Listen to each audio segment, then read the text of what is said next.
patch is live. StarCraft is flowing, or it will be soon at least. Hello everyone, how are we doing? Thanks for joining us. Good to see you all as we are getting ready to pop ourselves into some action. Bracket is being made, I believe.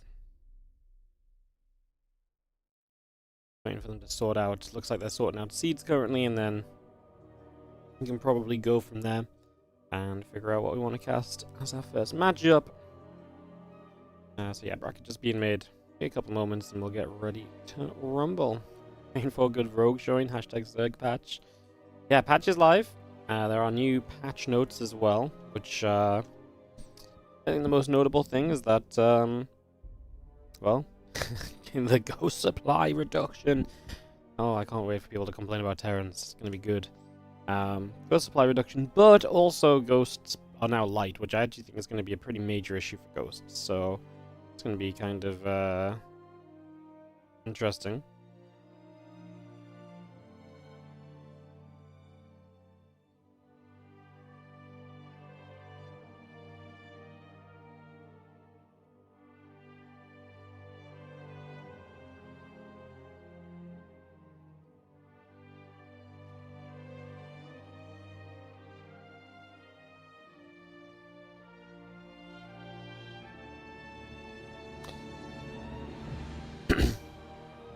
So yeah, we're just waiting for the bracket to get finalized, guys.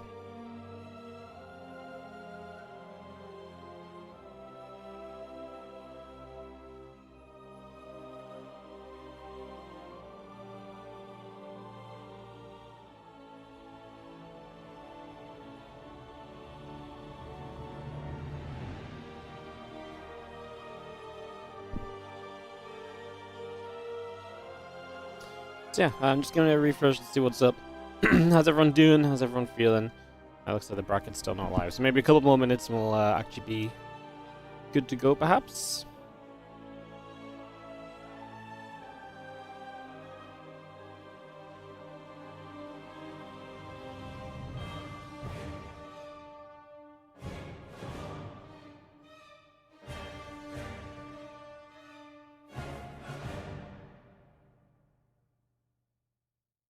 So I just throwing a couple things out.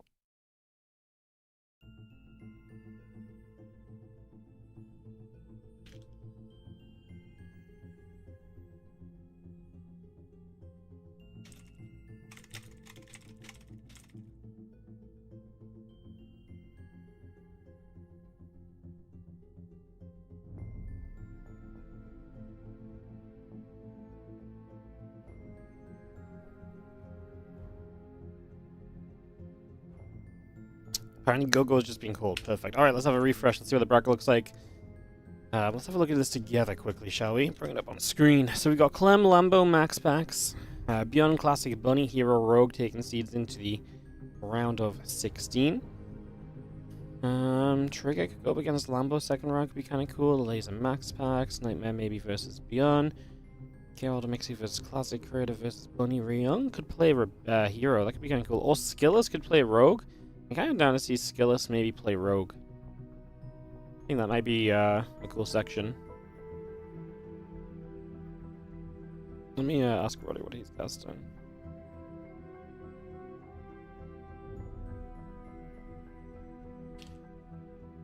Roddy gave me a pick of the lot last time, so.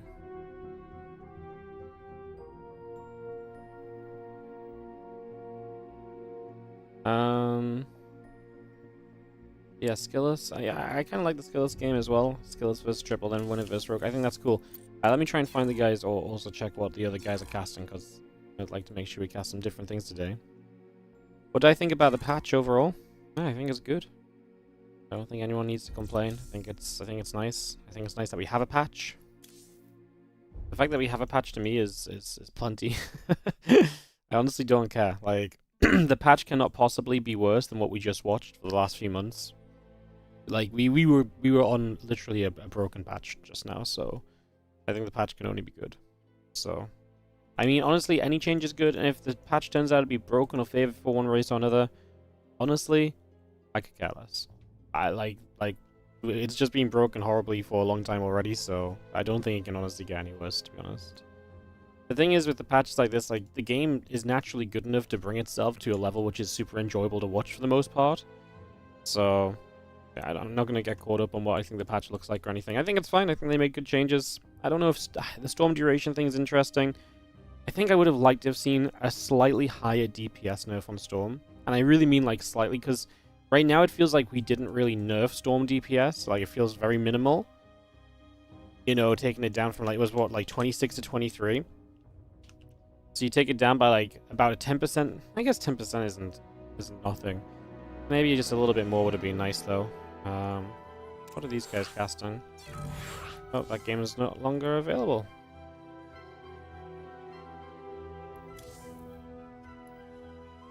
Alright, I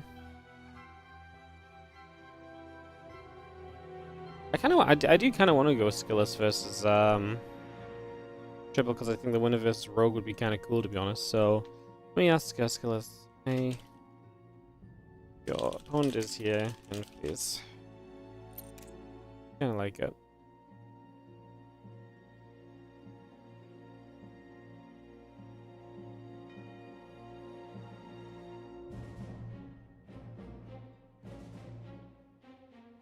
Bum, bum, bum, bum, bum, bum, bum. How's everyone doing? Should you play Overwatch? Yeah, I mean, I don't know. It depends what you're into, doesn't it? Depends what you're into. Can I clarify? Is the new patch live for ladder? Yes, patch is live. How long is the walkover on this cup?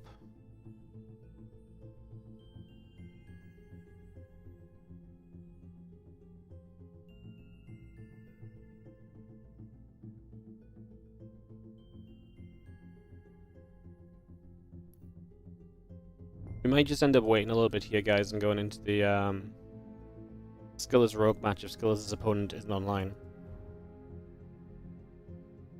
Might be a possibility.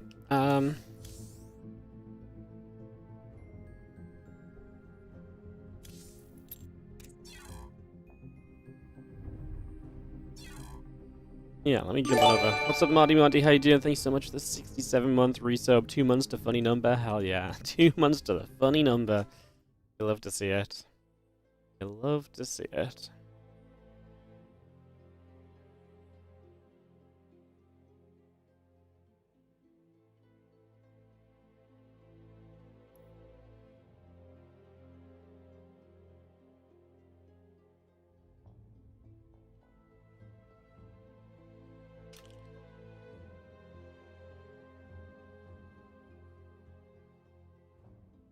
Alright, we're just trying to find some, Okay, we've got 9 minutes till walkover, guys. Honestly, I'm not super kind of souped up into getting into any specific, first round match, so I think we'll just chill for 9 minutes and just, go from there. And then we will have a walkover into Skillous versus Rogue, or Skillous will have an opponent by then. Is that okay with you guys? It's a little bit of waiting around, it's a little bit of hooing and hawing rather than just getting into the games, but I think I like this the most. What race should you play with the new patch to become the next world champion? Probably Zerg. Then again, you have to be really good with Zerg to win. That's the same for yeah. Honestly, maybe just random, because then you can harness the overpoweredness of every race, and every race is overpowered in some way. So if you just abuse each race's strength when you play it, world championship material. Alright, walk over in 8 minutes. I'll go to Skillous, and we can take a few minutes. Yeah, we'll just take a few minutes, guys. 7 minutes until walk over, and then we either have a match by then, or we have... Well, we have a match by then, no matter what, basically, is what it comes down to.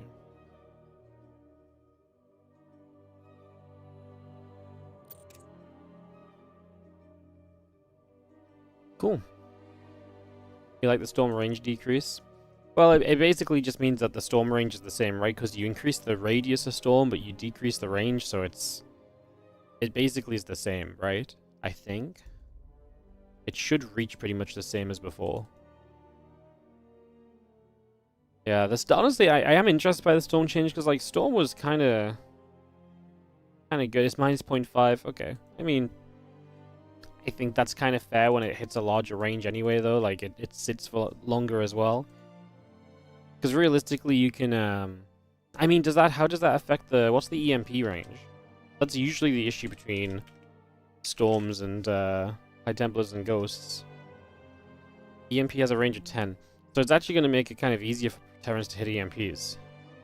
So, and by more than before now. So it's actually going to be, actually might be overall actually a good little way to balance the Storm Lily. I know the energy overcharges will balance it as well. But obviously Storm was already like a very playable and very good style before energy overcharge was a thing at all.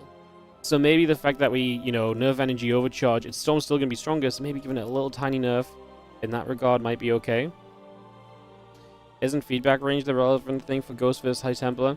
I mean, like, it depends how you look at it, right? Because, like, yes, but if all you can do is feedback, then...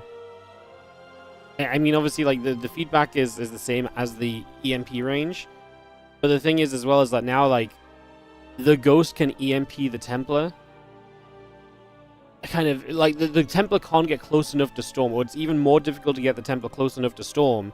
And if you drop the feedback, I guess you could feedback then Storm, but that means that you're, you know, depends on how many Ghosts there are, right? So it's kind of situational. So yeah, it both matters. At the end of the day, like, if Storm is a little bit harder to get in reach, and you need to Storm, like, it's harder to Storm, right? At the end of the day, so, like there's a lot of small interactions that kind of obviously will change in that. But yeah, I think Storm is getting a little... I think it's okay. I mean, honestly, Storm still... I mean, it's bigger now, and it's it lasts for longer as well, which is honestly pretty good. Yeah,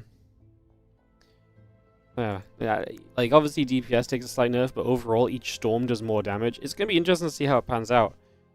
I wouldn't mind, like... This is the sort of thing where I feel like I don't mind having a look to see what it looks like. I just really hope if in, like, 2 or 3 months, the numbers are clearly not correct, like... Maybe it needs tweaking in one way or another, and it's just very apparent. I hope this is the kind of thing that we can just tweak a number on, you know? Like, if we could just be like, you know what, yeah, Storm still looks a bit too good, let's take another 5% off it. Let's just go and do that, rather than, like, taking 10 months to patch. That's my biggest hope right now. And it might be the other way around. It might be that Storm is... no one can Storm at all or something, right? But, like, if we can just find some little numbers to change to give, like, small balance updates, rather than, like, trying to change bigger things, I think that'd be nice. I'm thinking this very from PvT point of view as well. PvZ is obviously a whole discussion point as well, so that's also interesting. I imagine Storm's going to be very good PvZ now. Longer Storms has got to be huge, because Zerg obviously doesn't just run in all at once. Like, Zerg have wave and wave, right? So, yeah. Did I see the new Broodlord bug fix? Yeah, I saw it. Apparently Broodlords are good. I don't even know what was broken with Broodlords. I don't even know what was bugged with them, but apparently Broods are good. But then we've also reduced Ghost to 2 supply, so... What ended up happening to Storm? Storm has a larger radius, less range, and it does less DPS, but it lasts for longer. Overall, I think Storm's buffed. I mean, like, it's a bit of a give and take. I think it's a little bit buffed to make up for the energy overcharge nerf. But hard to really say without just seeing it in game and just looking at how it goes and looking to see what happens, you know? So, like, as long as we can't, though, until we can just see a bunch of games, it's very hard to really say just off numbers, because so much of it is situational. Like, and the way that players may use the new Storm may change, and that may make it look completely broken. You know, maybe now you can do things with Storm you couldn't do before. That's why kind of, you know, guessing based on just a couple of, you know, words in a patch notes doesn't really apply to StarCraft, because StarCraft is just a lot more complex than that, you know? It's just a lot more complicated. So, yeah. When is Big Clem playing? I mean, Clem's going to be playing soon, but we'll probably not jump into Clem's section of the bracket for a little bit. I don't know which section. I mean, we're going to go Skillous Rogue first. But there are also a bunch of English streams, so there's already live. You can go watch Roddy, you can go watch the Ducklings. Yeah, so me, Roddy, and Ducklings are currently the 3 games currently ongoing. But yeah, you can watch a whole bunch of different games from those if you would like. Pick and choose. There's other streams as well. French stream is up and online. They're not in-game just yet. Indy is in-game with the laser, so yeah, there's a bunch of players participating, guys, and a bunch of streams covering different people, so you can really probably catch a bunch of different matches if you want. Update the patch command. I will do that. I meant to do that before, but I forgot.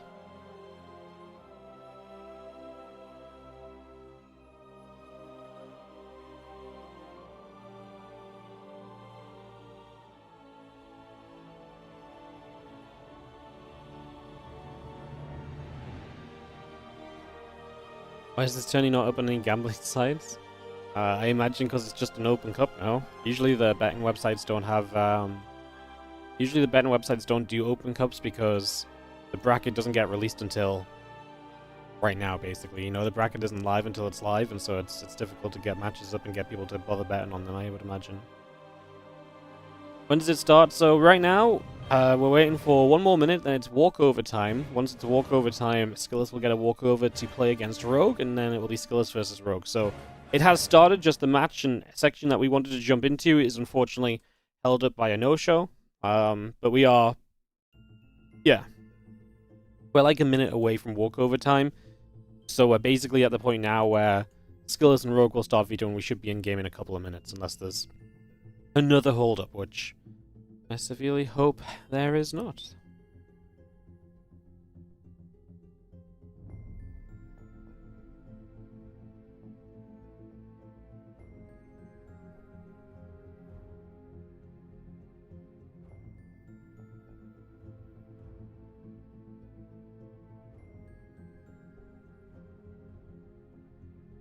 So yeah, it should be a couple of minutes. Just waiting for the official walkover to be given by the admin, and we can go Skillous versus Rogue.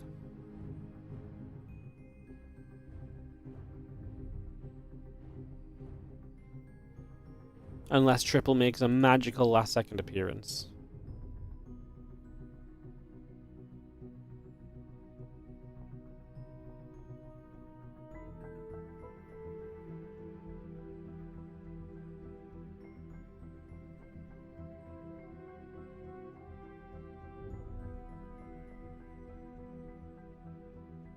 Beautiful.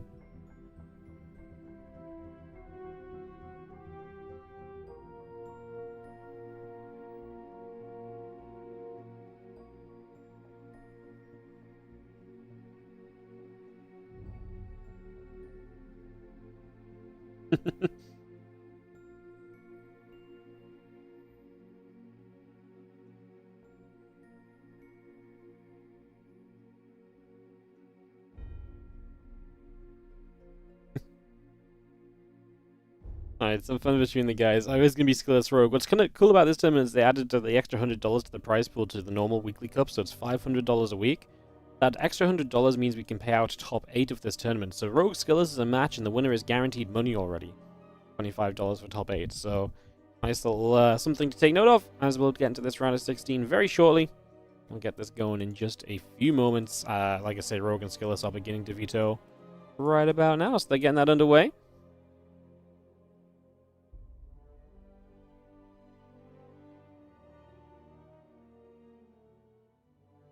As long as the better player wins, it's fine. I mean, at the end of the day, like the balance is going to shift, and some players are also just going to be better with certain changes, whether it's an overall buff or like a huge buff or not, right? Like some things may just fit certain players better too. So there's always going to be shifts, but I honestly think that the first time in a long time, so I think it's very fair to say, because I've thought about this a lot, but I think the last couple months of PvT is the first time in a long time in StarCraft where I really felt like balance has brought a lot of Protosses up in their PvT above maybe where they should be performing. And I don't think that was necessarily, like, it wasn't enough to necessarily kind of upset a ton of tournaments per se, but like, you know, there's a lot of maps won where, like I say, when I was watching the game, it really just didn't look like it made sense. Like, there was a lot of moments where it's like, that's how this is gonna go? Like, this feels so silly, you know? Like, so much of it felt very out of place. So I'm very happy to see some changes. Like I say, I mean, it might be these changes have a similar effect, but I think it's actually very rare that a set of changes have that sort of an impact in StarCraft 2. So we will see. The storm changes also apply to the co-op missions. That's a great question. Does co-op just use all the same stats that, all the same stats of, like, multiplayer and stuff? I mean, probably, right? Unless it's, like, a co-op specific ability. I would imagine if you just have High Templars and use Storm, then surely just does the same thing, no? Like, do co-op units... Co-op units shouldn't have their own abilities, right? Unless they're specifically for co-op. Maybe?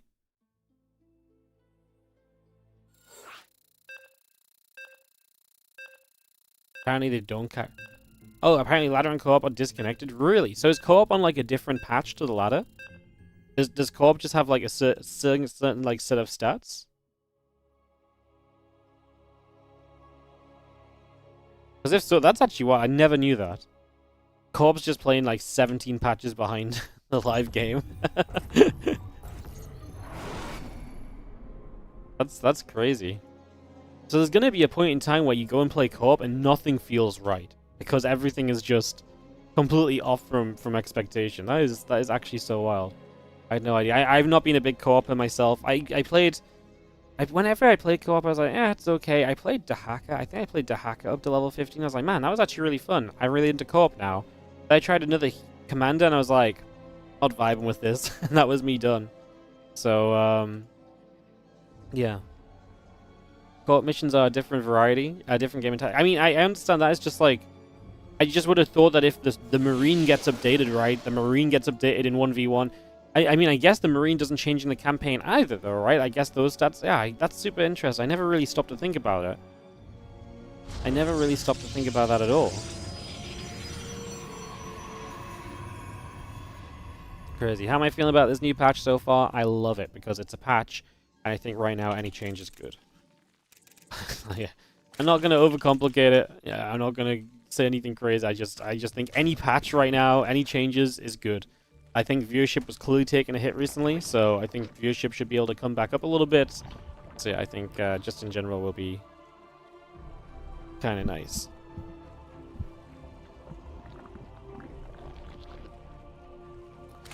Am I paid by accumulated watch time or by watched advertisements? What, from Twitch?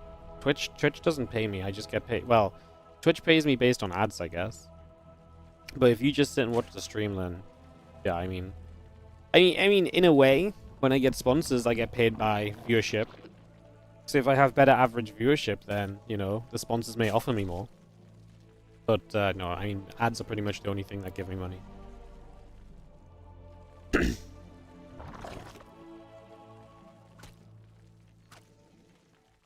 So at the start, changes in ladder did carry over to co-op, but after a while they didn't. That's funny. That's so interesting. Wouldn't be able to walk through Storm without dying instantly. Oh, that was from like 10 minutes ago. Sorry, YouTube chat. I've just not looked at you guys for 10 minutes, apparently. Sorry.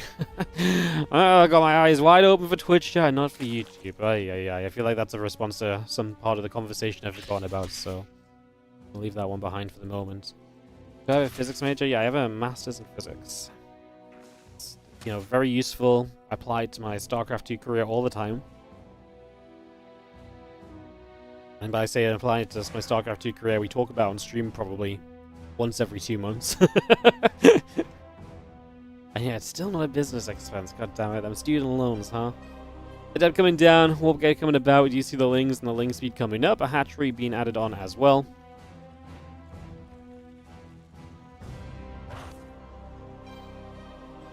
You also have a master of physics and don't use it at your daily work.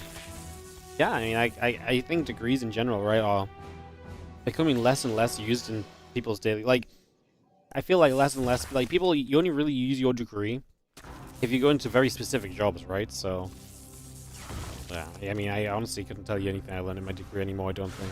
I probably could, but it takes some real good remembering as the adepts get in. So yeah, PvZ, I guess we should talk about this match a little bit and what was a little bit lax when you go into a PvZ, because it does usually take a bit of time to set up. Big changes here, obviously energy overcharge is a big deal breaker, so the oracles are going to have less energy overall. Stasis wards don't last as long anymore, and I love this change. Stasis wards, an energy overcharge allowing just mass stasis wards was really a massive dictator of what PvZ looked like over the last few months. So I am a major fan that stasis wards are not just crazy good, because it really felt like in PvZ, if you didn't have oracles, you were just giving yourself a natural disadvantage, because when one oracle's just, you know, not great, and it was so frustrating, because like a well-placed stasis ward can catch an opponent off guard, but when stasis wards are just everywhere, you can try your absolute best to not get caught by a stasis, and then there's just one more you didn't account for, because there was just so many, because A, the oracles had energy to spare for days, and then B, the oracles also, you know, just put down a stasis, and it lasted for almost 3 minutes before. So I'm a massive fan of that. I think stasis wards were a very frustrating thing to play against. They were very... To me, I think stasis wards are a very unfun thing to watch as well, because stasis wards do nothing but slow down and pause the action almost. And in a way, sometimes stasis wards create action because someone walks into the stasis. But if you walk into a stasis that creates action, it's not fun because it just means the stasis was so bad that the opponent can completely kind of, you know, take advantage of it. And that's okay if it happens every now and again, but I do think it was a bit excessive. So I'm a big fan of the stasis ward change. I think that was one of the easiest changes to make. And, yeah, it'll be fun to see how that kind of changes things, because that might affect like a lot of the blink plays, where, you know, Stalkers were super reliant on stasis after stasis of defense. But what it does mean as well is that, you know, blink Stalkers can probably still be good, and they will still have a stasis or two to help them out. The question mark will more come to, if you go blink Stalkers, do you have to back away from the map a little bit more quickly now? And the answer is probably yes, you do. And that's obviously absolutely huge. So you can, you know, before stasis ward spam was a thing, blink Stalkers was still a good way to open in this matchup. It was still a factor. It just became so dominant because stasis wards were that good. So I'm happy for that to maybe take a shift and for this matchup to look a little bit different into the mid-game a lot. Obviously, we have seen charge openings develop recently as well. I imagine they're going to take a big step up at first as people, especially in tournaments.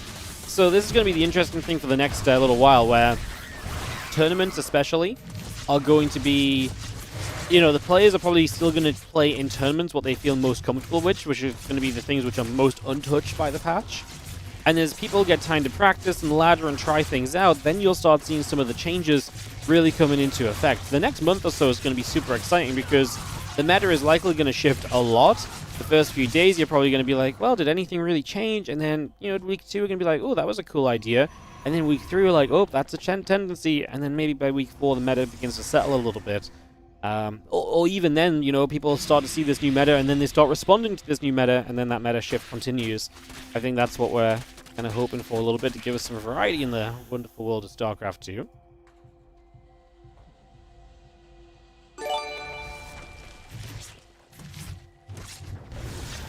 Couple Archons dropping down. Queen is going to take some hits. The Roaches and Queens coming across. Spire and the drones coming about as well. Slings and drones gathering. Spire on the way. Melee upgrade and the Roach speed continue to produce. That's settled for the moment.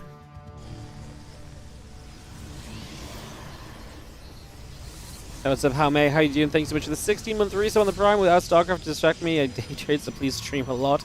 Doing my best, man. Doing my best. Thank you for the sub to support it. I appreciate the resub on the Prime. Thank you.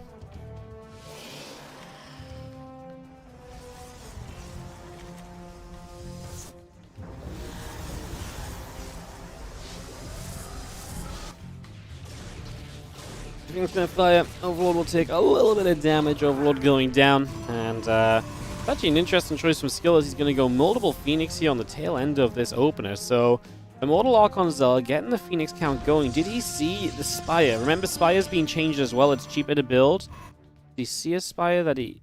Was that a Spire or was that a Spore? I'm not sure if he saw a Spire or something here, but I'm just wondering why he's invested into Phoenix so heavily. Usually that's not as much of a thing.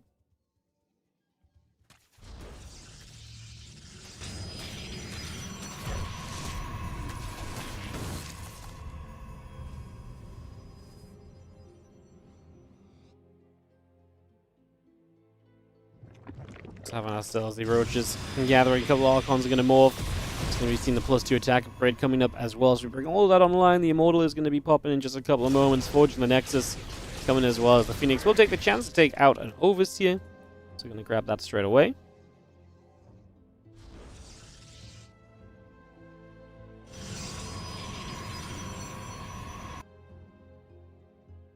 I think Roach around that right side is all going to come about. You're going to be seeing the Archons, the Immortals, gathering a little bit here as well. I mean, there's nothing much going on for Skillous. He's sitting back and waiting.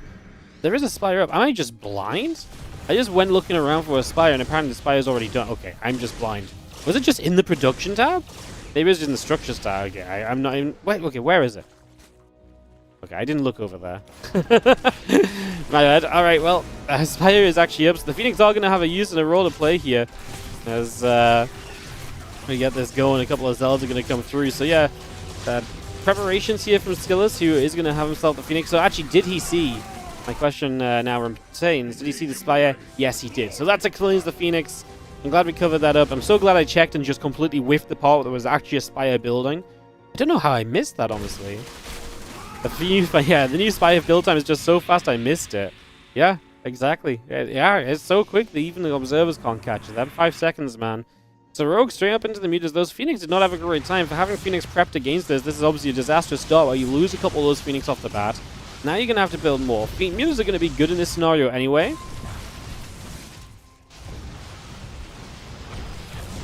Yeah, mutas are going to be good in this scenario anyway because obviously there's no blink. This was a charge-based opening, so you don't have that natural kind of defense available.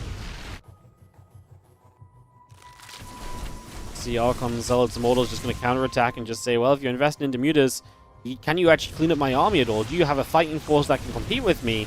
I think that's actually a very good question. Does Rogue have a fighting force that can compete here? I think Rogue's going to engage in. There's a few Hydras on the left side that just aren't getting forward quickly enough. The Zealots are holding them up. And it's basically just tech units right now. Skillous is not paying attention. Needs a bunch of bars. That's a lot of damage very quickly on those Immortals. And that's going to make a big impact in a game like this where it's coming down to perhaps some final units. Although I think Rogue might have just lost way too much anyways. And he is going to get turned up and rocked over. That's a convincing win from Skillous. The Spire does not really do much for Rogue. The mutas did not really do enough for him, even though he actually did a good job of just denying the Phoenix straight away. Things just did not link up for him in this one. And that will be GG. Man, I'm sorry I missed that Spire, guys. That made me look a bit silly, didn't it? Alright, game number 2 of Skillous and Rogue coming up as we get ready for a second game here in a couple of moments. Get this up and running in just a sec.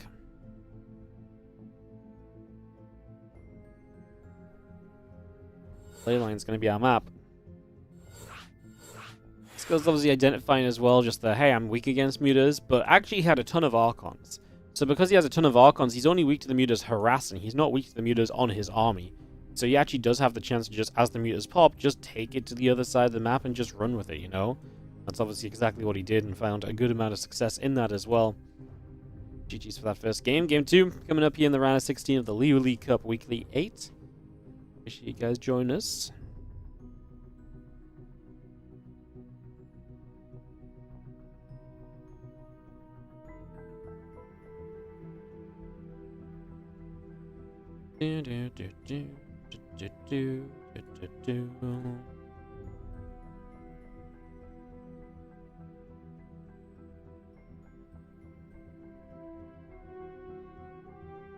Skillous just needs a moment or two, guys, so we'll wait on him and we can get ready to rumble.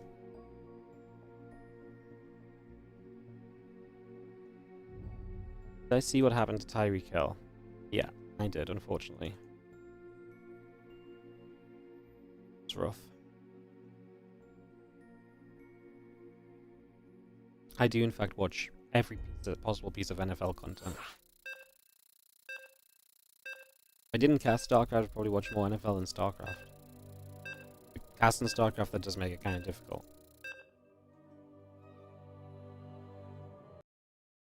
Alright, we're jumping in. It's Leylands. Well, game number 2, so Skillous leads by 1. Actually going on to Skillous' server preference here as well, as we are playing West Central West, so Central for map 2. And Skillous in the top right corner. Can he get game 2 win and just close this one out nice and quickly? It is Skillous in the top right side as the blue Protoss player. Taking on the red Zerg in the bottom left corner. We've got Rogue.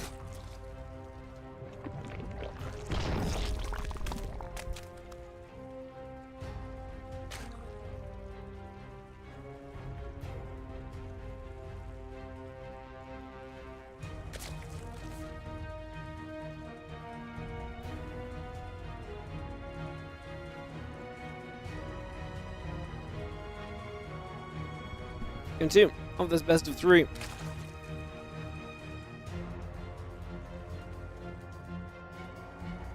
And Rogue looking for a different answer than in this second game. As I mean, Skillous played kind of a style that didn't really let Rogue do much of anything in that last one, so... Yeah,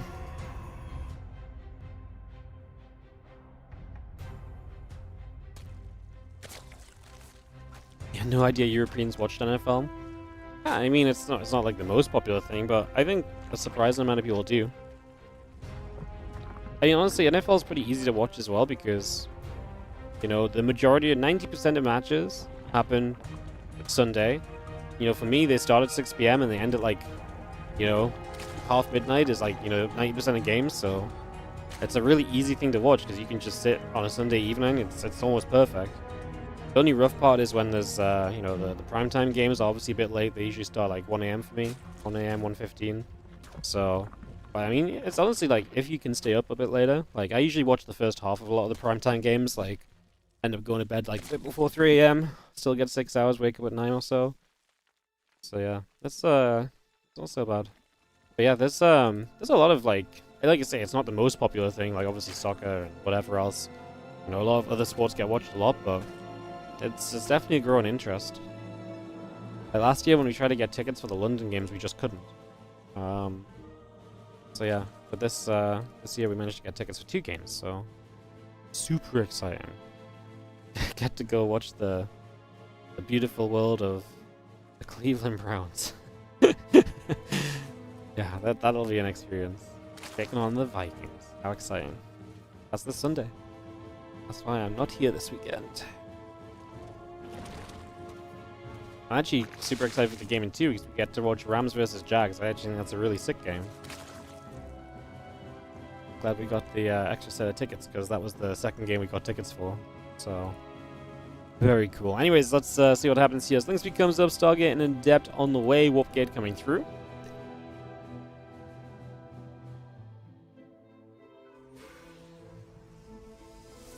Probe heading back over toward that natural expansion. And we just see the Oracle, Warp Gate, Adept, bit of everything coming through for now. Sling Speed Queen all coming up as well. And drop a little pylon down, a couple of probes still building up. Adept and the Oracle coming through. And we've just been following this probe. Is someone just following this probe? Is anyone else actually observing? Oh, Adepts across the map, so let's maybe jump on that for a second or two as the Adepts go for a couple of workers. So yeah, a couple of workers going down. The Ling's going to try and grab an Adept as well, just going to be able to nab that. And the Warp Gate and the Oracle coming through as well. Hatching the Spore coming up. Queen on the way. You get that going. A couple of those drones continue to come through at that Spore on the Lings on the counter attack. As we'll see them running straight across, looking to try and grab this Nexus. There's the Oracle activating. Activating your Oracle starts to feel very bad again, right? Because obviously energy overcharge is less available than before. Oh, what a call by Skillous to not cancel the Nexus there. Keeps it alive. Even Rogue thought he had it, otherwise he would have pulled the Lings away. But yeah, obviously energy overcharge is less available than before, which means energy on the Oracles is less available. So actually activating the Oracle against the Lings is a bit more costly. If Rogue had ran in, forced an Oracle activation, ran out, that's much more of a win now because energy is way less expendable again for the Protoss players on the Oracle. So I think that's one move that's going to become a little bit more notable again, a little bit more kind of actually a factor, more so than anything else too. That's definitely a fun one as there's a couple of queens get there. Oracle gets pushed away, and the defense is made with a blink follow-up this time for Skillous. Games get so long. Yeah, the thing with NFL is that there is just natural downtime in games. So like the amount of ads does somewhat make sense. But then there's also times where like the game doesn't need to stop as much as it does. There's actually, so on the thing that we can buy, you can actually watch full games ad-free afterwards, and it literally just has all of it. Even like if there's just like any time the commentators are talking and like, you know, there's not an ad going on, you get it, and it's like 2 hours, and it's like actually a really good length, you know? It's the extra hour and a half because of all the ads and the halftime and stuff. Obviously really does add up, but then it's the only downside. I mean, it's just part of the game as well. Like I say, sometimes you need it, and because sometimes you need it, it became a thing, and then they just take advantage and do as much as they can. Anyways, Adept's going to try and shade through, aiming to get toward the drones right there, as Feelings are going to come back across, looking for the wraparound. 3 drones getting picked away at. Not bad, a little bit of harassment. The Adept's getting out of there. As that melee upgrade comes through in Rogue, playing the melee against the Blink Stalkers will be a nice thing for him. He's down 10 workers right now, spamming a ton of lings. So that's going to be interesting.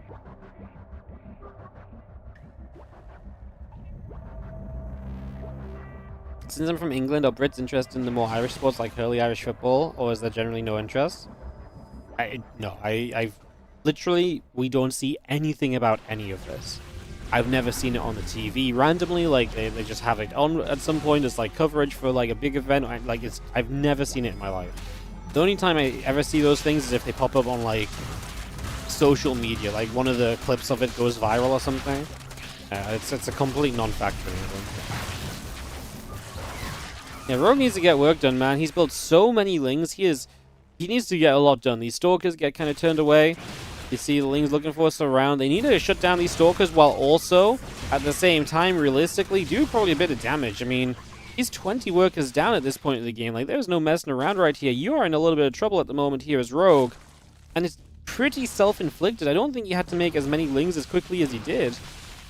I think he could have built a lot more drones and then lings, because that counterattack did nothing. So all of those lings were completely unnecessary.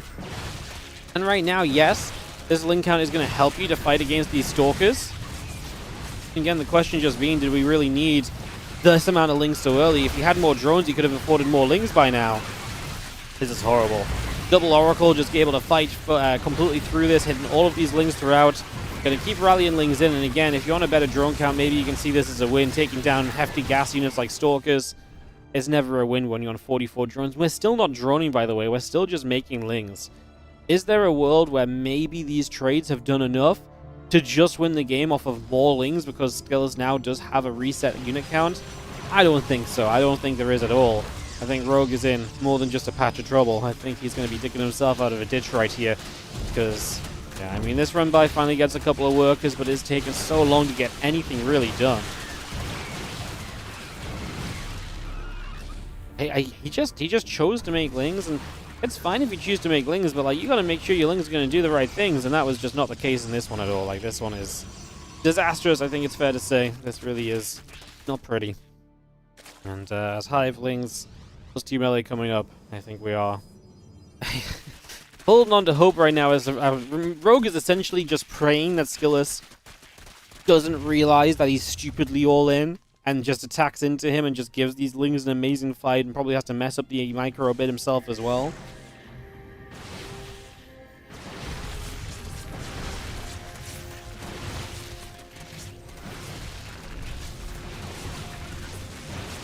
And we've seen the Stalker's gonna fight, the lings are gonna get there. It's gonna continue to fight. I mean, hey, this is where the lings might succeed because there's just a stupid amount of them compared to expectations. Gonna force the recall as the Queens are there to help as well, so the Stalkers get forced back. But then where's the follow-up? Like, can Rogue actually make the same sort of thing happen across the map? I mean, maybe. Well, there's Zealots now as well. That's not going to be fun. We're going to try and fight the Zealots first. But the Stalkers, I mean, that's honestly not a bad catch. We're moments away from +2. Now he's adding drones! Oh my god. What about this moment of the game said, you know what, yeah, suddenly it's drone time. What?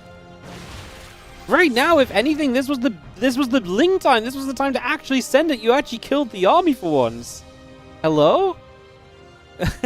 This is so backward to me. I mean, I love it because it's clearly Rogue's brain working completely different to how mine works. But to me, this was just like this was the complete anti-timing of ideas. Like, he finally got a fight where he actually cleaned up a bunch of units and had an army supply lead.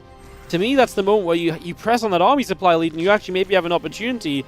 Instead, he decides that's the moment he might be able to recover from this commitment of only lings he's been making for a long time.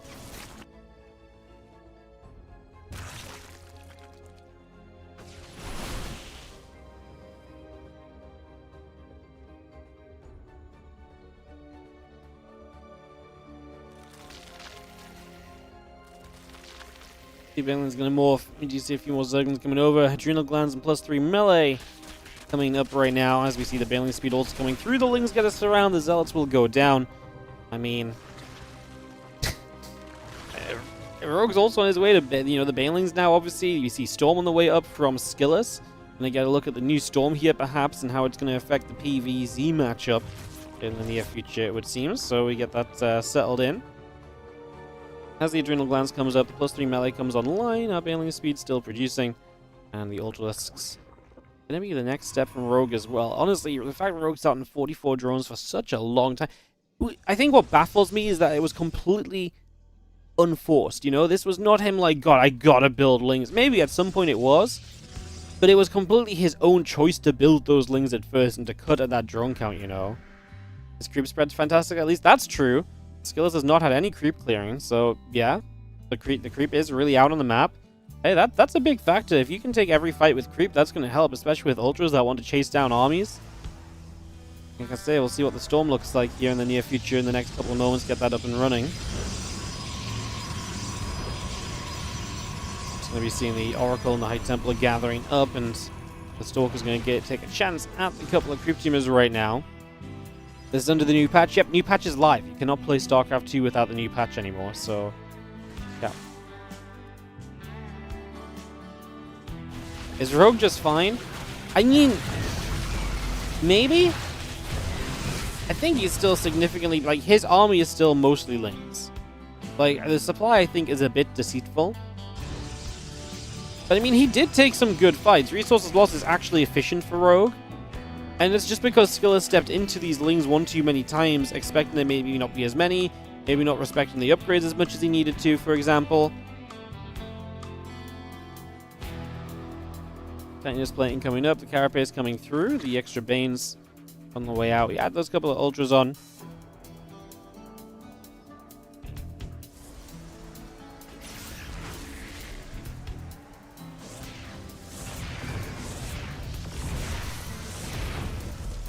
Gonna see the Ling's gonna threaten. I mean, that's the frustrating part for Skillous, is even if he felt good right now, at this stage Rogue has a lot of counter-attack and run-by potential, so he's got to play this very carefully.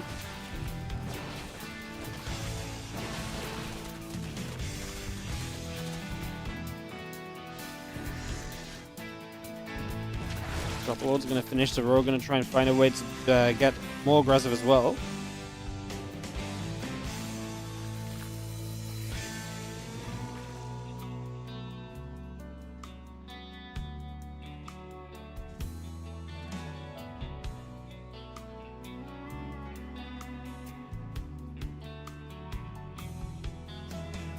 Saber has left the game. Dun dun dun. Wonder what matchup's about to start that he wants to go and cast instead. Makes me want to refresh the bracket. Let's have a peek.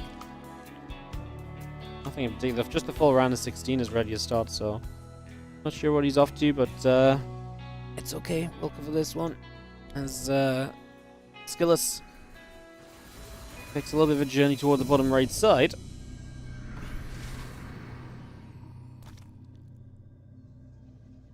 Good group of units. The Lings back away over to the left here.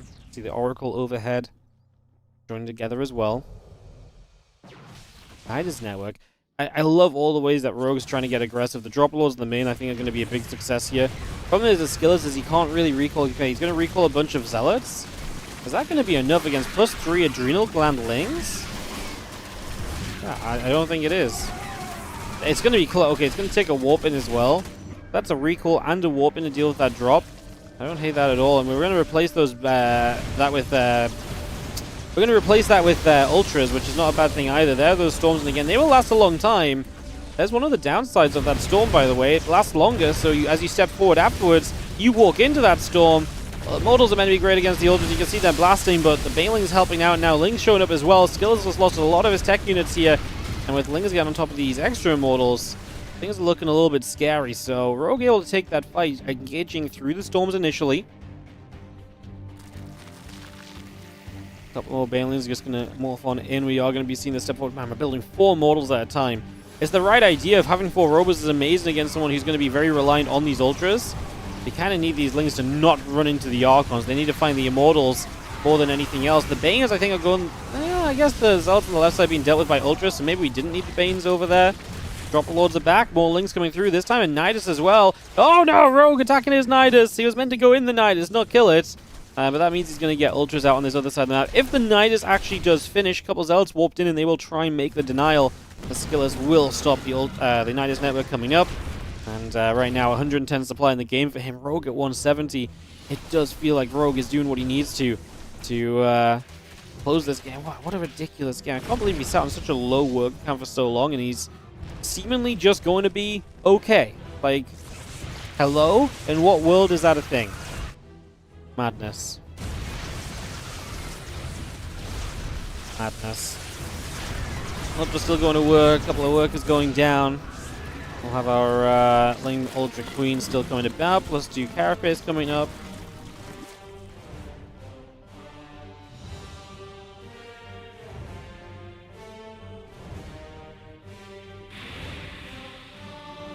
I mean, at this point, Rogue is obviously just going to keep on attacking around the map. Continue to find opportunities, openings, and just chances to get involved and get in the right places. Ling Ultra going to jump in over there. The Stasis Ward coming in around the bottom.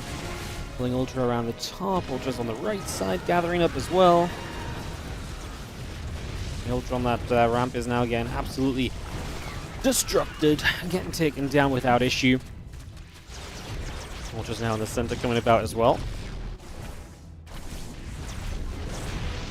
Ultra's getting busy. Probe's going down. Stalker's demolished. Not really much else to say here, guys. This one is... I feel like when in a position as Microbial Shroud upgrade being bid, I feel like we're in a position where Skillous isn't dead, but he needs to regather himself. What is kind of interesting is he actually still holds 5 bases. So he didn't actually lose a Nexus during this time. So holding 5 bases kind of keeps him in the game, you know? Like 58 probes, like he's still got an economy. Rogue is going to have to take more fights still. And that's what the Microbial Shroud will be good for. Microbial Shroud, anything that's in that will take less damage from range attacks. And, I mean, Immortals, range attack. Archon, range attack. You know? That's a major catch as well. These Lingers diving in and getting rid of a couple High Templar around the back. I love to see that. It's a fantastic little grab there as Rogue being active once more. Threatens with the Overlords, but they are empty, so he forces a warping into the main base for no reason at all. Great job again. Rogue just forcing his opponent into errors. He does lose a base, though. He's lost some workers. He's waiting for the chance to take this fight. He has to be careful with the Microbial Shroud, but I guess he's completely melee focused, right? So Microbial Shroud will help him completely. We're actually just going to go now. What are we going to do? How's this going to work? Just dropping Fungals down. Can he actually not clean up the army? After all of this, he's just going to die. Oh my god. After all of that, he just dies because Skillous walks across the map and he can't kill the... What a stupid game. What an absolutely stupid game we just watched. That was so hecking silly. I love it, but it was hecking silly. Oh my goodness, that was truly something. Beyond's playing Nightmare. I'd like to see that. If we can get into it. It's probably already in game.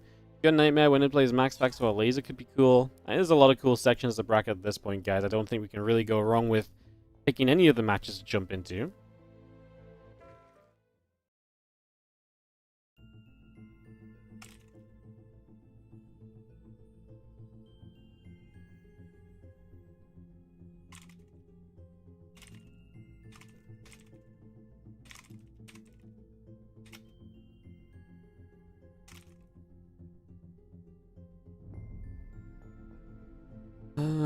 Nightmare's 2 minutes in game, so we just missed that one. Here on Ryung are in game, I imagine, as well. Parting is in a lobby. What's parting on StarCraft for?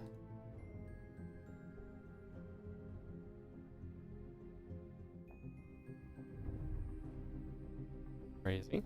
Yeah, I'm not sure what we're going to jump into here. See, Creator just came out of game. He's playing Bunny. If they go back into the game, we could just go join mid-series on Creator Bunny. It's just as something to watch while a lot of other games are still happening and so on. I'm into it. If they go back in and I see Bunny hosting us up. Let's just jump into Creator Bunny mid-series, guys, so we have a game. Do that.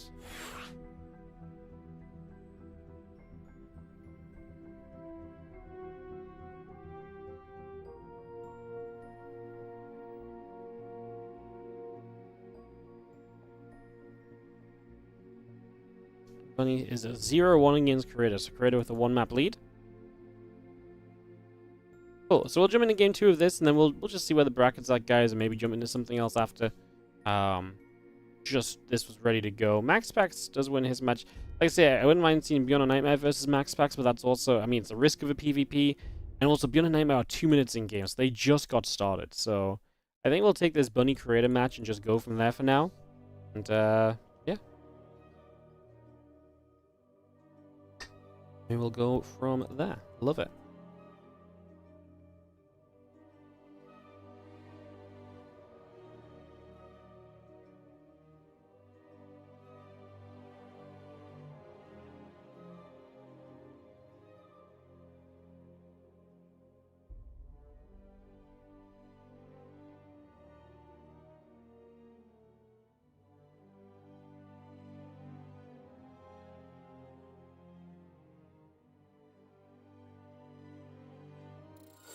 Alright, countdown is off, and we're going to go game 2 of this Creator Bunny series. So Creator leads 1-0. Get this ready to go.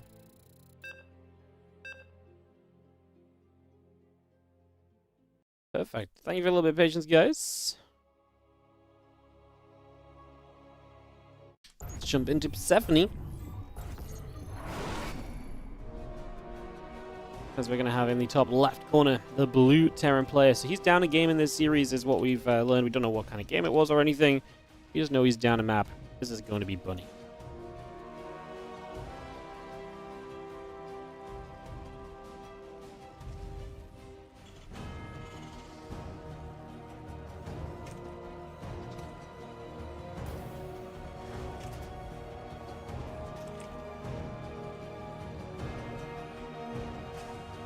Right in the bottom left corner, we're playing Persephone here. Obviously, new patch today, guys, and next week we're going to have Team Liquid map contest, which is going to be new maps, and eventually those maps will become our ladder map pool as well, some of them.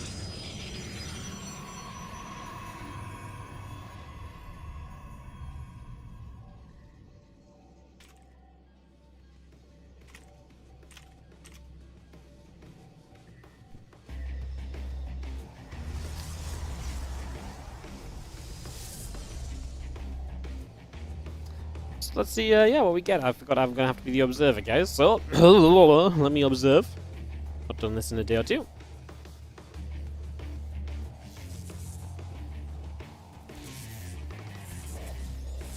There's probably a reason Zerga playing Hydra last patch instead of Brutal. I mean, look, at the end of the day, Rogue just also ended up taking a straight-up fight instead of just continuing to counterattack and run around, you know? If he just ran around and counterattacked a bit more, I think he would have been fine.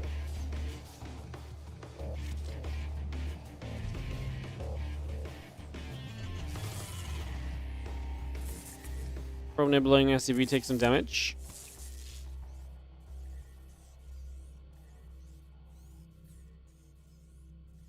Get turned away. Reaper coming about to finish soon. Cybercore about to complete. Let's see the Reaper hopping down and heading across to the bottom left-hand side. So just going to journey out to the other to the bottom side. Pull around over to the right a little bit here as well.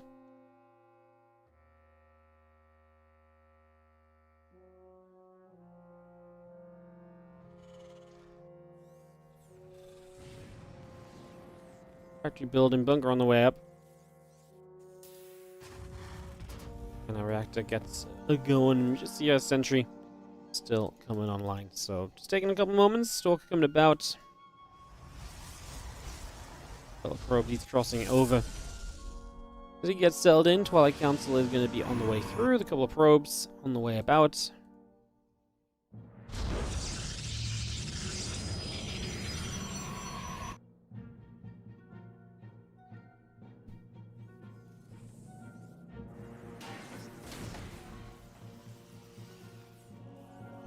Destination right around the top, having a peek to see what's up. Twilight Council on the way in, Stalker Warp Gate in production as well. Like that, he gets turned around out over to the right hand side.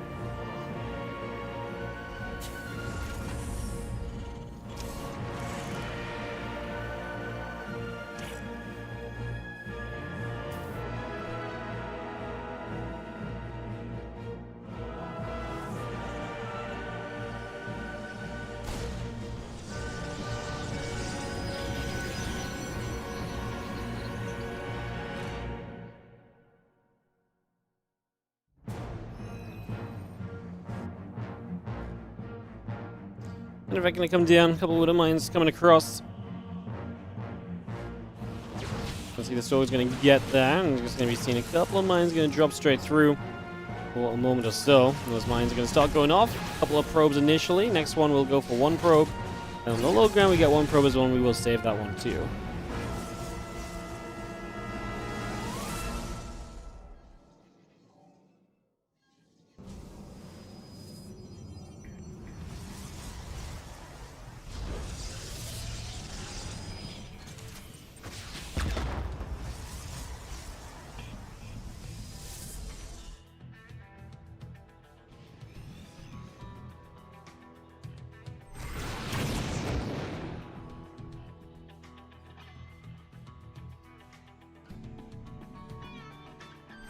Still gonna move about. It's gonna blink around that.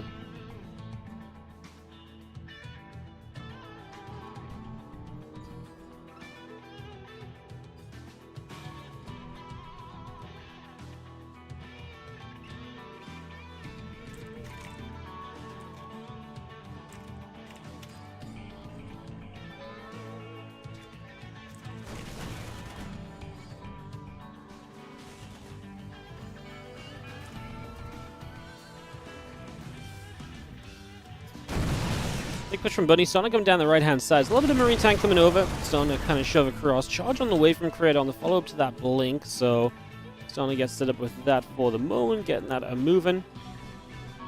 Marine Tank is going to come over. Heading down the bottom as we take a couple of moments here. More force fields coming down. Marines going to take some shots. You can see the rest of this taking some damage. A couple of tanks gathering in.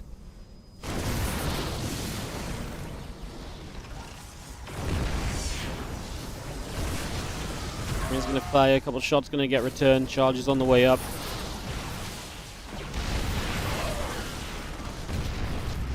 It's going to be seeing the army in a good position, but can we break through? Charge is about to be done. That's going to give Creator a decent chance of maybe breaking out of this.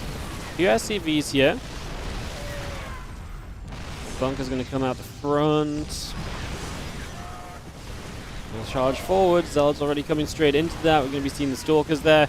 Diving in as well. They take a lot of damage. The Immortal taking a long time to get rid of the tanks. The Marine count looking good. 2 tanks alive, and that's not it for Creator at all. That is not a defense. And that is going to be a shutdown.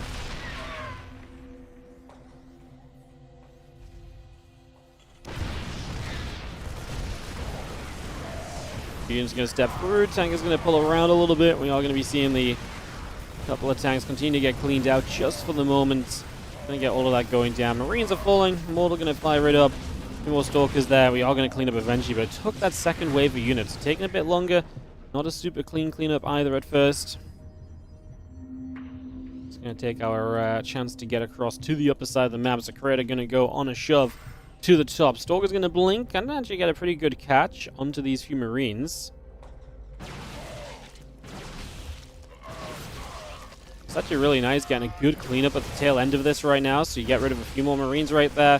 You get rid of a few extra units. Still got that combat shield, concussive shells, and the +1 coming up as well.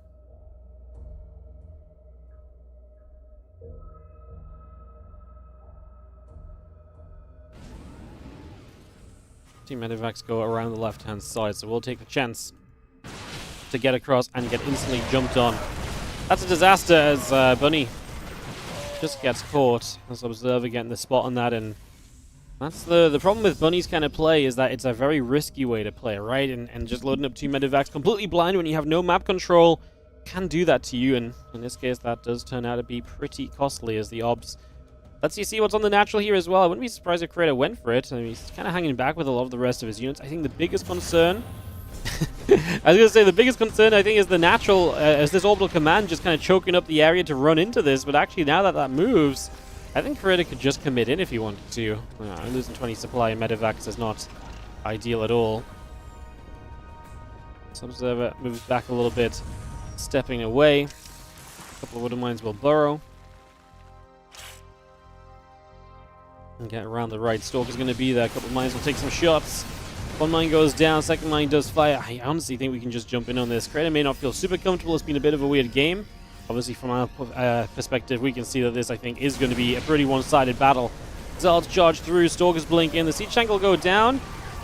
The Bio's actually doing decently against the Zealots for the moment. That one Immortal there is adding some damage, but maybe not enough.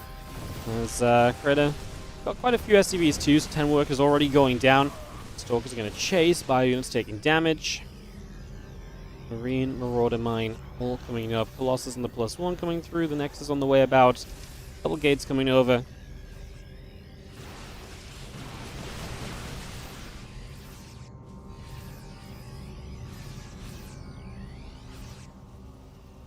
And he takes the chance to press forward right here, just looking for the chance to engage. A little bit of a stim. Colossus is going to step away.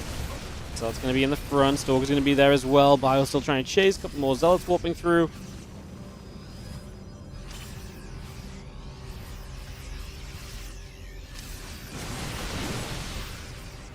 Go back and forth. Still got our units gathering up. There's going to be the next Colossus coming across the map. We have a little bit of a peek into what the natural. A couple Marauders take some damage. Widowmine as well. Taking a few shots. We want to engage through onto this. Creator lost a little bit of his supply advantage. Oh, we're going to see the opportunity to dive there as Bunny. I think Creator could have halved that army with the force fields, actually. If he hits 3 force fields across the ramp as it comes down, it could have been amazing. We're going to lose the Prism here, surely, and that means that Colossus on the left side is doomed as well. Bit of an awkward position for Creator, losing a lot right away, not having warp-ins now. All micro potential on this remaining Colossus is a factor. The army from the Terran player is dropping down, though. Bunny is going to get rid of the Colossus. He has mostly Medivacs left, which is kind of the issue, because they're not going to fight back on their own. But then there's only a handful of Stalkers left on the side of Creator, so it looks as though Bunny is going to get a defense and a hold for the moment. But he's down on 52 workers versus the 70 probes, so looking rough here. As the scan comes down, a couple of Widowmines going to relocate. Dark Shrine, Gateway, Nexus, all coming up and online. Probe just stepping up towards the top. The Stalker's coming around over to the left.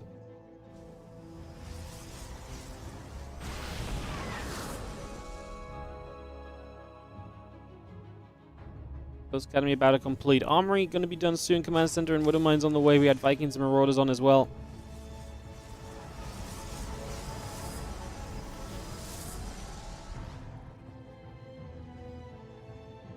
Kind of great. I mean, Bunny being alive is kind of a miracle. I really think Critter just had a huge opportunity. 2 Medivacs full of units go down after you've already defended and pushed a Terran player back and killed tanks. I think he should have been absolutely clawing at the opportunity to dive into the natural of his opponent, and his hesitation or reluctance to kind of dive in there immediately is what kind of puts him in this spot now, which is going to be kind of one where, you know, the Terran is still very much so in this game and still kind of has a chance. Again, the position over here was so weird too. There's Prism and the Colossus down here. The army getting between that and the rest of the force. Predator just kind of taking a few too many missteps and giving Bunny a chance. I mean, Bunny's still not winning this game, but he's more alive than he maybe should have been based on what we just been seeing, you know? Stalker step up. Colossus will be there. Pylon drops down.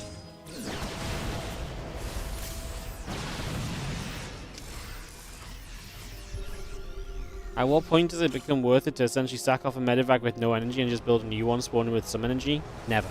Because energy is a free resource and a Medivac is going to cost you gas and starport build time. Starport build time is a very fragile thing in TVP, because you not only need to keep a Medivac count up, you also need to keep your Viking count up for versus Colossus. Or Liberate is later in the game, so yeah, it's I'm going to say it's almost never worth it to just purposely give up a Medivac because it's empty on energy. So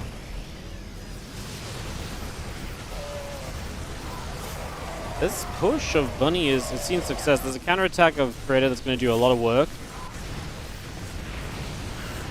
Predator just can't fight this army to save his life. Like, he's had such a difficult time so far. He's now building 2 Disruptors. He's going to get knocked down from his 5th base. Going to go down to 4. He does have the gold as well. That would act as base 6 right now. So let's not mind. So let's just ignore that for the moment. Both players lose about 10 to 12 workers. Stalker's going to step back up. And EMPO2 coming down. There's the first Disruptor shot. Disruptors are back to being the same as before, the only difference being is that their Purification Nova cooldown is a little bit faster. It's 17 instead of 21 seconds now, so a little bit more kind of rapid fire on the Disruptor shots.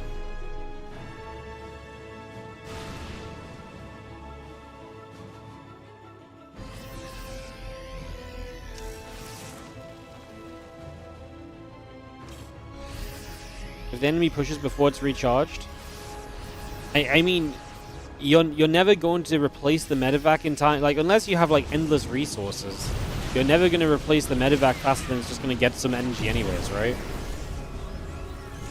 So it doesn't, like, a medevac is never a useless unit because it's constantly recharging energy. Like, you know, in the time that it takes to build a medevac, you're already talking about 30-ish energy on a medevac, so it's plenty enough to heal through a fight. So yeah.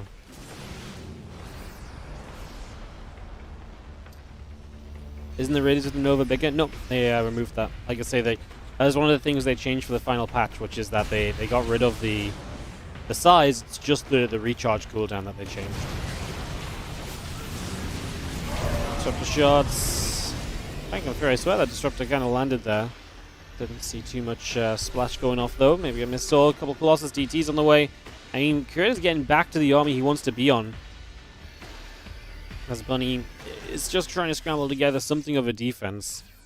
I do think that this has been a very messy game from Creator. Let's see the Ghost going down. Not sure. I mean, Ghost being light probably has a big impact when it comes to the Colossus hitting them. Do you think Ghost being light affects anything else really? Probably just the Colossus damage, right? I have to make a guess. Banes. Well, if there's Banes in the PvT, then yeah, Terrans are going to have issues. Yeah, obviously Banes. I was mostly thinking for this matchup, though. I think mostly just Colossus. Creator is going to take this second game. GG's, he moves on through. What's going on in our bracket? MaxPax Nightmare. Creator will play Classic, probably. Skillous is going to probably play... We are heading towards a 7 Protoss round of 8, I think. If all the favorites win from here, it's basically 7 Protoss in the round of 8. It's is going to be the situation that we're heading to. So that's interesting. Is Clem Persal still going on? Maybe we can hop in on that or something.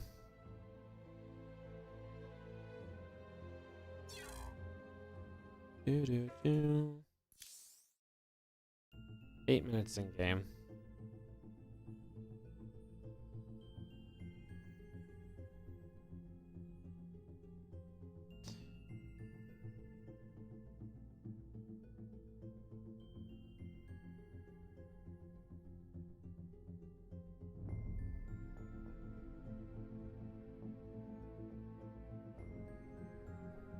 Any significant with the new patch? I mean, from old patch, yes. From like the previous patch completely. I mean, storms changed, energy overcharges changed, or stasis wards, ghosts. There's a lot of changes. From the patch that went live to what was on PTR, mostly just the ghosts, a couple of bits and pieces. So it just depends what version you're familiar with already. Yeah, MaxPax is going to play Nightmare. I don't know if I want to jump in it. Do you guys want to watch the PvP? Or would you guys rather wait for Clem Persal to finish and watch the winner versus Trigger? Because I think I'd rather do that for the round of 8. Clem and Persal, 10 minutes in game. Is anyone in game on that? Let's have a look. Oh, Clem and Persal are 1-1. Ooh. It's on the Ducklands channel. Let's go take a peek over on the Ducklands channel and watch a little bit of this, shall we? Watch this game 3 and then we can see what's maybe gonna come up.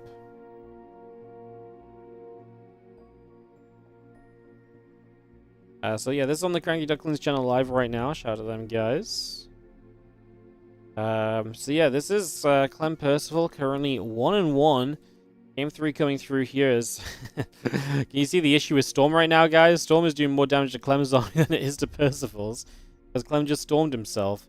Because he's walking through the storms that obviously are lasting longer than usual. So that's definitely an adjustment period that we need to look at.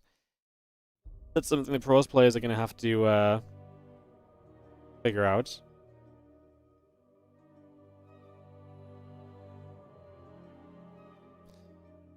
So let's get charge up. Siege tank going to be there. It's going to be taken down. Clem, look to play cleanup right now. This is 9 minutes into Tokamak.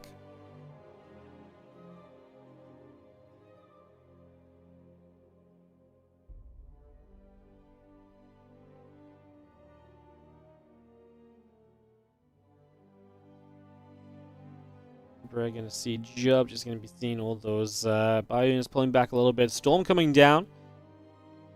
Liberator, Marine Marauder coming through. The Siege Tank coming about. Zelda Mortal Stalker coming up as well. And army pushing back down here from Persal, so it's a little interesting.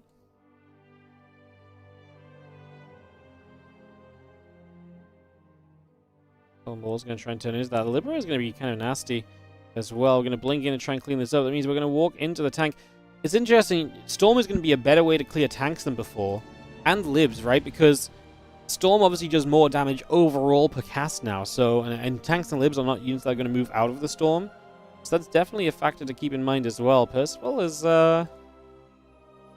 Persal's looking okay right now in this game 3, guys. He's going to take this fight.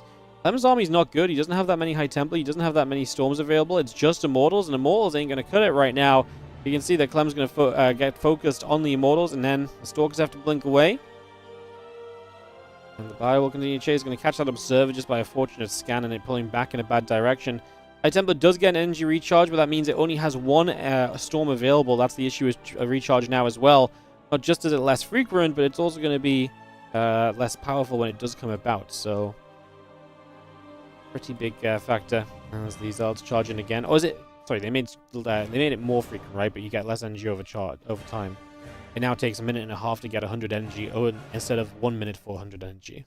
So definitely a factor, but it just means that one single recharge in a moment is not going to change too much.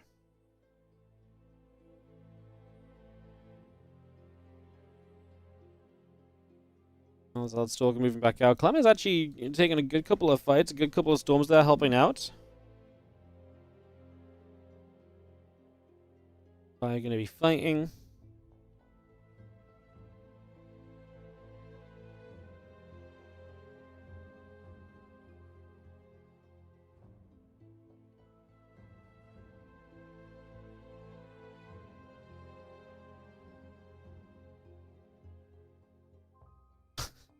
I've seen so many of Clem's units die to his own Storms because they're just there for so long. Kind of funny. Both players are going to lose some workers. Clem's about to get +1, by the way. It's a pretty wacky game. 12 minutes in, Clem is on the verge of getting an upgrade, and yeah, it's been super scrappy. Obviously, this is a 2-base Terran, so if Clem keeps holding on here, he might just about be, you know, set up well enough. Scan coming down. Bio going to set up. Zeld's going to charge forward. Siege Tank is going to get jumped on. The Zealots really do charge on up right now. You see the Medivacs pulling back a little bit as well. Prism going to load and unload the High Templar, still trying to move through.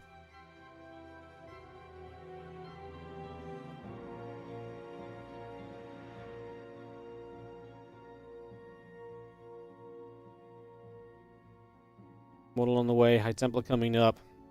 Persal's going to leave. Wow. Persal kind of had this. He actually just took some bad fights towards the end. He ended up in a couple of rough positions, lost a couple too many units a little bit too easily. GG's, that's rough. Alright, let's get back into it then. That's a fun one.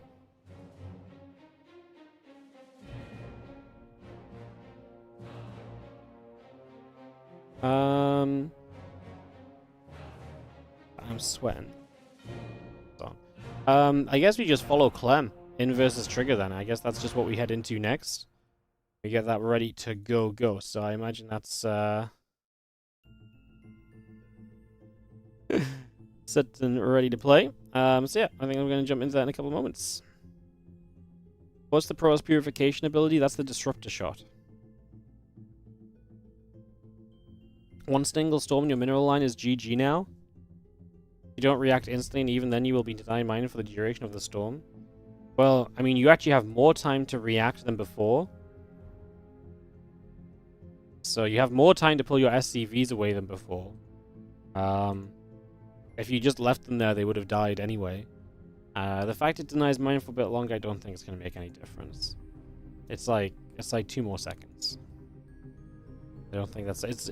It's not like Feroz players are dropping a Templar, dropping a Storm, waiting, dropping another Storm, and you just can never mine.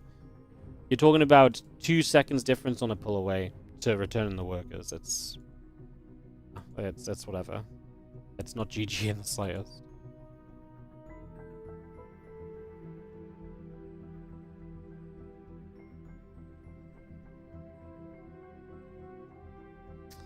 I'm gonna go Clem Trigger.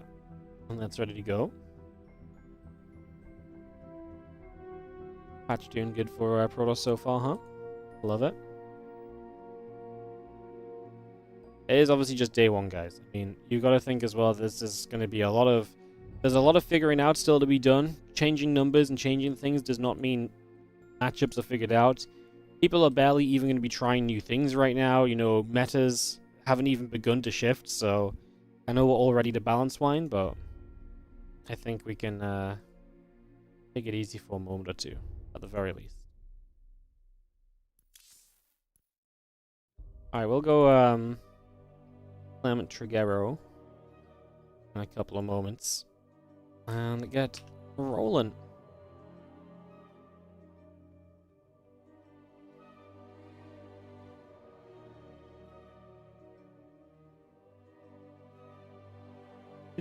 Do.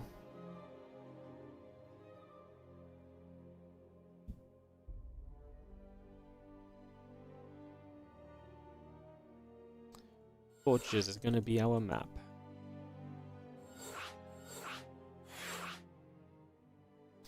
Alright guys, a couple of moments. Get this ready to go.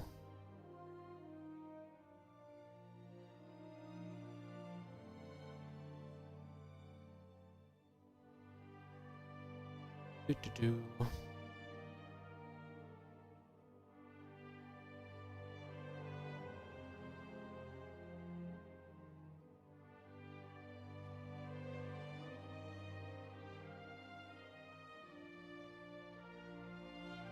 Players are readying up, so I think we're good to go. Alright, GLHF, Clem Trigger, going to be our round of 8 matchup here, PvT, going through in the next couple of moments and get that underway. Started off.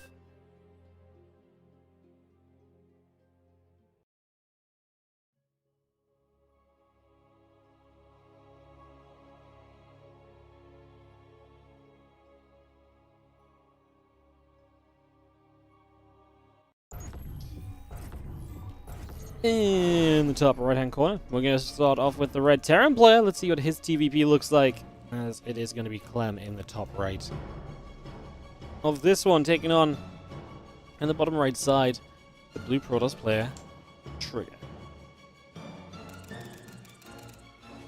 Alright, throw us on the indie cam, see what a bit of TVP on this new patch looks like with Clem in charge.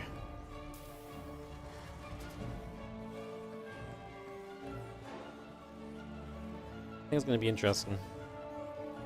Excited to see what we get going on to start this off. Okay, we're coming through, probe on the way, add an SCV on as well.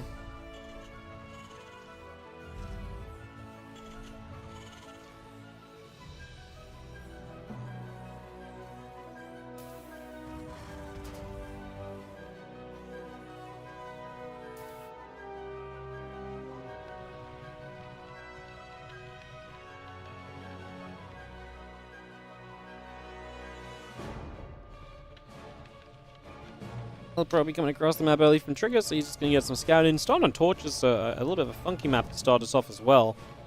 See how this goes. The Pro comes up, nibbles at the SCV already.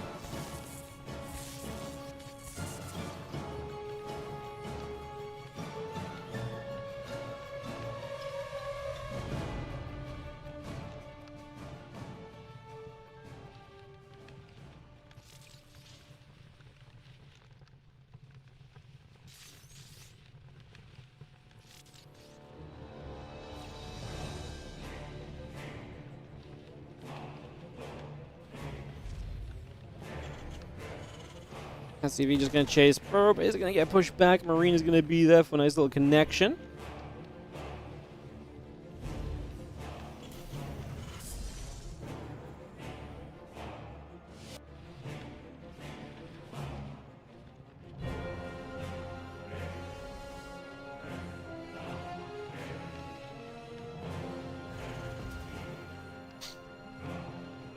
And this Probe scout staying. It's got back home.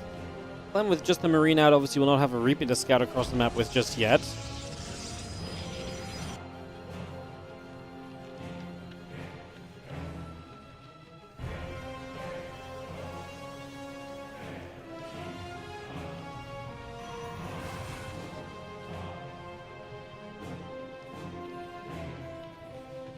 See how Twilight Guns coming through. Stalker in the Warp Gate coming up.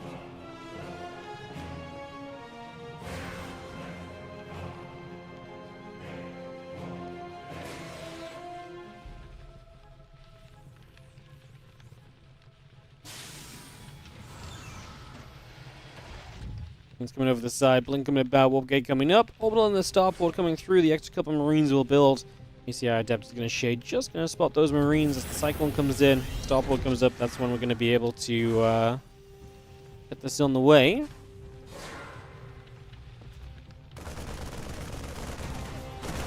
Those Marines are going to get that Adept. And that's going to go down instantly. So that gets picked off. Game pause. That's for a pause right there. He's like, you really just killed my Adept, bro? So much ping. Alright, take a moment. Get this sorted.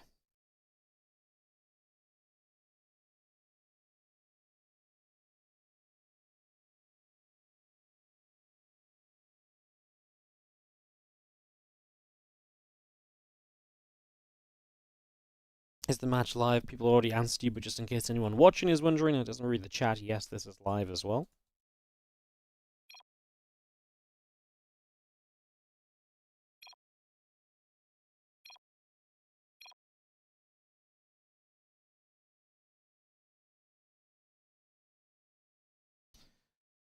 So we're ready to get back to it. Just waiting for Clem to resume. He gets ready. Clem's ready. No, there's no admin in here. 3, 2, 1. Game resumed. And back in we go.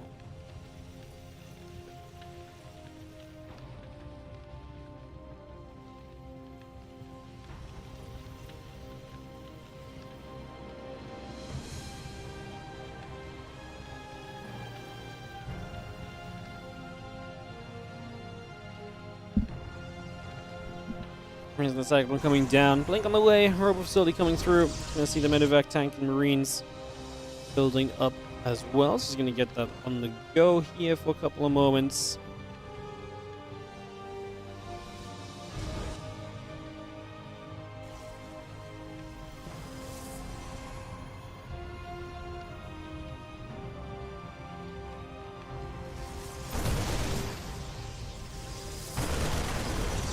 See the Marines and the Cyclone obviously here. Battery goes down quickly. Blink is just now about to finish. That will help a lot in this defense.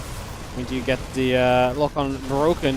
Obviously, Cyclone lock-on is fixed, by the way, so Cyclones are not going to be as effective as they were, kind of re-locking onto Stalkers and being this constant menace on the pushes like this, actually. So that's a fact. We pulled the probes for a moment. I don't actually think that was necessary. I think that's just a couple probes gifted for no real reason. As they do continue back, and that is going to be a cleanup. So the Marines all go down, Cyclone going down. Medevac just about escaping away for now. Stalker's actually going to try and catch these remaining units. The Medevac can evacuate them, but the Stalker's going to come right up across the other side of the map. So just looking to get straight into position already.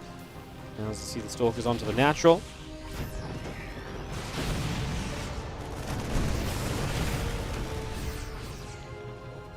Surprise Terrans aren't playing around with quicker Hyperflight, cheaper Vikings, or better Drilling Claws. Hope to see Mech or Battle Mech more often. I mean, the Cyclone essentially got nerfed because of the bug fix, so I'm pretty sure Battle Mech is completely off the table. I don't think there's a chance on Earth that Battle Mech is viable anymore. The only good part of Battle Mech, truly, was the fact that Cyclones were able to trade somewhat effectively. That's unless the upgrade bug fix is enough to fix that, which I really doubt. I think there's just no way Cyclones are good enough to carry Battle Mech in this matchup anymore. If you see I mean, I think Hyperfly Rotor and Drilling Claw upgrade openings will be a big thing, but they're not going to transition into mech. They're going to transition into just bio follow-ups, I think. So we've seen the Marine tank coming over. Just going to see the Immortal getting jumped on. Stalkers getting pushed back.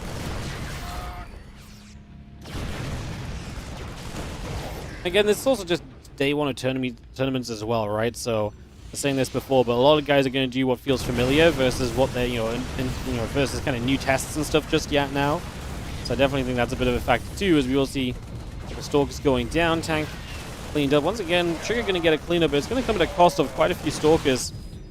Liberator in the main base gets through there for a little bit of damage as well as Clem comes in with that. Did the Liberator change make the patch notes? It didn't, right? Oh no, it is. Liberator sight was still reduced from 10 to 9, sorry. I just didn't see that in the notes earlier, but obviously I just skipped over it because I was reading the ghost change already. So yeah, Liberator nerf, sight range is nerfed still. Gonna see the bio units on that high ground, gonna be plenty enough to push these Stalkers back for now at least. Just gonna turn that the other way.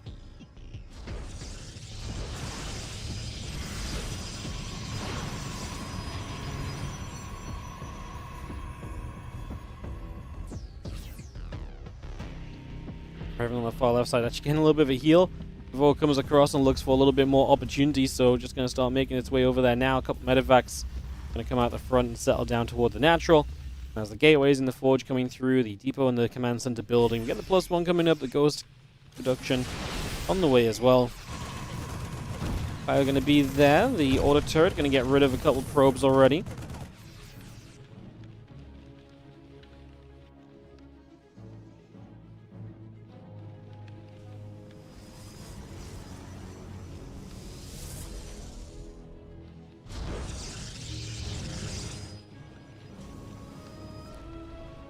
And a couple ghosts coming about, just going to be seeing those coming to the table as Clem looks to establish his third base now.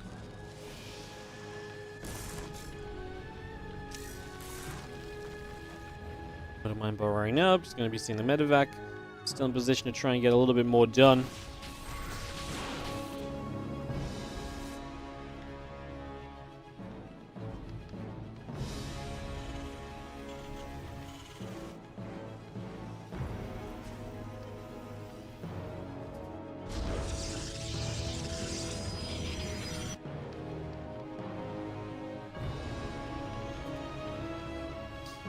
Fire pulling across. We take a couple of seconds, then Forge on the way through. Just going to see the couple of Zealots and the Immortals. Going to get there for a moment and getting a couple of hits in. As we have. I mean, Clem leading by about 20 supply at the moment.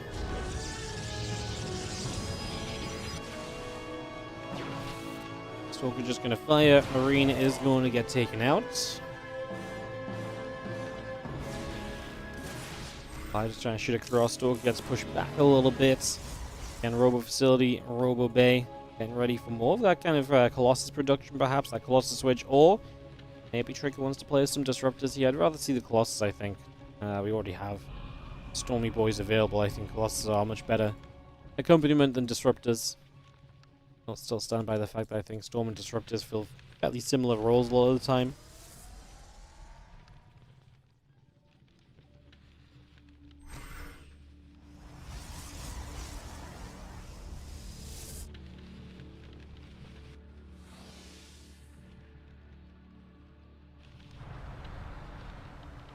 Coming across, still got the Conquest of Shells coming through, Stimpack building as well.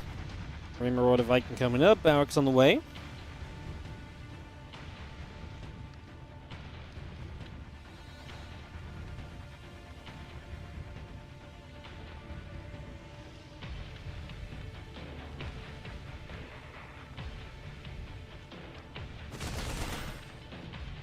The Stalkers get a couple of shots going. You can see the rest of the bio gathering around. Take a moment.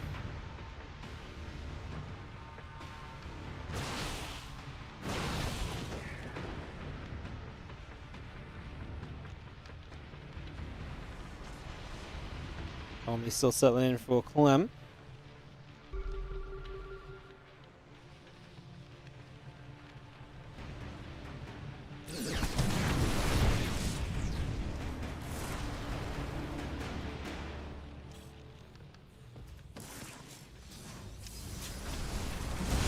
It's going to be Trigger that's kind of pushing up into position and trying to get something done here. Just going to be seeing the army coming around. A couple of Storms still looking to get into place. We are going to be seeing Storm. Did that Storm not hurt that Sensor Tower? I guess the radius on that Storm looks a little bit weird, but that Sensor Tower definitely looks like... This Sensor Tower is just not taking damage, no? Am I crazy? Okay, a couple of Storms taking a while to go off. That looked very strange as... Anti-armor missile coming down. A few Vikings going to try and hit in as well. He's still stepping forward. So if you've seen our forces coming through, is just going to be seeing the army doesn't want to try and again keep pushing in. But Clem, I think, has enough to kind of deal with this right now. Viking count reasonable. About to be on 2-2, which will help Clem out a lot. Does get rid of this Archon rather swiftly as well. So that Archon goes down. Seeing a couple Stalkers still making their way over.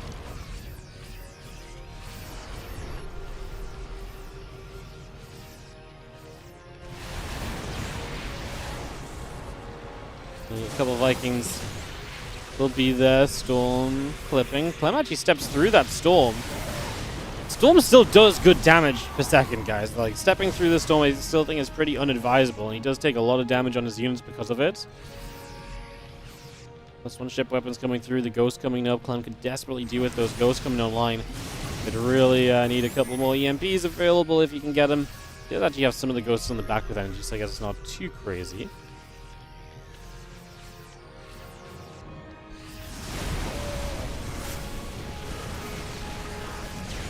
A little fight breaking out. Good first EMP coming down. Clem still has an anti-armor missile on some of these units. We see a couple of Zards getting through the front trying to tank those. Colossus having a good time of this, but I'm not sure if there's necessarily going to be enough for now.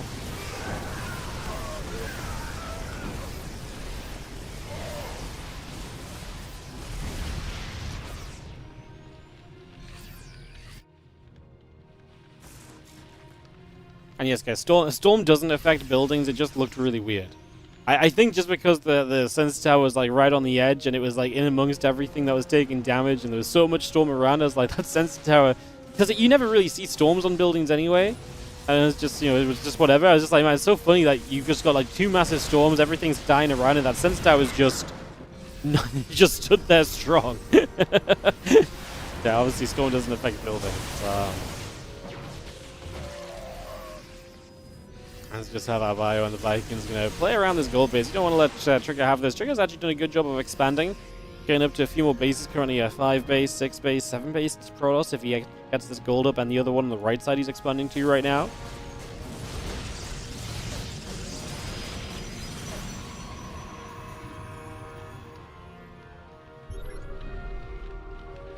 When we pushing forwards, Zealot Stalk Colossus coming around. A few of the Stalkers go back around the other way. More warp bins coming straight through.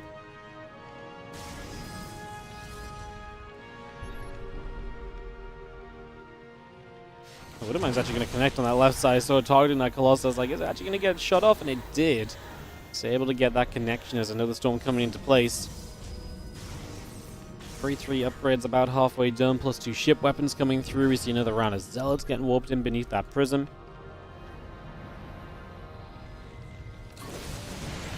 So the EMP coming about, anti-armor missile coming through. The Colossus taking some damage.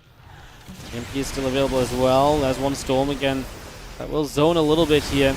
These Ghosts in the front lines are scary now that they're light. Like I said, Colossus will laser beam through those effectively if they get given the chance. So one thing we've got to be cautious of here is Trigger does charge in with the Zealots. But we're going to try and get a couple snipes off. Disruptor obviously there to help zone out as well. Now a Storm from the bottom side coming through from the gold base. And wants to step away from that one as well. He's very low HP on his army. I mean, I think that means he can't fight. He's essentially half HP versus full HP. He's going to run back to his planetary fortress. Some reinforcements showing up.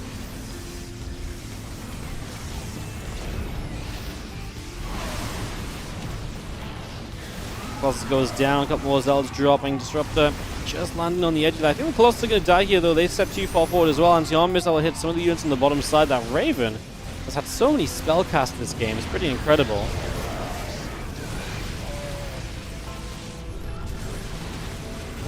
Army continues to push up. The Zealots will try and attempt their way in. That's a good disruptor shot. I mean, Trigger's been losing units as well, but Clem losing a bunch all at once with that disruptor shot done, denying.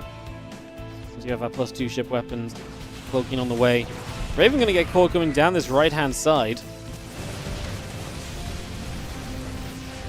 More probes going down over on the left. And yes, guys, Purification Nova size change did not go through. It's just Purification cooldown. So, yeah, just the size of the Nova, just the cooldown of the Disruptors, not that area. It's a good fight for Clem. Until the Zealots show up, I mean, it was a good fight against everything else. Now, even against the Zealots, he should be okay. There's not a lot of splash here, so this is where that Bio Army should be able to stand its ground a little bit more.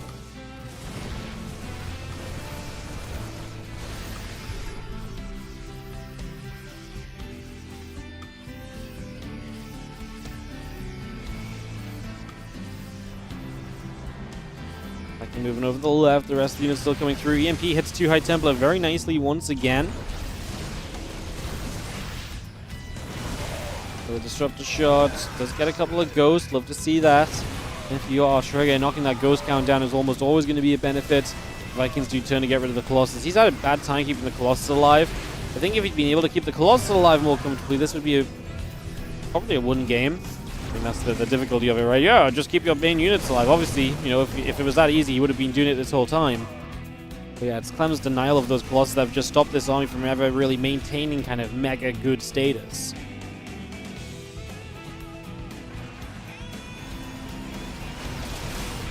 Libs. Got a few hits coming off there. That Disruptor, going to get denied. Clem just targeted down in time with these Liberators here. Just starting to push this position a little bit. Going to work on getting advanced ballistics as well. Here come the Zealots coming through too.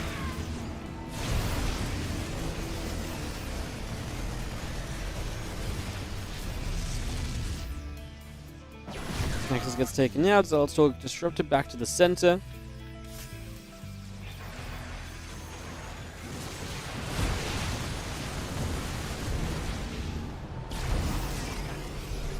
Disruptor shot, but this one doesn't land. Just going to keep on pressing forwards. Another Immortal going to get picked away at here. Zealots are going to get taken out. As we try and retreat, that's where Clem can chase and get a bit more value, still maintaining the supply lead. Trigger has got a lot of bases up, and Clem has not felt comfortable to go get a drop-off onto any of those bases elsewhere. I actually think a drop on the left side denying the gold or so would have been really nice at some part of this.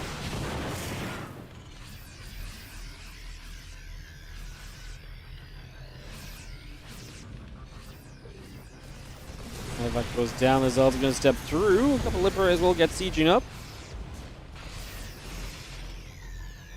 And that's the lag spike. We obviously talked about some lag earlier already, so hopefully I'm going to say it's not us. It's not. This one's on Indy, as we'll take a 40-second breather for the timeout, and then we'll get back to it.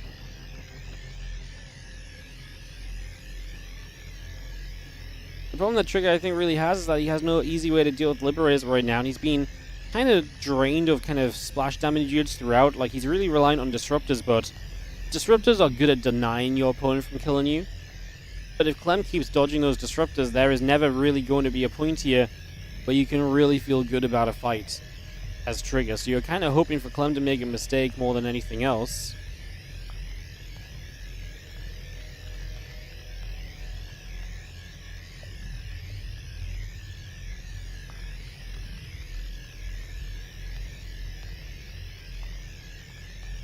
Countdown goes down, we'll drop Indy, and we'll get back to this.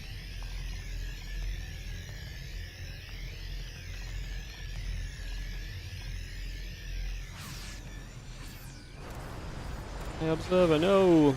Alright, a couple of Libs siege up on top of the gold mineral line. This is good for Clem. He needs to start doing something to push back some of this Protoss economy as well. Resource loss in this game is 8,000 in favor of Clem, so he's traded great. It's just the fact that Trigger has had so much eco behind it all, allowing him to stay in this game and rebuild so many times. So if Clem can start denying some of that, that'd be beautiful. He is going to have a Zealot run by to the top left he has to go deal with, though.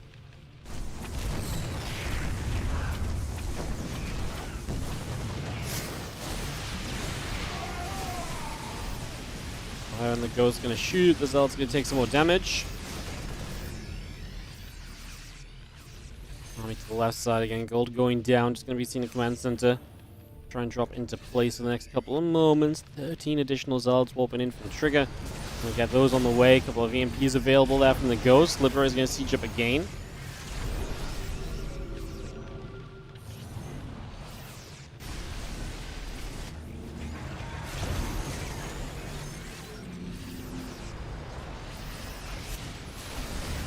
Zealot's going to charge through. Bio and the Ghost still gathering together. Just going to see those Zealots charging up. Definitely Marauder's in some trouble now. We have Lib still producing Marauder Ghosts on the way out. See the rest of the Liberators setting up as well.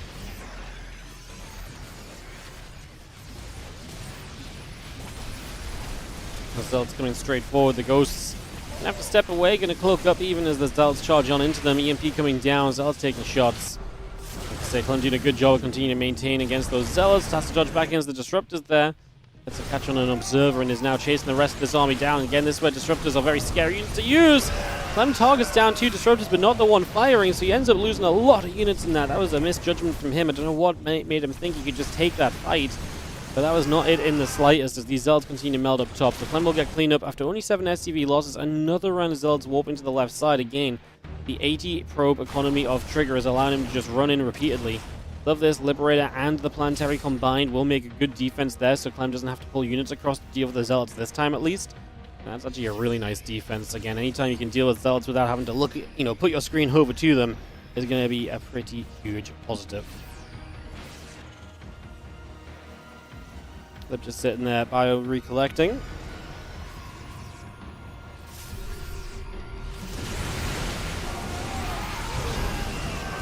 Going to shoot through. A couple of storms coming down. Clem chasing through the storms. I mean, I mean, like I don't believe in it. Like, units are dying. This is not like he's disrespecting the storms, but the storms are kind of saying, you know who we are, right? We're still a good storm.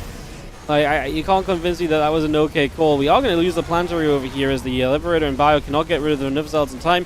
I actually think he could have saved that if he just pulled a couple more SCVs to repair. He did not have everything possible repairing on that, and I think that does make an impact. 4,000 minerals available currently for Trigger. A lot of money just banked up at the moment.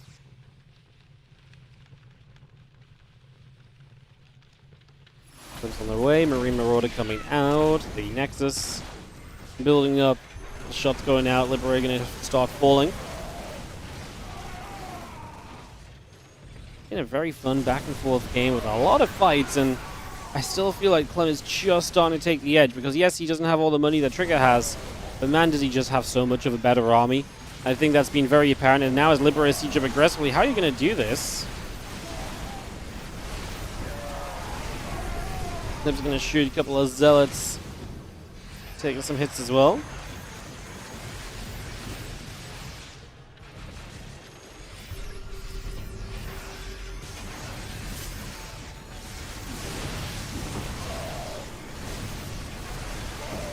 Is going to fire. A couple of those Colossus going to have to step away. The rest of the Zealots coming through.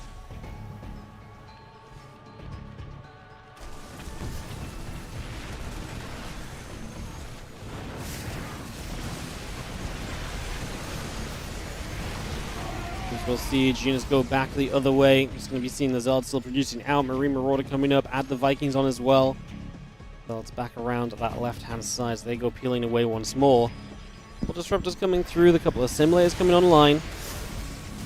Bio takes another chance at stimming in toward this whole situation.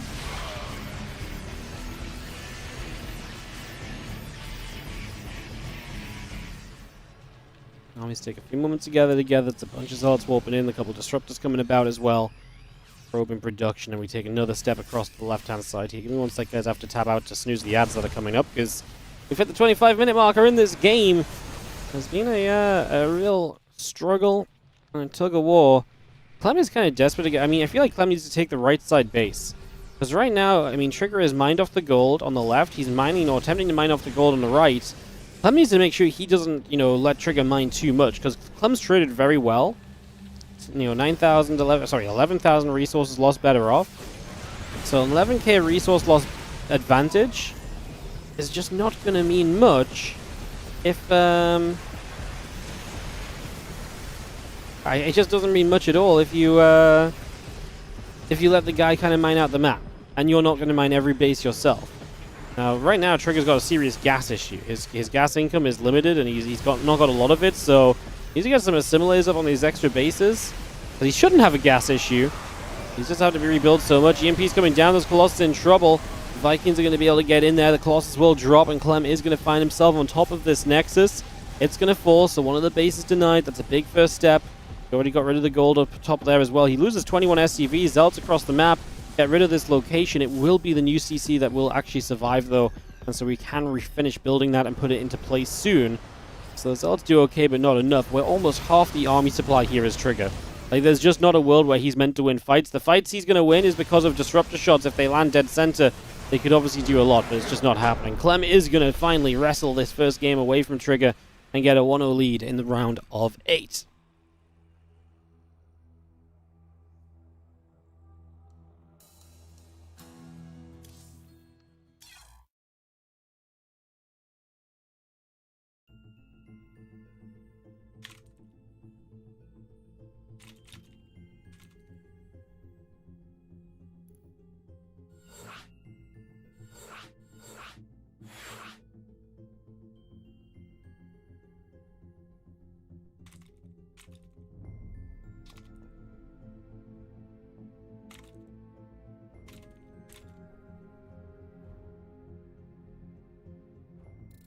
Alright, game number 2 coming straight up. I've got to run the ads because, yeah, we are on the verge of them just playing during the game already.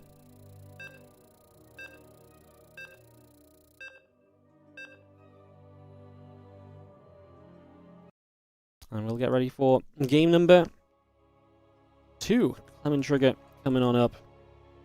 Where are we at in the bracket right now? We are currently watching, obviously, this round of 8. Oh, the semi-finals are already set. Classic versus herO and MaxPax versus the winner of this series. So we already kind of know where we're going with the semis.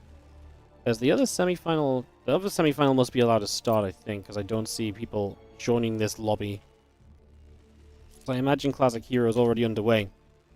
As we have got in the top right the red Terran Clem.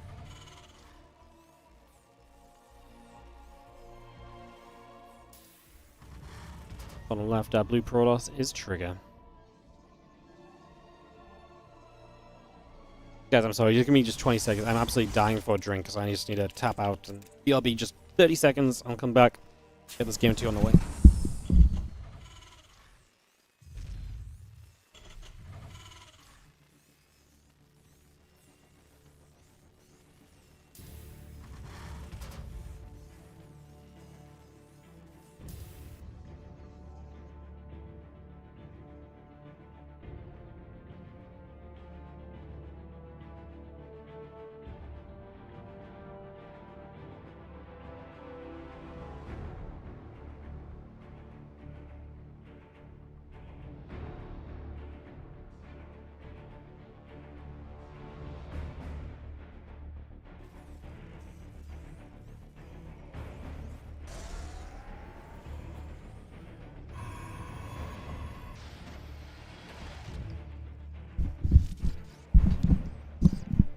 Alrighty guys, welcome back. How we doing? Thank you for a bit of patience.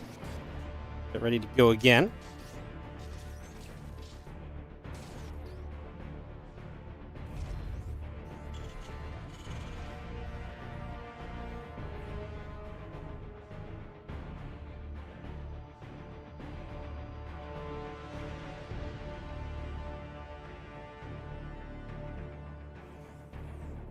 Game 2 coming up. Get this underway.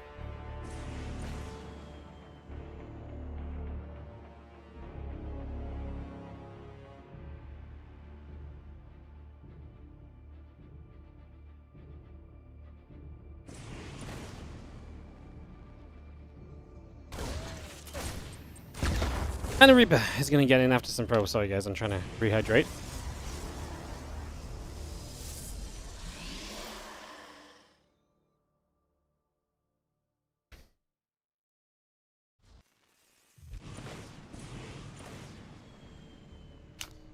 Can Clem make it a non-PvP affair in the semi-finals? Has been 7 other Protoss in the round of 8 today.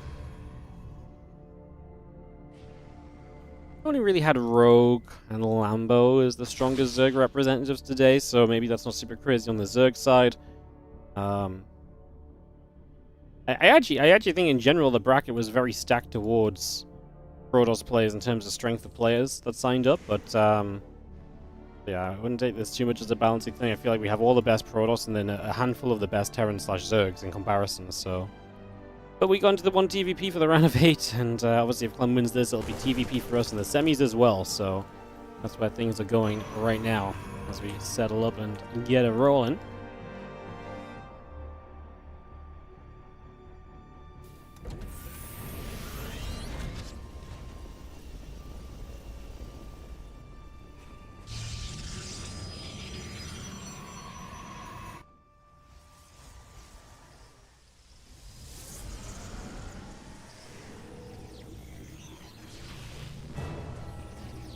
Stalker fires, Reaper gets pushed away, and take a couple of moments to just, again, fire up some shots and push things around a little bit here as you have the Stim Pack and Combat Shield coming through. The Dark Shrine and a Robo Facility coming up as well.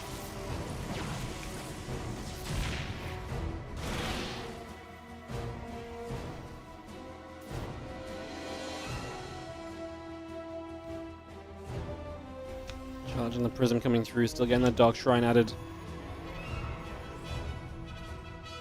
Gateway being produced.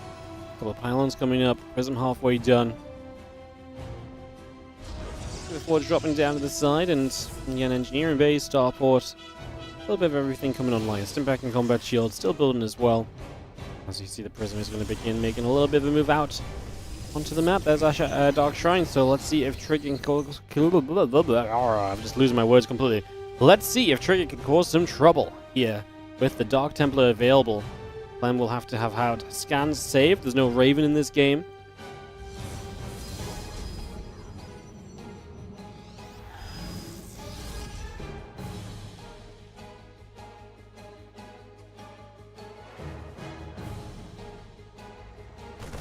Will be there. Cyclone locks, and it's going to be a good denial initially. Not having to deal with the DTs at all just yet is a nice little bonus as the DT there is seen. I think we don't have the scan. Missile turret will go down. There's the scan. So we kill the DT, but we need to get the missile turrets up. He is going to get the prism. That's huge because now you know where these DTs are in the main base, and you know you can pretty much just guarantee they'll go down. Missile turret's going to finish. Depot will lower, but realistically could have raised. Next scan not available just yet is kind of the problem here for Clem, so he will start taking some damage.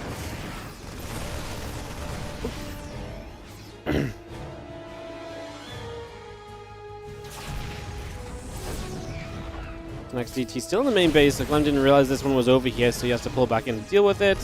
He'll have to drop the scan down and we'll be able to take the DT out.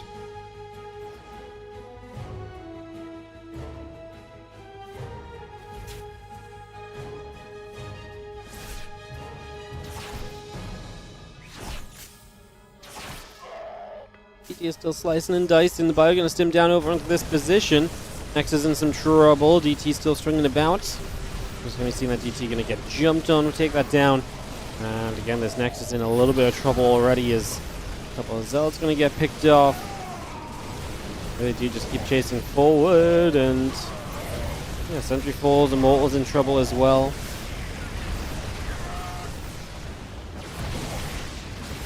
Clem did okay, but he is going to get pushed back. Supply-wise, only 5 workers down at the moment. 20 army supply in your favor. And plus one attack upgrade finishing on the engineering bay as we still have Marine Marauder, Medevac Mine all building up at the moment.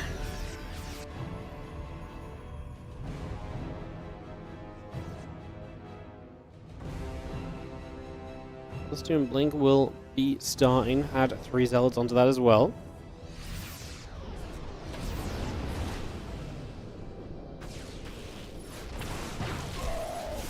Zealots will charge through. The Widow Mine is going to be taking some damage. Just going to be seeing that cleaned up, but then Clem turns on this army again. Going to be able to get in after a few of those units. Widow Mine's chasing as well.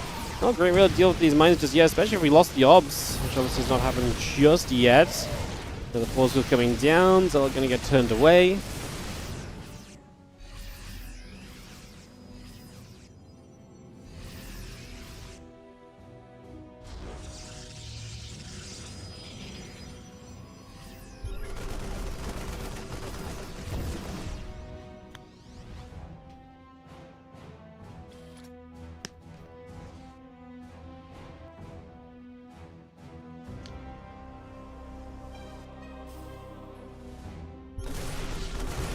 See the biome. It's going to get there. DT is going to go down. You can see more DT still being used as a way to try and help Trigger out on this one. Bio coming up, couple of barracks on the way in. It's going to be seen again. Plus 2 and Blink all coming across here currently. That DT going to try and get around the back and hit the Widow Mine.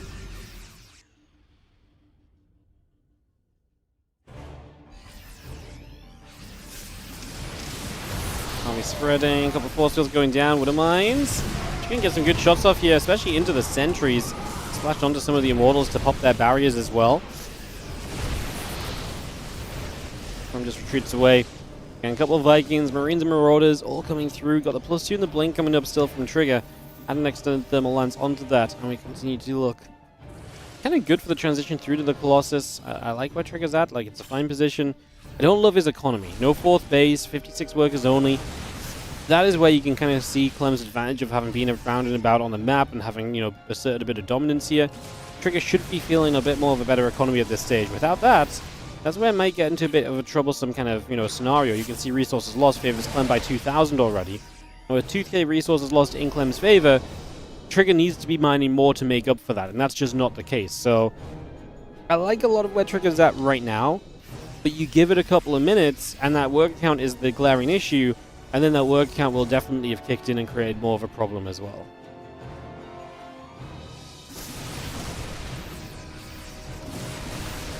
The Zealot there, get the pylon too.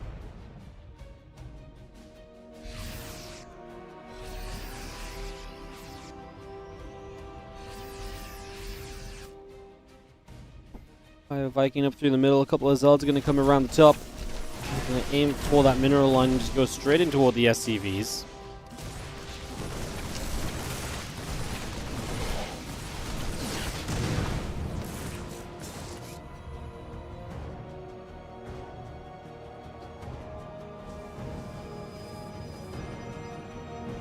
And Thermal Lens going through, +3 attack on the way. We had the Temple Archives on as well.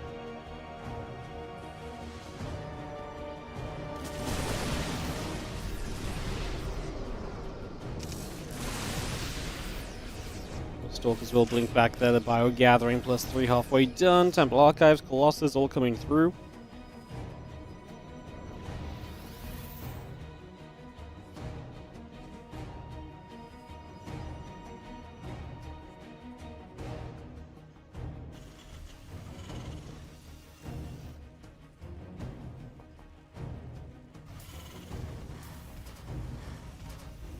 I'm on the way again, +3 attack building.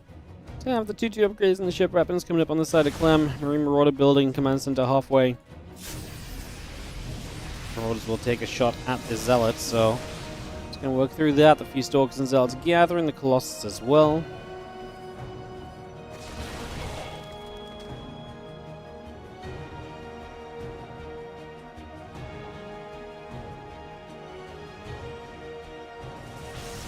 A reasonable moment to step forward right now. Trigger is going to, push up into the center here, making a little bit of a play.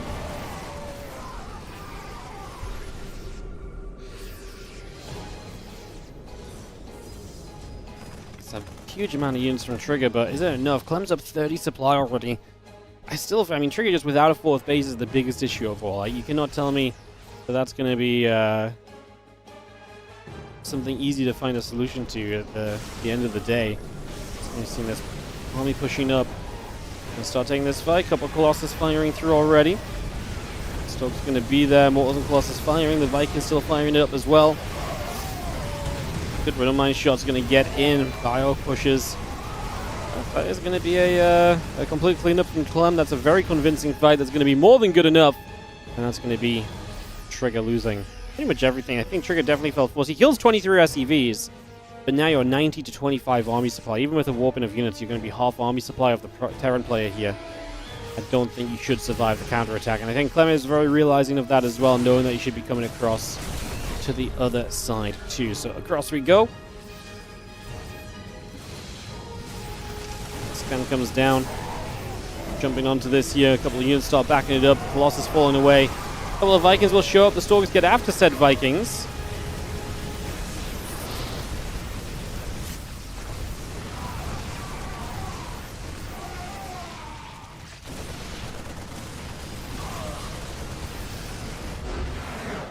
Gonna be GG's. Clem with the 2-0 into the semifinals to take on MaxPax. I'm not sure if the semis waited actually in the end. I thought they'd started, but maybe not. Let's see if we get some info on that. Apparently Korea. Looks as though the semis are going to be 1 by 1. Cool.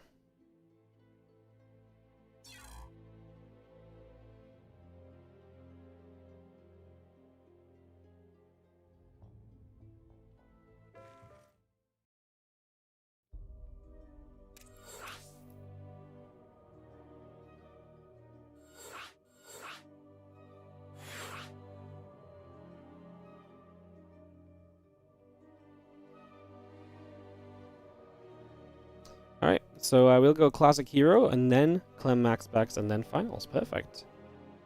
Love to see it.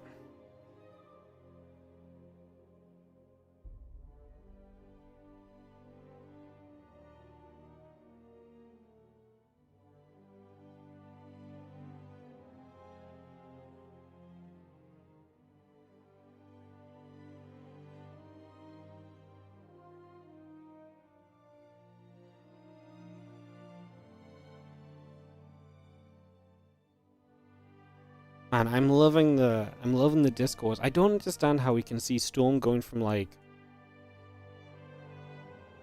I don't understand how Storm taking like a 3 DPS decrease, but lasting twice as long and being larger. I don't understand how people are complaining that this is a. I don't understand how people are saying that people are just gonna disrespect Storms and withstand them. Like, I think every time Clem disrespected the Storm and walked through them in these past games, literally was a mistake. I think Clem tried to disrespect the Storm and he's absolutely wrong to, or he was eager to kind of, you know, get through Storms and it cost him health.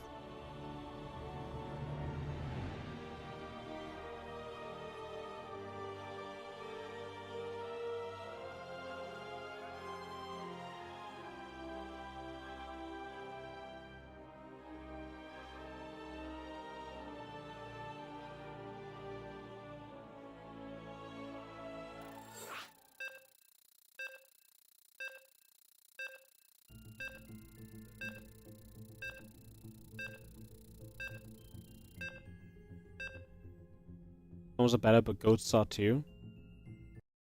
Ghosts are not better. Ghosts are less supply. I don't think that should really impact TVP that much, though. It does give Terran a little bit more free supply late game. But, Ghosts are actually worse versus Protoss because they're lightning. So, like, we kind of have to consider that as well, you know?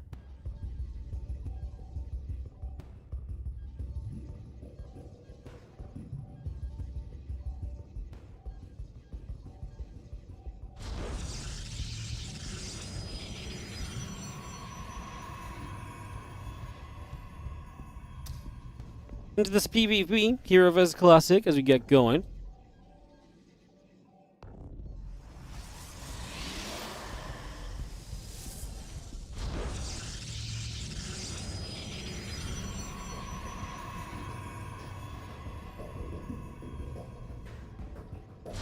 I think what this, I think what this patch actually does well, I think in theory for PvT, obviously we've got a long way to go and a lot of tests to do and a lot of games to watch. I think in theory this patch does a lot to push Protoss in the late game to be reliant on a mixture of tech units rather than just like, oh, storm, storm, storm, storm, storm. I think the Protoss units now are meant to complement each other a lot better. Like, you know, Storm is going to be a good thing to have, but you can't just rely on Storm. You also need Colossus, which are maybe easier to keep units at bay from because the Storm lasts longer and it's a bit bigger.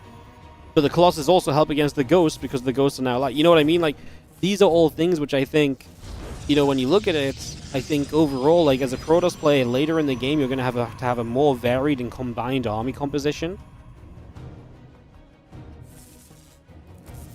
I truly think, and obviously I truly hope as well, but I actually do think that the current changes probably bring about a much more skillful and fun to watch late game TVP, where it's much more of a dance between units, it's much more of a battle of kind of compositions and switching and getting up this to respond to that, then the opponent responds to that as well.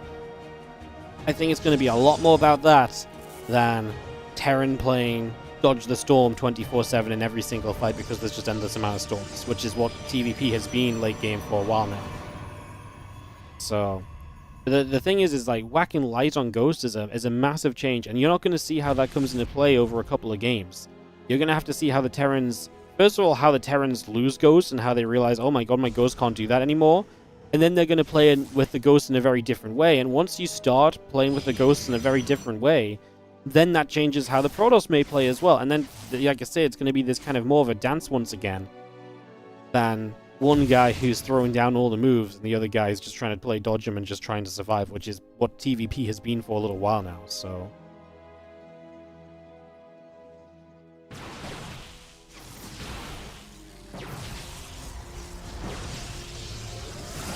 So, it's going to be interesting. And hey, like at the end of the day, like 2 months from now, we might look at these changes and be like, huh, this really wasn't it. But the thing about StarCraft 2 is you need months of time. You need an extremely long period of time to let metas settle, because so much happens. Like, things are not going to change in a day. You know, people are going to start poking around with the new stuff.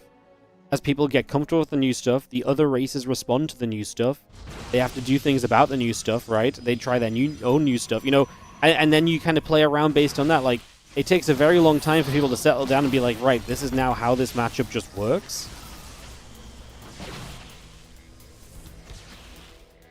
So, yeah. Anyways, into this PvP, herO's in trouble. Coming out of a massive supply block right now, he is going to start up a third base.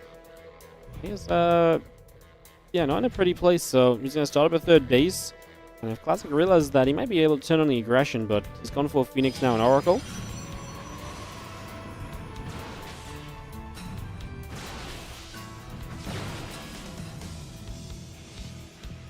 Well, Stalkers gather, the Adepts will come through. I'm just going to see a couple of those Adepts going to shade forward right away.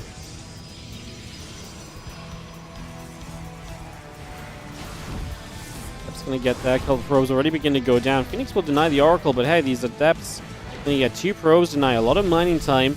Oracle has to pull back and activate onto the Adepts to protect them against them. We only get 3 kills. The Adepts should get caught there. One of them at least should go down. We actually turn direction, and so both probably go down in the end. It's a nice catch from Classic at the end of it all. Only 3 workers lost. I actually thought there was maybe potential for a 4th or a 5th even. Doesn't quite happen though. Next building, Cybercore, or Robo, and Gateway on the way, not Cybercore and Site, never mind me.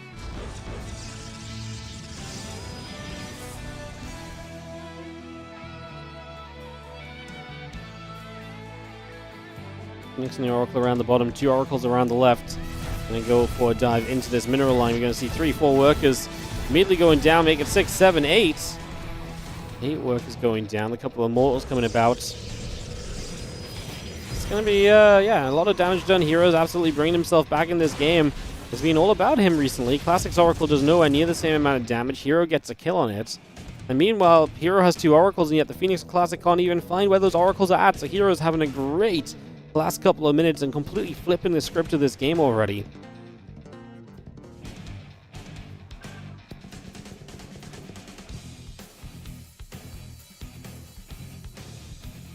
Two Oracles down the bottom, Stalker Immortal gathering up.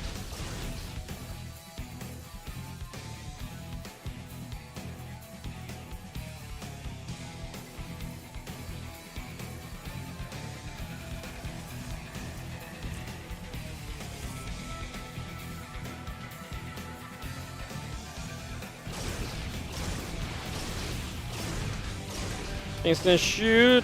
Just gonna see one Phoenix going down. Let's see, the Phoenix, though, is going to be able to now zone these Oracles and chase them a little bit. Phoenix low, though, so can't just go chasing forever. This will take a couple of seconds. There's extra gates coming about. Immortal on the way.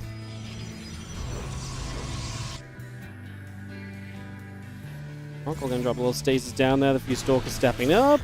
Going to step right into it. So Classic going to eat that stasis ward right now.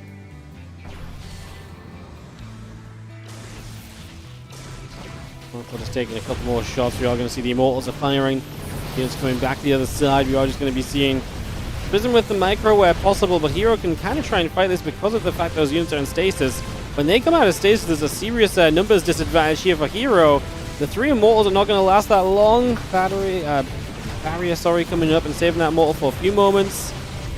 I mean, what a wild fight. herO's actually up in workers as well, and he is going to end up with the army supply lead. He actually see Classic catch it caught in another stasis ward.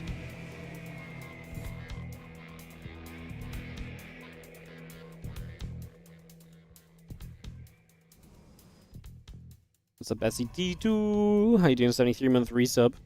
If Trigger beats Clem, do we riot? Well, Trigger did not beat Clem, so we do not have to riot, no matter what, so...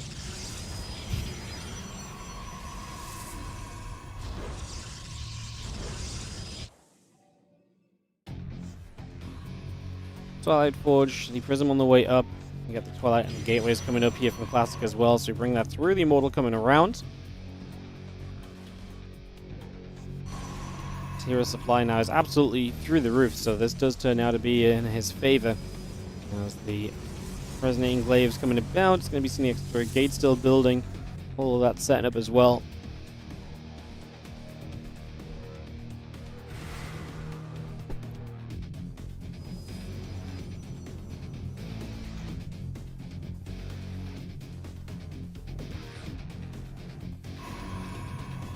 The Resonating Glaive's coming about. Just going to be seeing the charge chrono boosting along.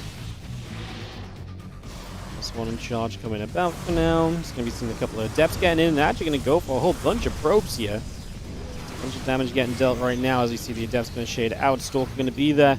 Adepts take a bit more damage.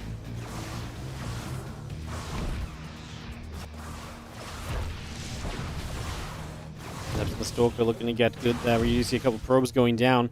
Still got the Resonating Glaives coming through, and extra Adepts on the way as Classic is just trying to find some opportunity to step back in this game. And playing Glaives against the Charge is going to give him maybe one timing where you can try and be, you know, competitive again. But realistically, herO is storming ahead in this game.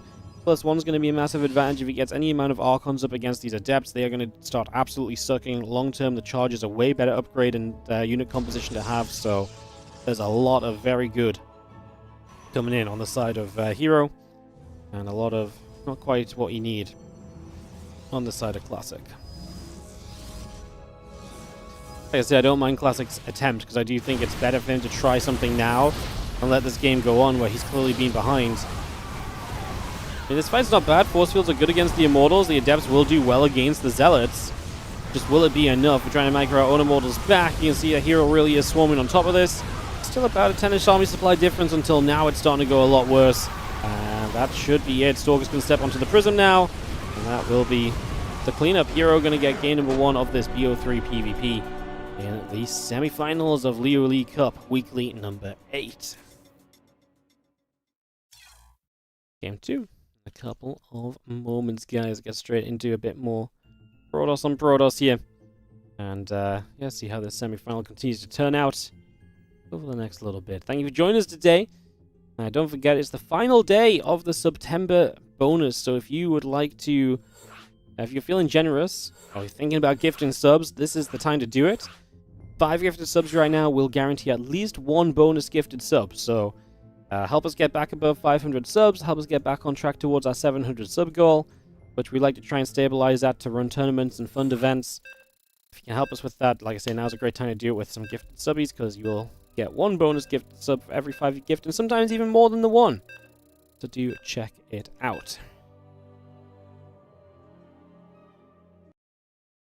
Alright, with that said, we are counting down into game.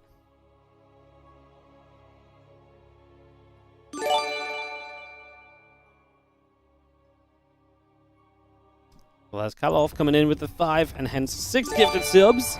Thank you so much, Kalov. Going in to Angmar 1917, herO Marine, as 517, Red Air 6000, KC 074, and Freaky Koala.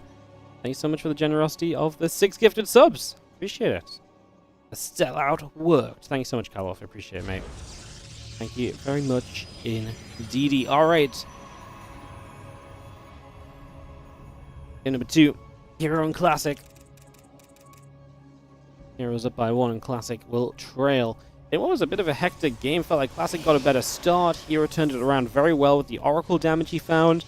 Still felt Classic had a moment, and then I think herO was saved a little bit by some stasis wards, honestly, more than anything else. But, yeah, some good fun. What's up, Sipship? Thank you so much as well for the Prime, for the 47-month resub as well. Appreciate you. Thanks for supporting and helping to make StarCraft 2 keep happening.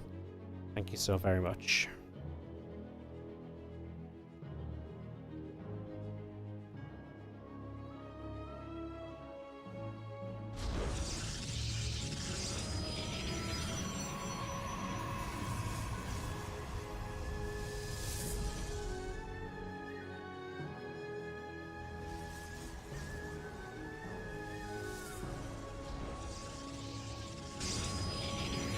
Here's Epicor coming through for a couple of moments.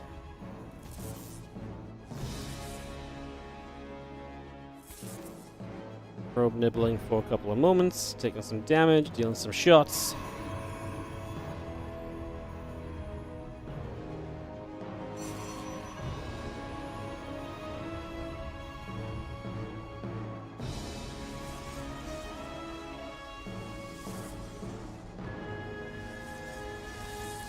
Moments to get ourselves settled. Probe's going to nibble at each other and get feisty as the Adepts come through. Okay, on the way. Robo facility being added on.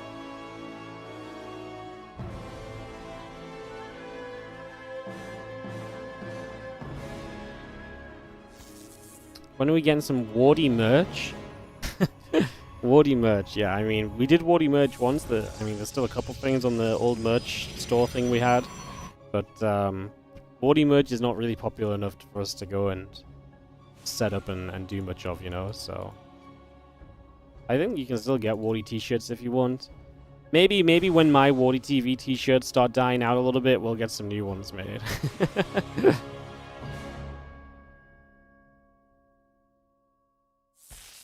Right, we're about to finish from herO, so his aggression will be popping up here in a few moments. Immortal going to be the choice. Classic expanding with a Stargate in front of it, so he's going to have that Stargate to help him play safe and defensively, and we'll see how that turns out. As the Adept are going to catch a probe, but not much else just for the moment here in this game too.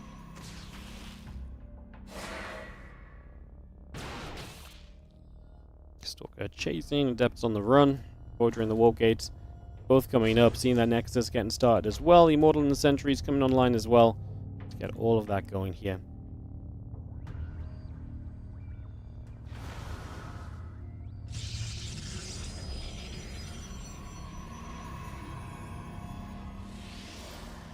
We're going to Chrono Boost, going to pop out that Stargate, and we'll be able to start making a little bit of action happen here and there. Again, Nexus and the battery coming into play. I'm just going to see that Prism really again, not far from completing. Over these next few moments, the Prism coming up, couple sentries building through.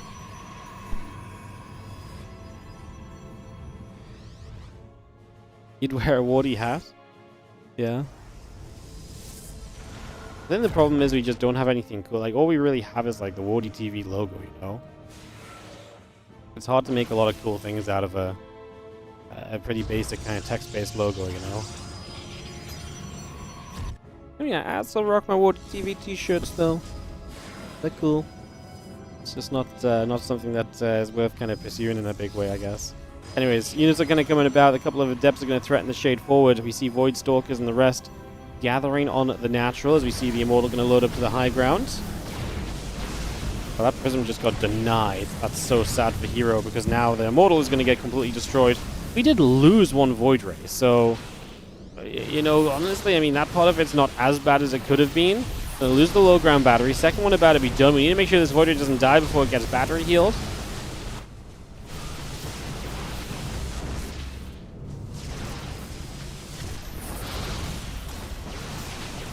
He's gonna try and fight just...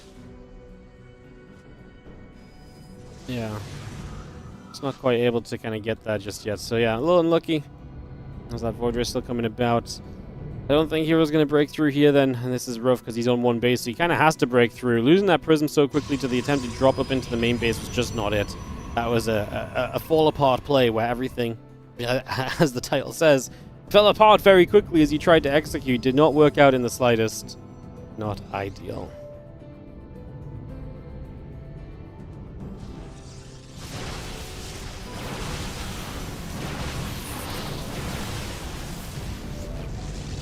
Three Void Rays is too many. Yeah, I mean, you're just not breaking through this as herO anytime soon. You could argue if like enough Stalkers came up. I don't even think we're close to getting enough Stalkers. These Void Rays could have probably hit a couple more Stalkers down there if they just attacked rather than getting fancy trying to pull back and messing around a little bit. So, just needs to dodge away from that trouble.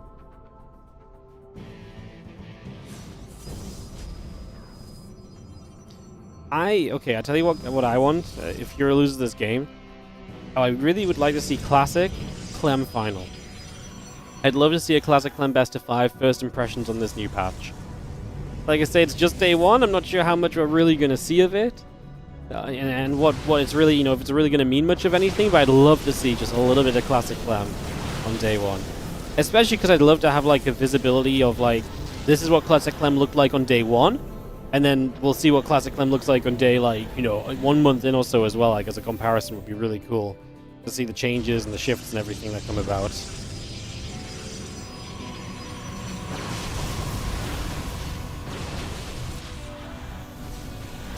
Void's activating, going to get forward. A couple Stalkers going to go running.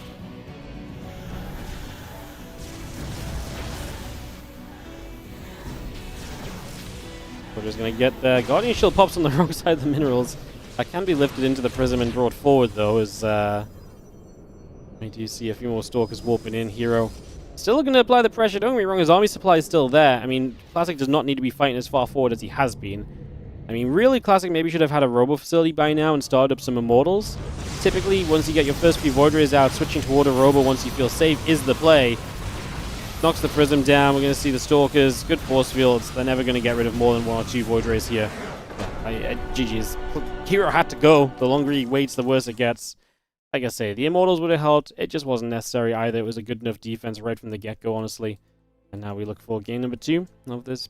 game number 3, sorry, of this best of 5. Game number 3 of this best of 3 semi-final. Numbers. Hard. Difficult. Maybe Persephone to decide the series, who will get to the finals of the LIU Cup this week. Again, thanks for watching, guys. Again, thank you, Calor, for these gifted subs to kick us off into that last game. Thank you, everyone watching on the YouTube as well. If you're watching on YouTube, don't forget you can like and subscribe. You guys remember when I said I wanted to hit 50,000 YouTube subs this year? Well, that ain't happening, but like we can still keep on trying to push forward and trying to do as much as we can. We are currently at 46,400 YouTube subs. So if you don't sub on the YouTube already and you'd like to help us out, do consider it. We gained 2,000 YouTube subs this year. That's not bad.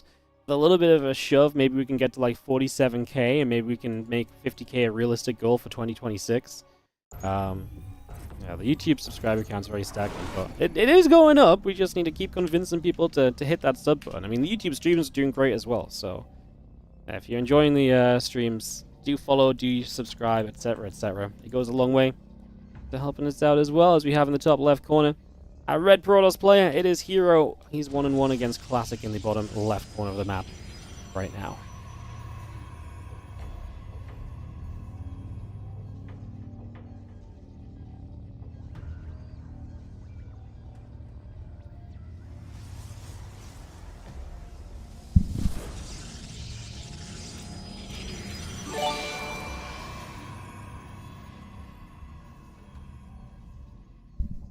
Hi, Man Jr. Thank you so much for the 32-month resub on the Prime. Unwatchable stream typo in the title. Yeah, I know. Apparently I put a W instead of an E. Look, yeah, I'm going to claim it's clickbait. People are going to be like, oh, I needed to come tell Wardy it's spelled wrong. And then, you know, people click, people interact, boom, bang. More viewers. Yeah, something like that.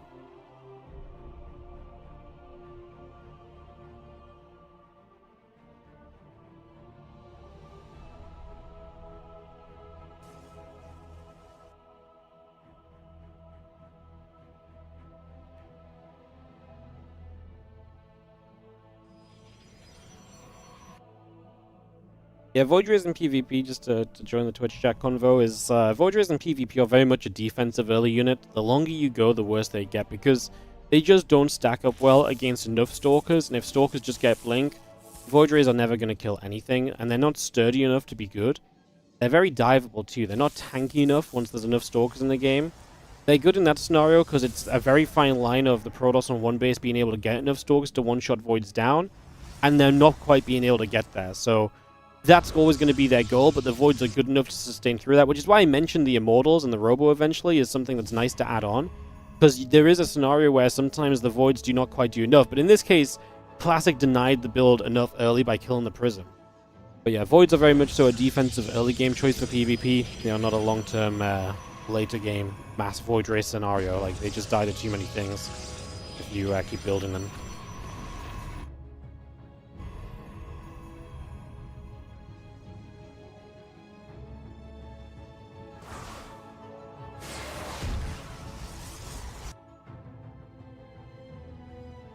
Maybe time for a Wardy rebrand?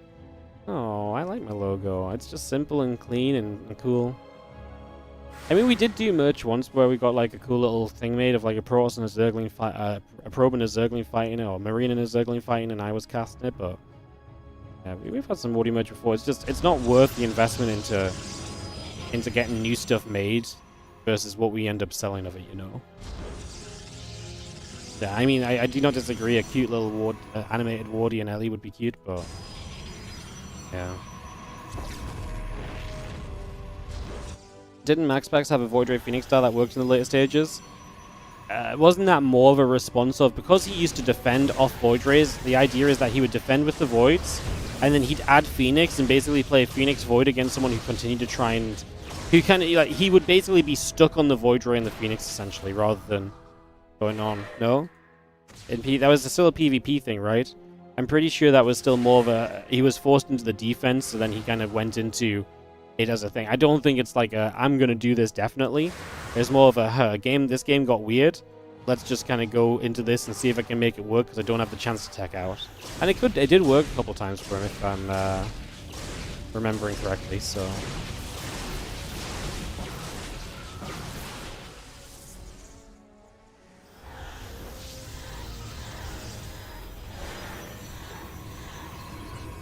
Stalkers, Sentries, the Adept gathering out, the Prism dropping a couple of them back down.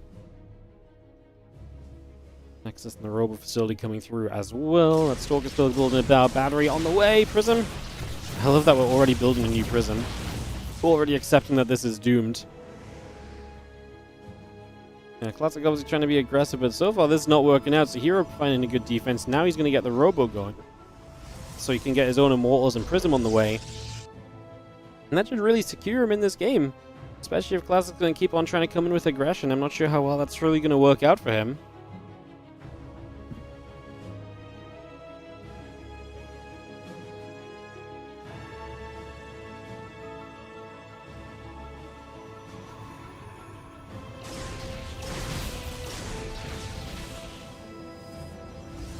The Stalkers and a couple of Sentries going to step up. We already see the Stalkers in a little bit of trouble, getting jumped on right away there. Phoenix going to begin to go down. The Stalkers and the Sentry still moving through. Prism overhead. A couple of Adepts coming in from the other side. That Prism is kind of low, but it has survived. And if we can keep it alive, then we're going to give ourselves a chance still here as Classic. Prism getting targeted. No! I mean, he's still okay without the Prism for now, because obviously he killed off everything, apart from the Immortal that's on the ramp. But with the Prism, he probably wins the game right now. Without the Prism, this maybe draws out a little bit, as the Nexus of herO will go down. But he's going to be given time to survive, because you can't really play against the Sentry and the Force Field that will come down on the ramp if you're not careful. So you can't really go running up there just now. Prism actually took a lot of volleys there, so that's already low and vulnerable. Because we had to build a Prism on the side of herO, he doesn't have a second Immortal yet. That's only just on the way now. As Classic will get rid of the Nexus. Will then turn a few more shots onto the Prism, getting close to getting rid of that.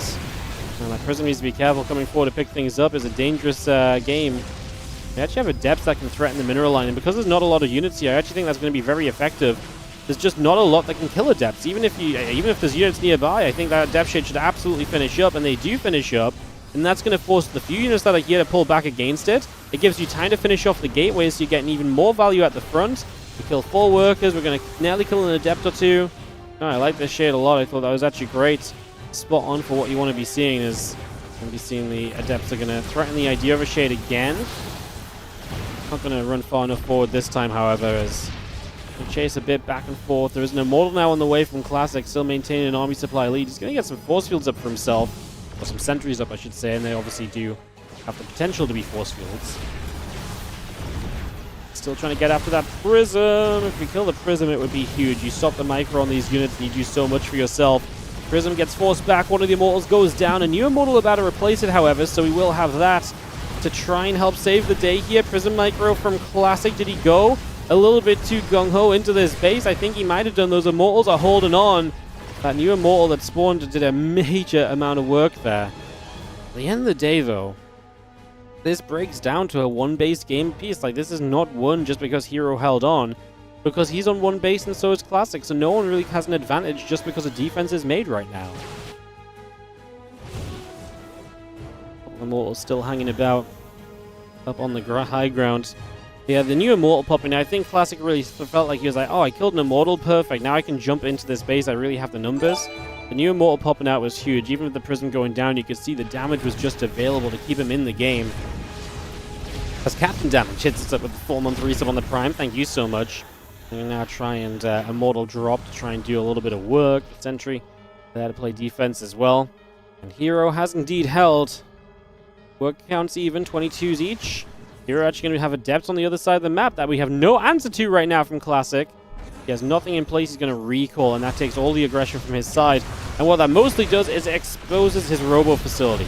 Because now he can't protect his robo. That's why he's playing around the left to protect the robo facility from being jumped on. Now that robo facility gets depowered, and he loses 9 probes, and herO, with a beautiful 1-2 punch, is going to put himself into a very solid spot. Because now he can keep on adding tech units where Classic cannot. And herO has the Stargate from earlier. He's going to rebuild a Phoenix. I love that, because a Phoenix lifting up an Immortal right now would be an absolutely huge way to depower a lot of this army as well.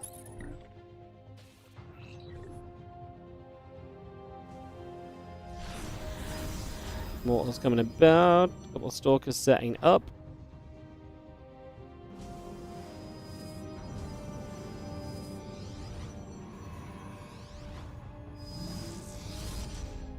There's the Immortal coming around. The Phoenix going to be right there as well. Just getting the next in the pylon, continue to build on through.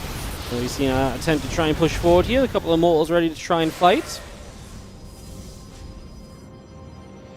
Adepts going to try and shade their way up into that main base. The Sentry going down. The other couple of Adepts and the Immortals getting hit as well. A little bit of a lift on the Immortal, like I say, it takes the micro potential, even just the damage output away from it. We actually do kill the Immortals of herO pretty quickly here. Wow, Classic has just so many units! He loses his Prism, though, and again, that's going to be an issue. Classic really had to get something done in this fight, and he's getting it done, man. He's going to be up in the main base, so no force fields defensively. It may not matter that he's missing the Prism. The Adepts in the front tanking, and he's actually going to come through for this. Oh my goodness, isn't that just something? As herO is now pulling the probes to try and survive. An absolute blinder of a game 3. We are still not done yet, because herO has a Prism and Immortals, right? In theory, until that Prism goes down, there's always a chance. The Prism has now fallen. herO's going to be on 2 supply when this Immortal drops, and that's going to probably do it as GG gets called. 0 supply, herO taps out. Classic gets himself in the final with a ridiculous ending to the PvP. You can't really make that one up. That was actually a little bit ridiculous, wild, and everything else. GG. What a game. What a series. PvP as wild as ever. Guys, let's hop to Europe. It's going to be Clem and MaxPax for the second semi-final of this LIULI Cup today. I'm going to get right on into that here in the next couple of moments and dive straight on through with more action here in this cup. The first event on the new patch.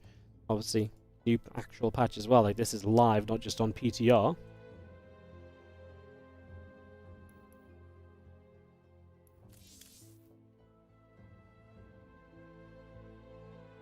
Classic Clem and MaxPax, not even in the lobby yet. Wait for them to get hosted up and we can go.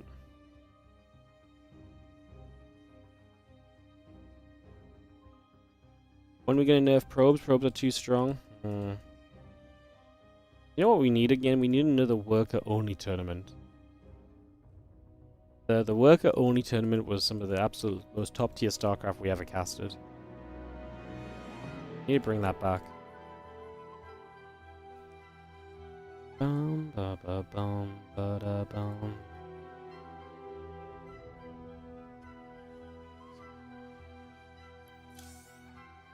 I was wondering if I still had one of the clips from the worker-only tournament from way back when. I think it's on this drive here.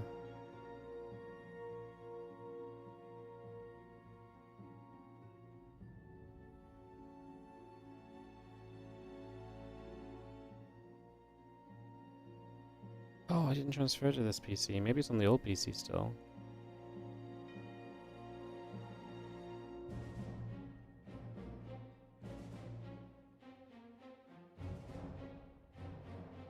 I have like a folder of all my old clips before we had to delete the clips off.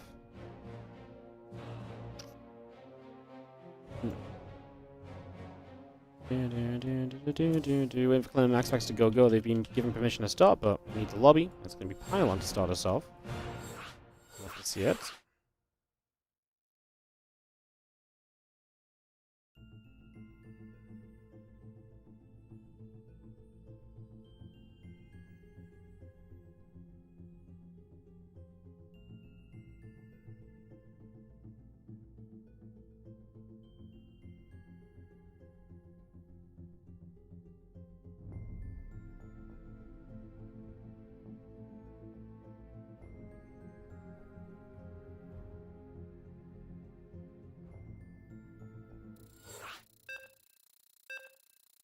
Alright, ready, July, Jeff. Work only tournament, not sure who has the advantage in that sort of game.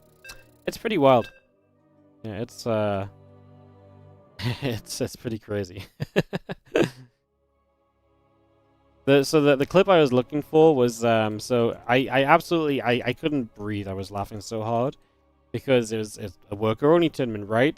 And somebody, one of the Zergs, rushed Lair to spread creep with overlords on all of his opponent's bases.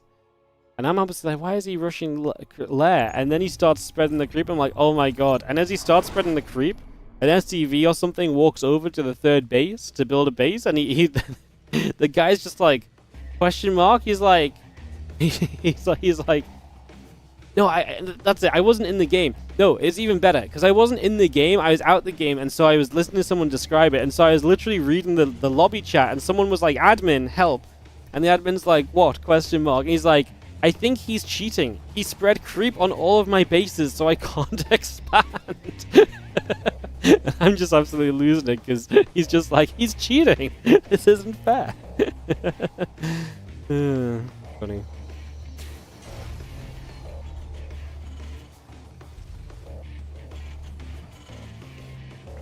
Funny. All right.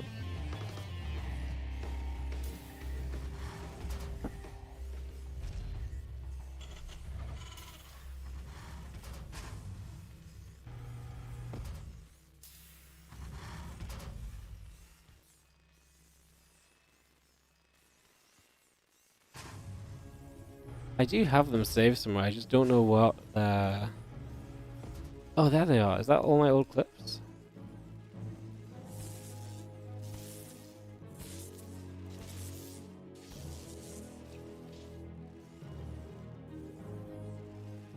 No, this is just straight up,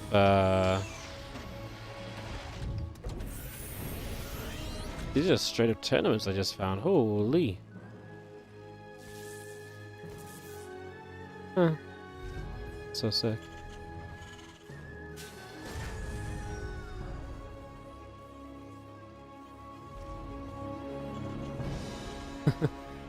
I just have some cool games on my old hard drive. It's kind of wild. Sorry, TVP on the way here. Clem and MaxPax. I'm completely distracted. What a great intro. I'm sure that if I put this one on YouTube, that's going to go down well. What's up, guys? This is Clem and MaxPax in the semifinals of the LIULI Cup Weekly number 8. I'll get myself distracted another time. As we have a Stalker and a Warp Gate coming up here, and we have a Factory and a Reaper on the way as well. And we get set up and ready to party here in this game. Obviously, new patch is live, and this means that everything from here on out is going to be new patch. So keep that out. Keep that in mind as well as we move through.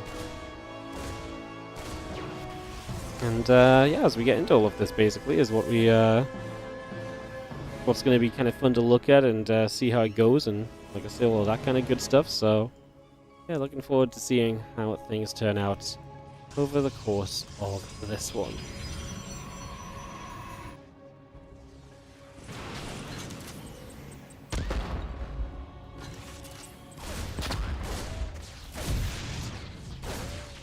Probe's going to pull, Stalker and the Sentry going to come across as well. Just looking for a chance. We are going to see the Reaper going down, so going to have that picked away at just for the moment. The Twilight Council and the Wolf Gate coming up just for a few moments here. As, yeah, commands in the building, reactor and bunker on the way just for the moment. So far, so good.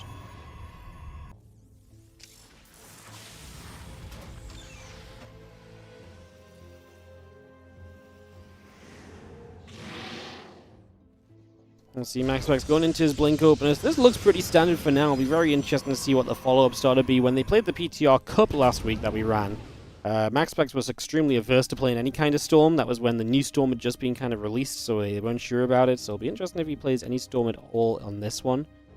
Should be pretty interesting to see as we come through and see what we can do for ourselves. I'm going to have the Wooden Mine drop initially, though. I'm going to get straight in and look at some opportunity. And Wooden Mines. I have the probes running. Yeah, it's going to be kind of nice. There's still going to be that Stalker there. It's going to get blown up, so that mine does connect. And yeah, we're going to actually save a couple of these mines in that medevac as well. 2 mines still alive. The 3rd mine has a good chance of survival too, no? So we have 3 mines still available. One of them going to drop into the main base. More lost mining time here. Going to make sure we get onto one of these pros. Retargeting to make sure we lose as much mining time as possible. Unburrow, reburrow. I like it. The Stalker Sentry is going to be very slow to get there. We reburrow one more time. We do get a probe on the gas. That's a ton of lost mine time. And it's taken so long that these mines are now recharged in the medevac. It's a disastrous early game for MaxPax. I mean, this is levels of damage from the Widow Mine drop you're not meant to find. Like, it's not meant to last for this amount of time, you know? It's not meant to take this long in the slightest. So, yeah, that's definitely a pretty huge factor here. Definitely not something to scoff at thus far, at the very least.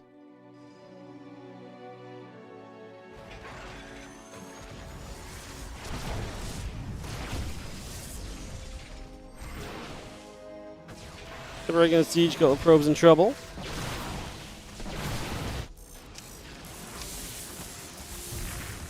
I'm going to see the Widow Mine. There is going to be... What? No! How did that Widow Mine not get a ridiculous amount of probes? Are you kidding me? Was that just a lag spike? That was a bit laggy, you know. I wonder if that affected it, because Saber leaves straight away. Man, that was terrifying.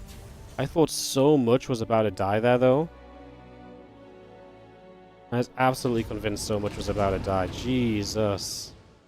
That's crazy. That is actually crazy. Alright, a few Stalkers coming back over. Charge still coming about. It's going to be having the gates in the robo facility coming up here right now. So just bringing that through still. The Stalkers jump in. Reactor is going to get jumped on. A little bit of bio just going to be there to take a few Stalkers down and to fight through that as well. Stim combat and +1 all upgrading through. Just bringing a lot of this online. A couple new Stalkers still coming about for the moment as we have. This Marine's going to try and fight back for a little bit. And we just load up and we escape on out of there, so we get out for now.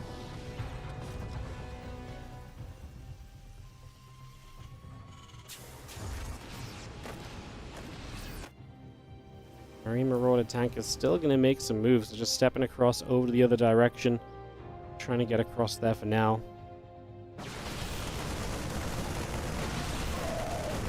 There's going to be a good amount of bio that just comes straight across, looking for some potential damage here. They really do go for a little bit of a shove over to the other side, so again, looking for some damage, looking for some opportunity, just for now. +1 attack, Marine Marauder Medevac coming through, Widow Mines and Barracks all building. Bio going to stem straight up over here. We're just going to get ourselves through. The Nexus is going to get jumped on. And yeah, the Bio going to continue through onto those Zealots. Zealots taking a whole bunch of damage. I mean, this is just Clem. Honestly, this sounds crazy maybe, but he actually just did so much off the mine drop. Like, he bought so much time with that mine drop. The lack of ability to deal with that as MaxPax was absolutely just horrendous, and that's going to be a pretty comfortable opening game here from Clem, because Clem clearly has just a huge advantage at this stage. Running through, Stalkers alone are not going to defend this. We do have a new Immortal. We do try and rebuild the Nexus as well. A few extra Zealots obviously going to try and go a long way. The Widow Mine does its job, though. And we are just getting blasted on every level as MaxPax. Clem with the 1-0 lead, taking his advantage for now. GG's. That was a convincing way for things to go.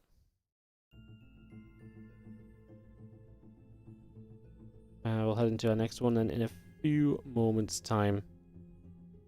Get that ready to rumble. Wait for them to host this up. We'll be off and away, guys. Thanks for your patience as we go between a couple of games. Looks as though Clem needs a couple of moments as well.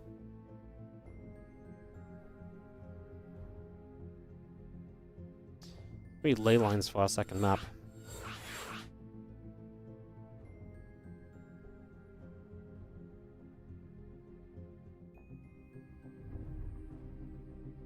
Bad patch, nothing changed in balance, yes. 15 hours into this patch, I think you can clearly say nothing has changed. Yeah. We've clearly seen every possible change situation and everything be figured out already. Very impressive.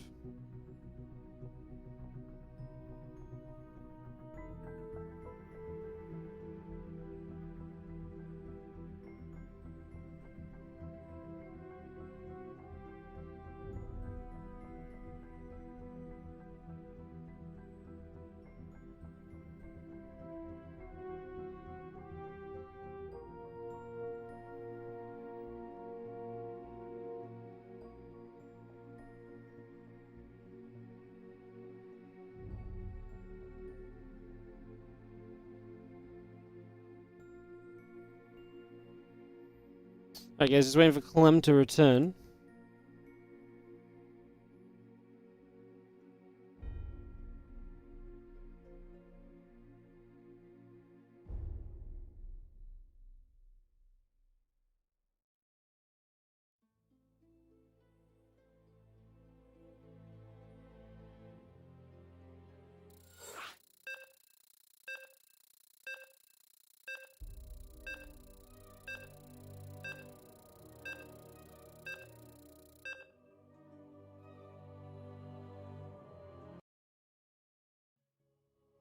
I'm going to go into ley lines as mentioned. Let's do it. Let's jump on in and see what's going to happen as we get this underway. So, kicking this off, getting this started.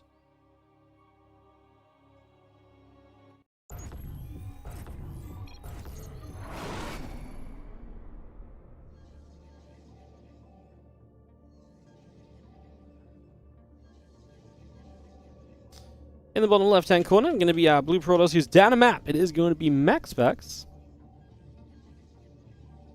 In the top right, it is going to be our red Terran Clem.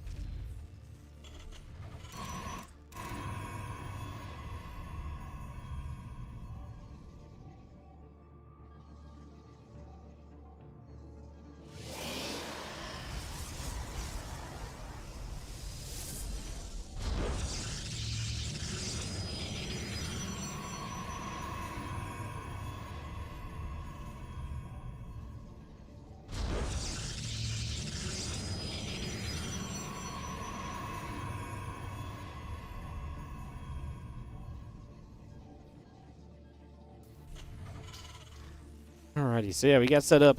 We got it rolling. Look to see what our plan here may be.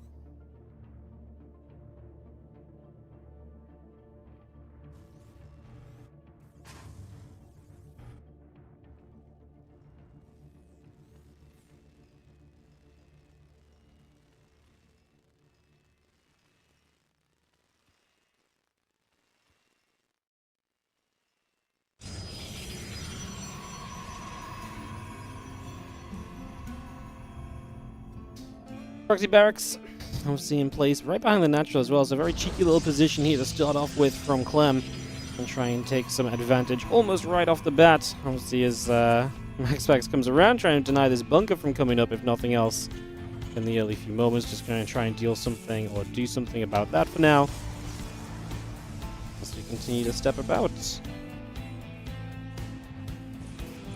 And next is coming through, Cybercore coming up. It'll take a couple of moments to settle it down.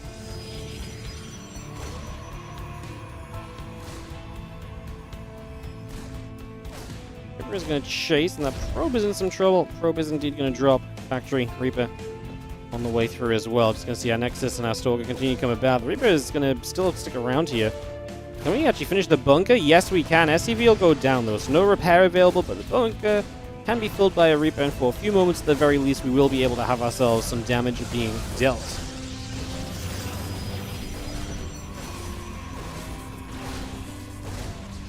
Just going to nibble.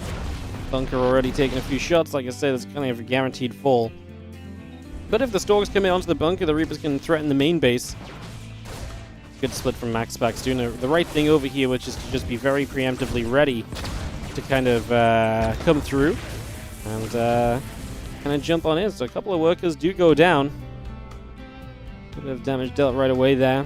We'll just be having our Stalker chasing the barracks for a few moments. Probe going after that SCV.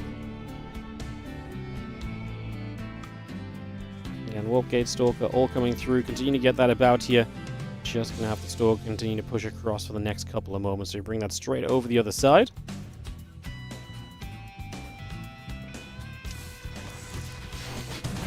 Mine just gets one probe. Obviously the Stalker's still alive. This Widowmine can back up.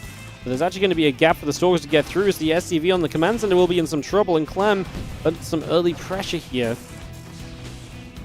That's going to be seeing the Widowmine there. They're going to step forward, try and stop another Stalker from joining the fray. We do lose that one Widowmine as the SCVs pull down big time to try and clean these Stalkers up. So Clem, he has nothing else available because the barracks is obviously kind of running home. Oh, we are going to get the Stalker though. Okay. I mean, it's still a lot of SCVs, not mine. 4 SCVs killed.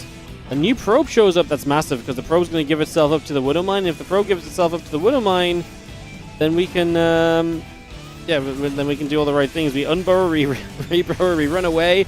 This Widowmine could be lifted and saved by the medevac, but then what do we do? There's still 2 Stalkers here. Marine finally coming out, a Viking on the way.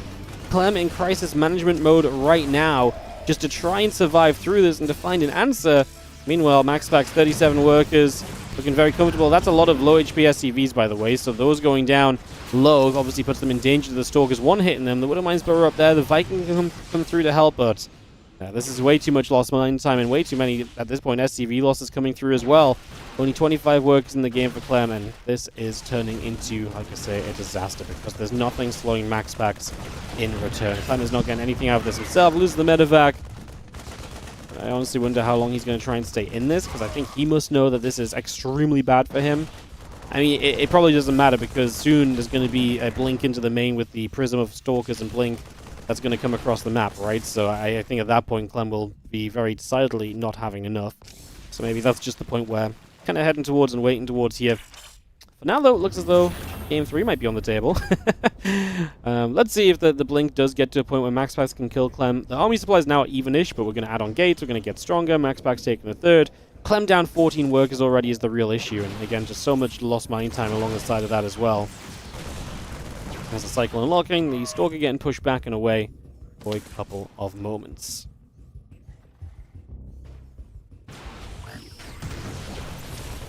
Stalkers will fire. Few shots coming through. The Cyclone, the Marines getting chased away for a few moments as well.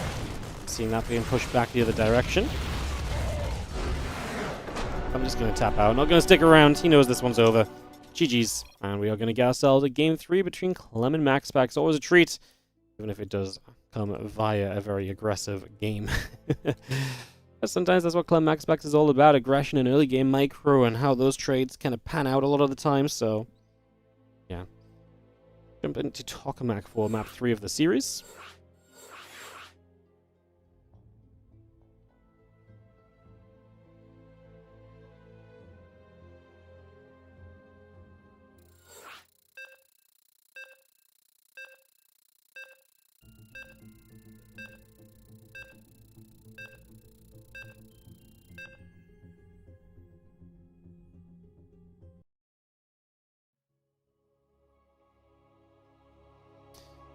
Get to it.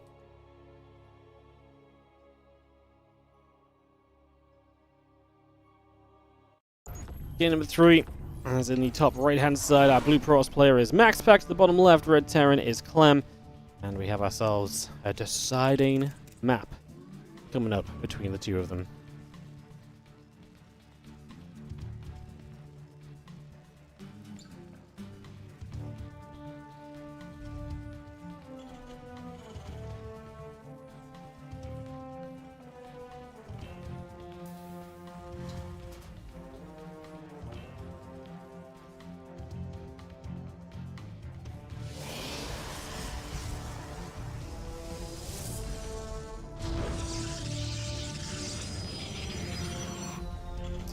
So we get Advax coming down, we get settled in. Obviously see where our game number 3 wants to actually take us this time. Last time I was like, where is it going to go? Meanwhile, the Proxy Rax is already on the natural and ready to cause some trouble, which is pretty much what decided the majority of things there. In that previous battle.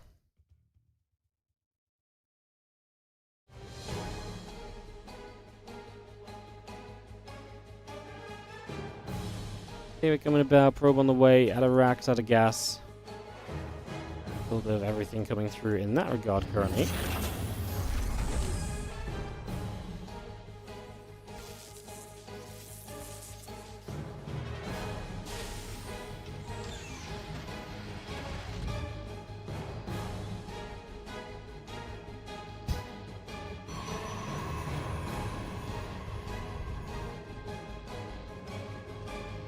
Probe going around, Cybercore, the next is coming up and getting rolling.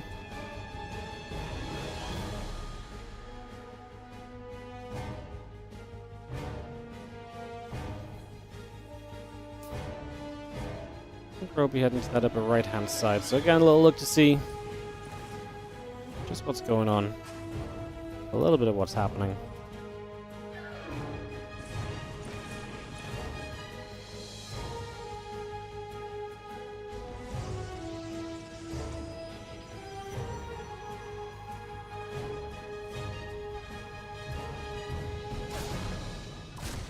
we're just gonna ping around. Just gonna be hitting the battery that's building for the moment, so we take a couple of seconds to get that all underway.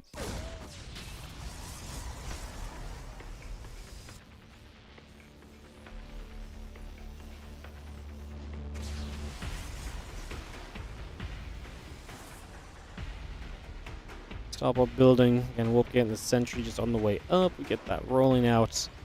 Taking a few moments to get and everything kind of settled in for a couple of moments, if nothing else.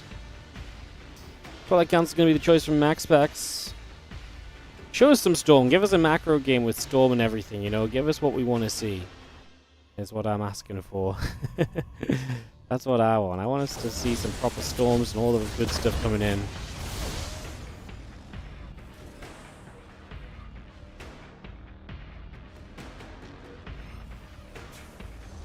Wouldn't mind in production.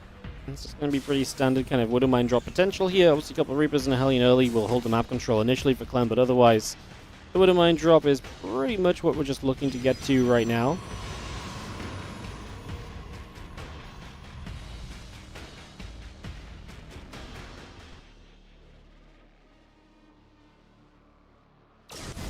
Medevac's flying through. There's going to be the Reapers and the Hellion going to be right there with us to try and deal with this. I'm going to push that back a little bit, turn that away.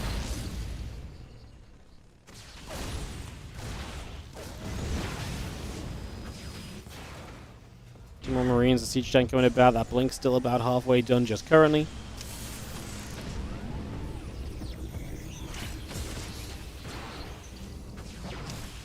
There's a couple of Stalkers wanting to try and get onto that medevac. Not quite going to get enough to pick things off just now. Wouldn't Mind's actually going to get a sentry on the natural and a probe, though. Mistake from MaxPax is that Wouldn't Mind succeeding in a big way, so that's actually a pretty big deal. That's a pretty nice little bit of damage done on that one, so that's definitely a bonus. There's the blink coming about, Robo Facility, Nexus, and company coming through as well. Continue to get that on the way out here.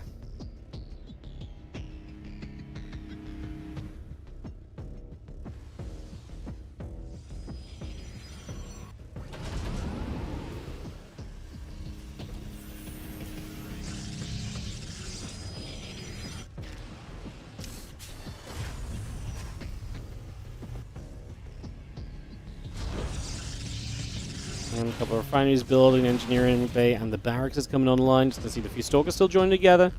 Still getting everything brought up at the moment.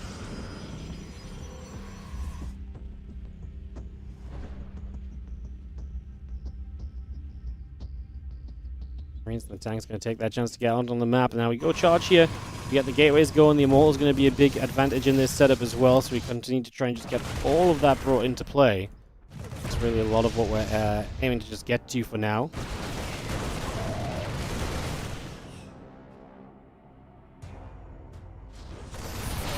MaxPax trying to buy time. Losing a few more probes, though. It's kind of getting nasty. It's adding up as well, right? So definitely a little bit of a problem. Tank's going to aggressively drop forward here as Clem sort of says, I don't think you've got enough to defend. Those Stalkers are beaten up. And so far, he's right in that assumption. There's not a lot to defend this at the moment. So coming forward there, success is being found. The few Stalkers on the other side going to come through. They go after a couple of those Marines. Tank still firing. The Immortal showing up on the right. Siege tank gets picked off. Going to make it a second tank going down as well. The units still gathering together as the Marines and Marauders get there. Stalkers going down once again. Units pulling back. Still got Stimpack, Combat Shield +1. All being added through, so we get good upgrades here from Clem. All of that coming online.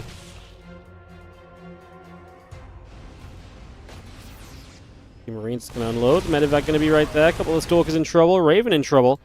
Clem is in the main base, though, and that's something that MaxPax is not prepped to deal with at all. The Raven will go down as Clem is still caught fighting in the center of the map. Not exactly where he wants to be, like I say, but he gets 5 probes into MaxPax's base. His few Marauders are going to actually force a blink back and might be able to step away with those. This drop is genuinely just the issue. Like, MaxPax needs more than just a Hoping to deal with it, and now the Stims available. A couple of Zealots that show up are not going to be good enough. Yes, I mean, there's a recall actually coming down, so finally MaxPax decides he needs just way more. I think this early game is absolutely just running towards Clem's favor. We're going to be out of battery energy in the main in a second. This Medevac's going to be out of juice, but what else can we do? We blink forward with the Stalkers. The Marines get themselves 2 Stalker kills in total. Love that. I mean, Stalkers are not easy to replace. They're not cheap units. They're pretty expensive units. They're pretty hefty, so that's a big one. As we just have more Marine Marauder Medevac plus one attack all coming through as the Medevac loads up and we go out over to the right side.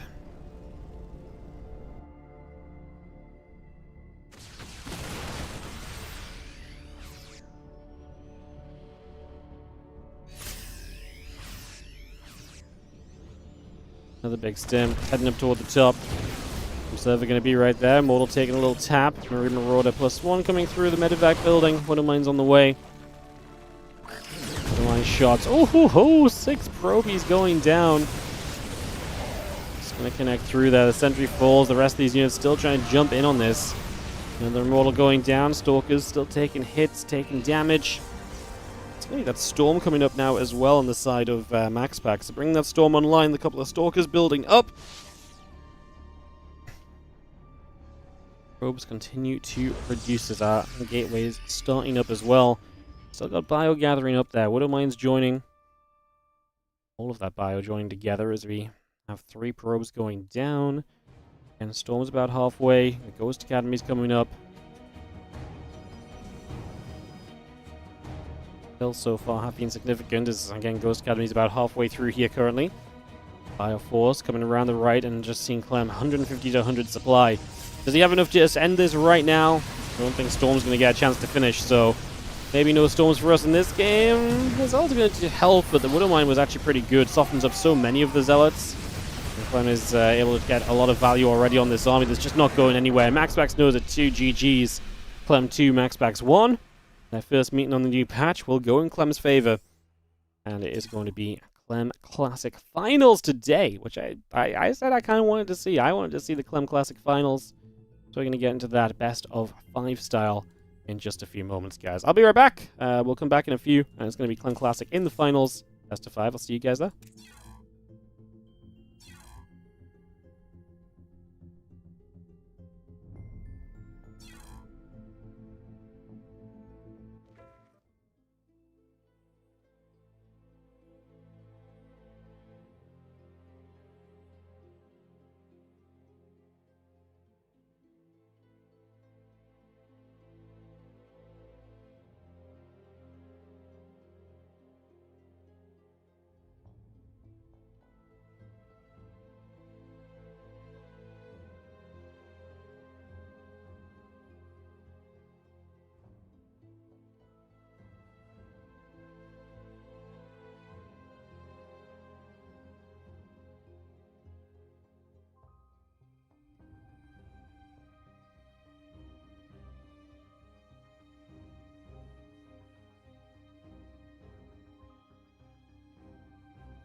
Alright, hello and welcome back. Thanks for a moment or two of patience with us as we get set to go, go, go.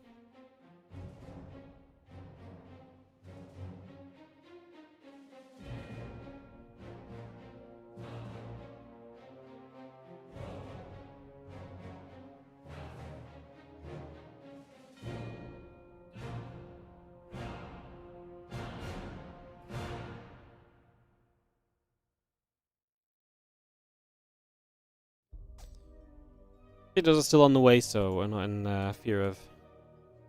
well, not in fear of anything, really, but this is not right on the verge of start. We're just a couple of moments still for Vito's to be able to hopefully kick this off. Get rolling.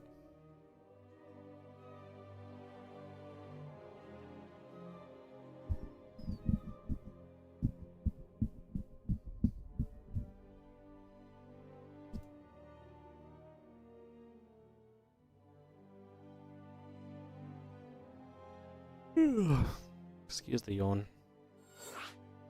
Just stretching it out a little. The lobby is up. That's the 5 final guys for the Liu Cup.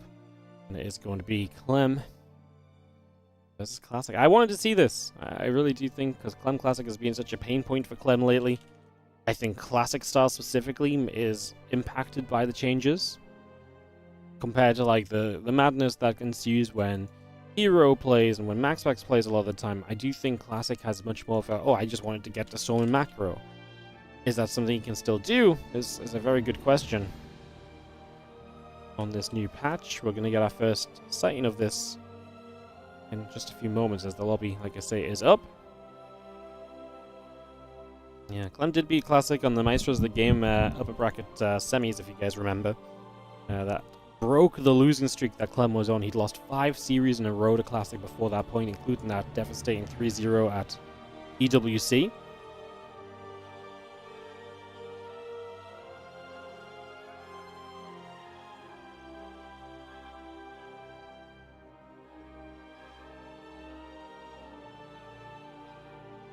Again, thanks for joining us today, guys. Just while we're waiting for it to start again, if you're enjoying the stream, do consider supporting the channels. How can you do that, you ask? Well, first of all, do your free stuff. Like, subscribe, and keep on tuning in. That's obviously a huge part of it as well, but a huge part of the reason why we're able to keep on being here is because you guys keep watching. So check that out, first of all.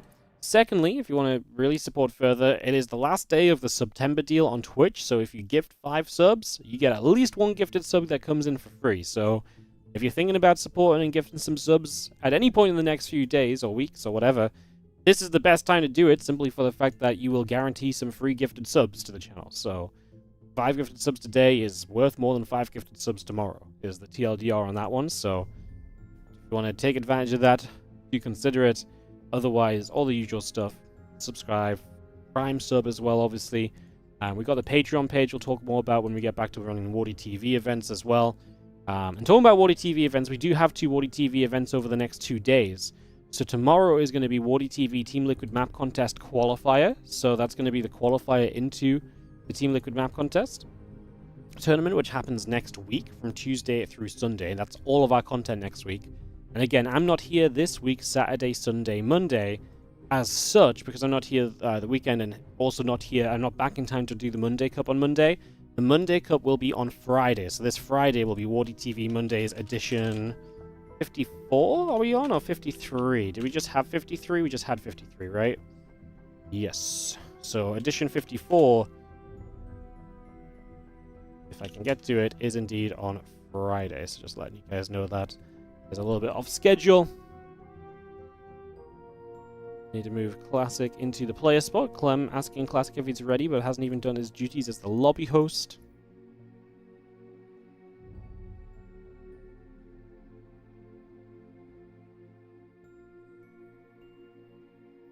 And for Classic to ready up, and we can kick off into this game at number 1 of the best of 5. He said go. Admin says go. I'm just like, I own this lobby. I will click start when I want to, and he wants to now. Countdown begins as we head to Pylon here for map 1 of this best of 5. Like I said, it's exciting to get Classic and Clem on the first day of the patch. I think it's so cool because I really do think seeing them on day 1 and seeing what it looks like just when they're first figuring out these changes and how much what their kind of traditional builds might change. I wonder if we're just going to see a lot of faster, aggressive games kind of working out. Guess we'll find out.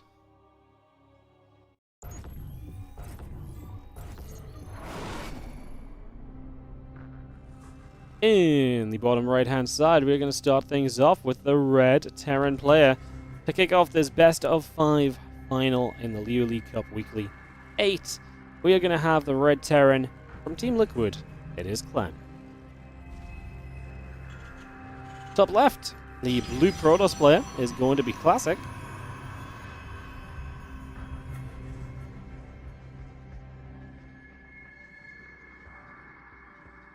Game 1 of our series on the brand new patch.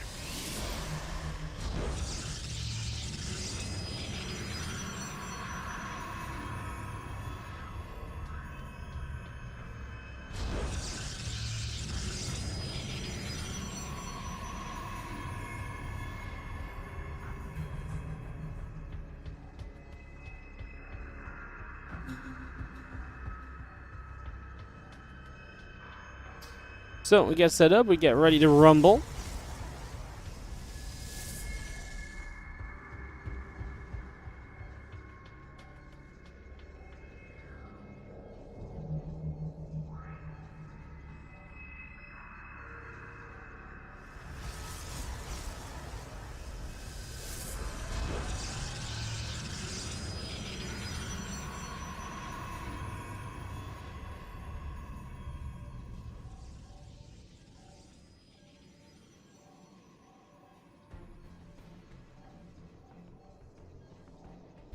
You can see the probe coming up, gonna come stepping through. Looking for a chance here as the probe nibbles up at the SCV. I'm trying to get a bit of value here in the early stages. Cybercore and the Nexus both coming online. There's obviously our first scout of the game coming through as well. So that probe coming across, looking at the SCV. Reaper pops out, gonna get after the probe, is gonna be able to take that down. That's gonna be a nice grab as the Adept and the Warp Gate continue to build. Nexus and the Assimilator building too, so just getting a bit of everything on the way up for the moment.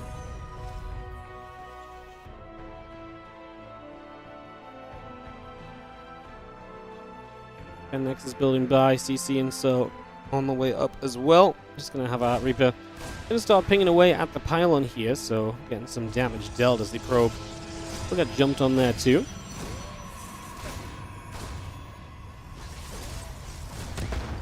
Grenade goes down, probes get bopped about.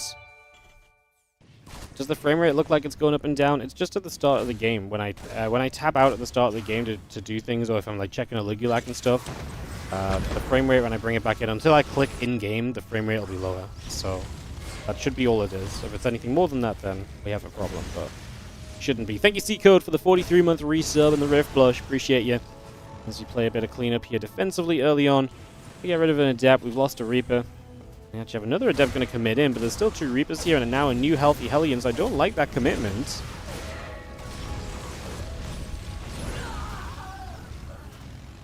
Gonna get that cleaned out. Just seeing the blink and the Warp Gate still very much so coming through here currently, so get that on the way.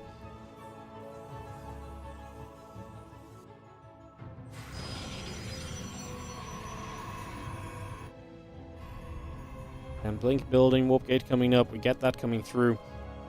I'm going to get this established just for now. The robo facility coming about, the gateway still producing.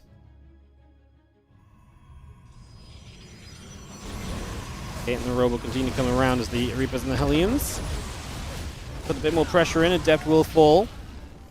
And the units will back it up for a little while here. A couple tech labs on the way through. Barracks coming about. Engineering base. Finishing back at home as well from Clem to give us the future of this game. There's no engineering bay in sight, so I don't know what the hell I just saw a glimpse of on the minimap. On the production tab. I was like, I swear down it was an engineering bay. Was it just the starport and I've just missed it? I think it might have been. Anyway, Seashank is building through.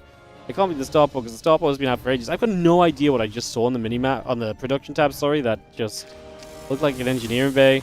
Anyway, a bit more attention and we have our Widow Mines in and going to force the probe pull. The reburrow probe's actually pulled in to get some more damage and I love it. I mean, what I don't love is the fact that this is actually taking a long time because there's no units here just yet. Finally, this mine reburrows might get some connections. It's 2 probes. It's going to be 3. Wow, we get the triple kill as it drags into the gas.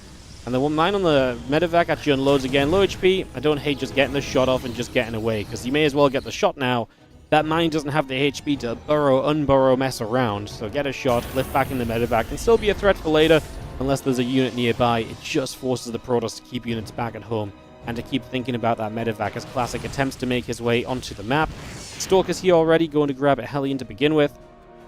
Marine Marauder, Stimpack, all coming through. Siege Tank building, Engineering Bay and the Barracks coming online as well. As a couple of Stalkers will ping onto the bunker.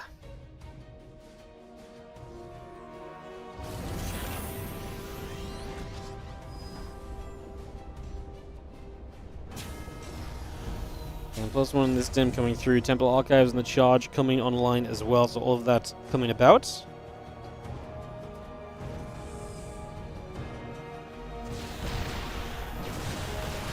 A couple of units already shooting. The Prison going to pull away to that side. A couple of Stalkers are going to try and get active already.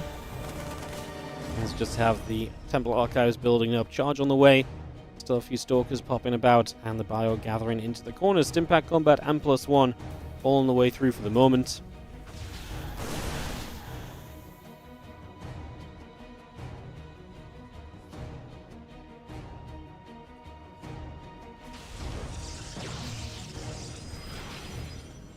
just going to boost by. Stalker with a couple of shots. Medevac taking some damage. Another Stalker going to fire. And again, just going to have that Medevac just stuck between the bases for a couple moments here. Stimpack, Combat, +1, all on the way in. Marine Medevac coming through as well. We're out on a command center. Those Stalkers are going to ready themselves at the front.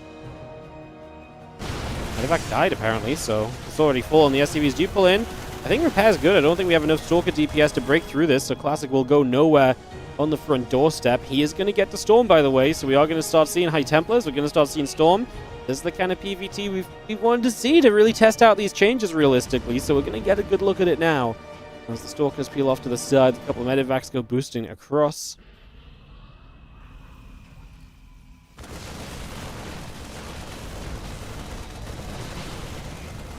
So see the Stalkers trying to fight again. The bunker takes a few shots. Clem going to just salvage the bunker though, seeing this as unnecessary now with the amount of units that he has.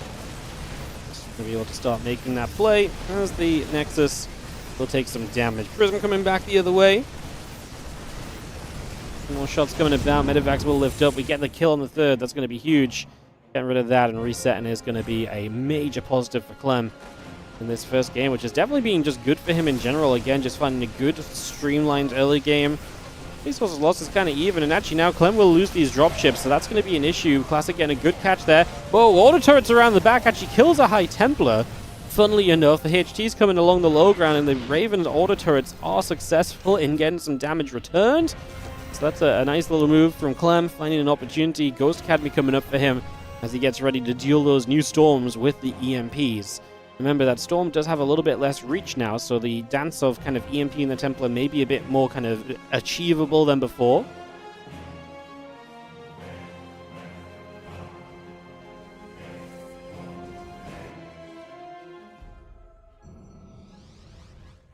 Remember that one of the big things about Storm now is the Templars just can't have as much energy as frequently because the energy overcharge nerf is pretty significant. You have to be way more active with it, way more frequently because it's a shorter cooldown and it gives less energy than it did before. So you've really kind of, to make the most out of it, got to be playing faster and better and also keep the High Templars nearby for longer. So this really has an impact. And obviously there's some Storms available here, but I wouldn't say there's a crazy number of Storms we've seen in the past games. Let's see what it looks like as Clem is on his way to his first Ghost. One Ghost already out, 2 more in production. But Mine's going to connect onto the Prism. That's a good shot because now the Prism is low and vulnerable. Have to be very careful with that, as, like I say, these couple of extra Ghosts could not take longer to show up, could they? That Viking should have taken a shot at the Prism, by the way. Missed opportunity for Clem there as this Ghost looking for the EMP. The Storms, again, they last for a long time, so they zone, but there's nothing to really zone in that scenario. Clem is not having to run units through or anything, and Mine on the other side finds a probe. Of course, Classic is recuperating from that lost base early and having to take the third base much later than he originally planned for. And that's a big step in this game, because what that does, it's going to slow down the economy of Classic throughout. Like, his fourth will feel slower now.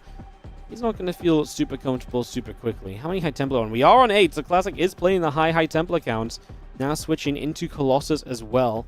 He's only on 54 probes, though. I don't know if he's got the economy to really kind of keep backing this up. Like, he's going to struggle to reinforce with this kind of economy. Oh, Clem's out of position, though. He had no idea Classic swung around the left. And he's out of position, but he's also in position. The drop on the other side, looking good initially. High Templar comes up the ramp. Clem's going to eat that Storm. Yep, well, if you don't move from the Storm, Storm is definitely better. It'll be doing more damage than ever before if you just stand and tank the whole thing. So, yeah. Does get the Robo Bay, though. Does get the +2 attack upgrade. So he gets value out of this. Still didn't lose too many units despite eating the Storm right there. And that could have been even better. If he got rid of the High Templar, he could have probably... maybe he couldn't have done much more, but he would have been healthier on these units to stick around a bit longer. Now he's actually reinforced with the rest of his army. 20 army supply lead for Clem as he pushes up the left-hand side. 2 Forges on the way from Classic as he looks to replace the Lost Forge and just get into double upgrades at this point, get back on track. Clem is going to be an armor upgrade ahead for the moment, +2 attack. Only starting now, though, so it's not like a super quick 2-2 for Clem. He's not going to be super steamrolling the upgrades here. Really could do with a couple of EMPs. Clem was disrespecting Storms earlier against Trigger. One of the things that's funny is that because that Storm lasts longer, is it's a little bit more punishing if you then chase in through where you just stormed, right? Zealots are going to eat some of those Storms as well. High Templars do not get EMP there. The EMP was in the right direction but didn't reach, and the High Templar wall, Clem still standing in those Storms. He tanked so much damage on that one, and that's where that Storm is going to be huge. If the Terran does go back and forth through it, And that's one of the things that's going to take a little bit of kind of learning time as well. You know, there's a lot of muscle memory built in, and there's a lot of kind of how you deal with things. And, you know, in StarCraft 2, there's a lot of a lot of automating in what you do.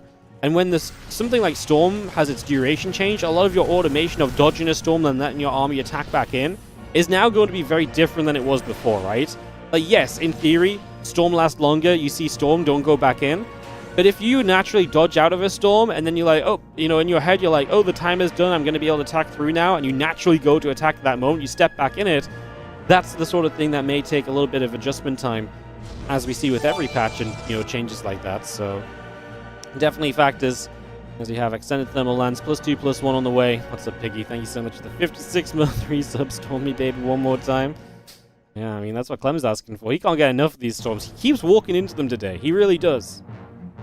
But, like I said, I think there's going to be that adjustment period to figure out for him, no doubt. +2, +1 on the way, extended thermal lance coming by, 2-2 upgrades, ghosts, Vikings, bit of everything coming online for the moment. This factory floats out over to the far right. And the army still settling down the left, so looking for a bit of a push through.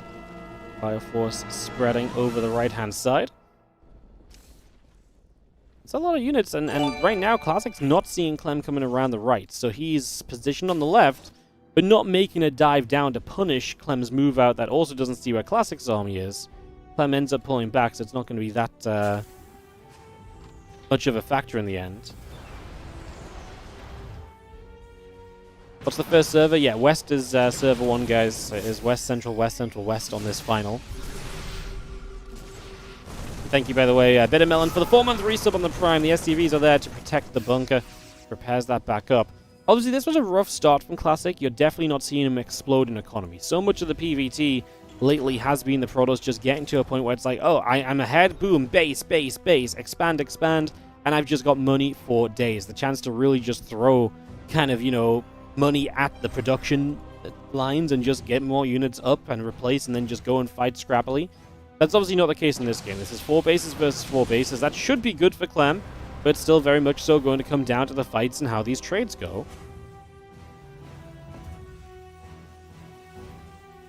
So they're about to finish 2-2 from Clem. Took a while to get there. 2-1's already done from Classic. He's on his way to 3-2. So further upgrades still coming about. It's going to be a slight lead for Clem, but it's not really super bad. I mean, mentioned the upgrades earlier. You lost that +2 attack at first. It could have been worse, but Clem was not super fast on his own upgrades, so it's kind of just fine for now. A little bit of bio going to stem through the center. Array to the left. Clem does have a command center or two on that right side coming online. What that's going to allow him to do is to obviously put the base onto that far right side, and then you can take base 5. That's going to up the ante and the pressure a little bit here for Classic, who's obviously just on his way to his own 5th base.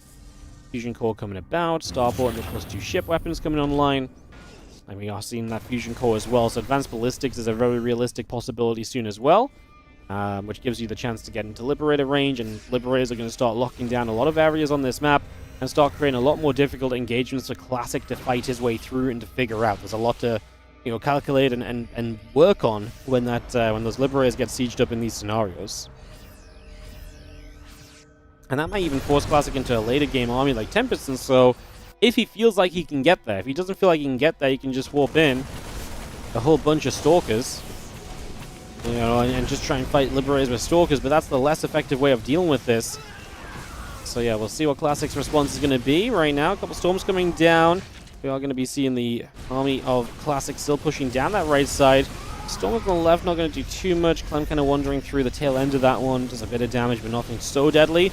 Yo, this planetary fortress just straight up drops. These 4 Colossus are not being answered very well at all right now. Vikings getting stormed is going to be an issue. Clem, can he fight through this position? We're going to drop another Storm down over here from Classic to help zone, and that's going to be good enough. Classic is going to just fight through and take game number 1 with a convincing set of fights, as Clem didn't really have an answer to Colossus. He was invested into Liberators and they were not there yet, and he was not in position to greet that army at all. Lost track of it completely, and that is going to be game number 1 going the way of...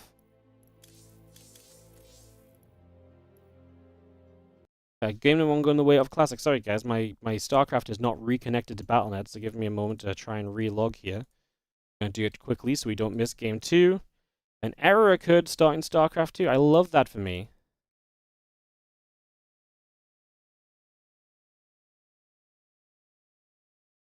Oh, yeah, that's great.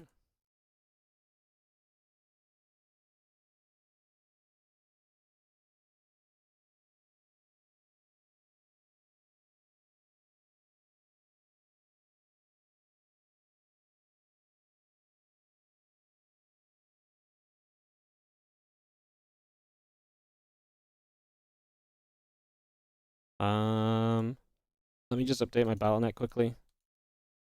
See if that fixes it.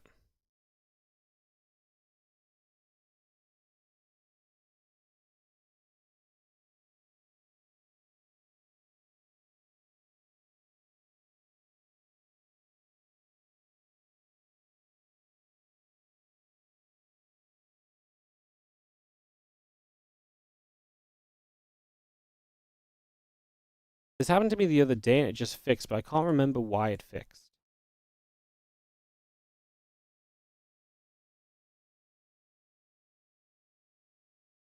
I can't remember what I did to fix it.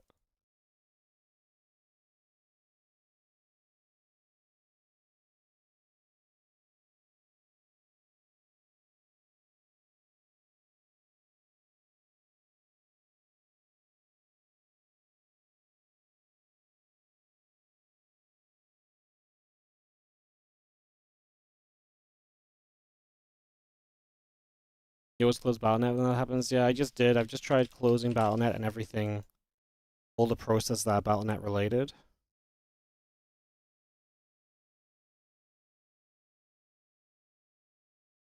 Nah, I'm bugged. I just can't log in.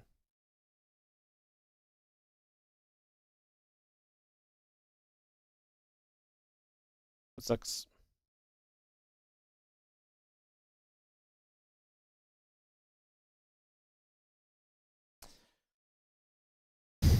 Yeah, I can't really do anything.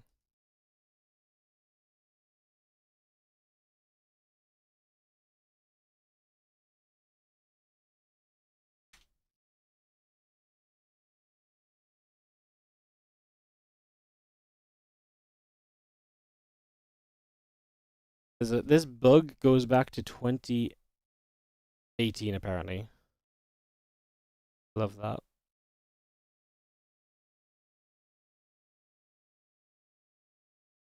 I don't have any StarCraft open, so I don't know how I'm gonna... Oh.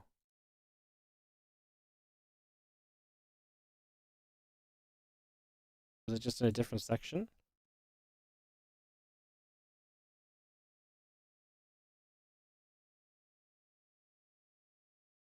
It works, but I told them to start the game. God damn it.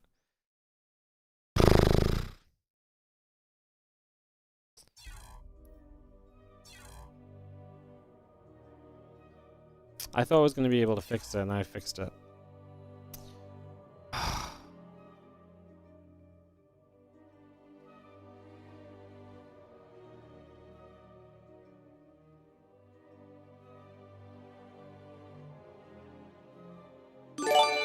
Alright.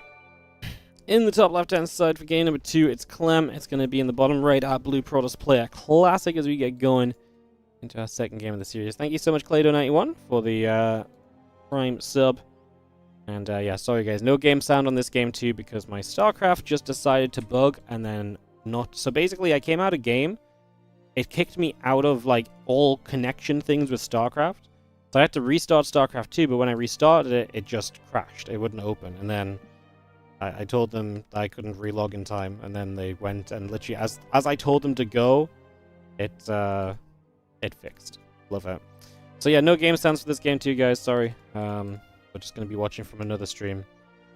So yeah, just a little unlucky. But such is the way of the world.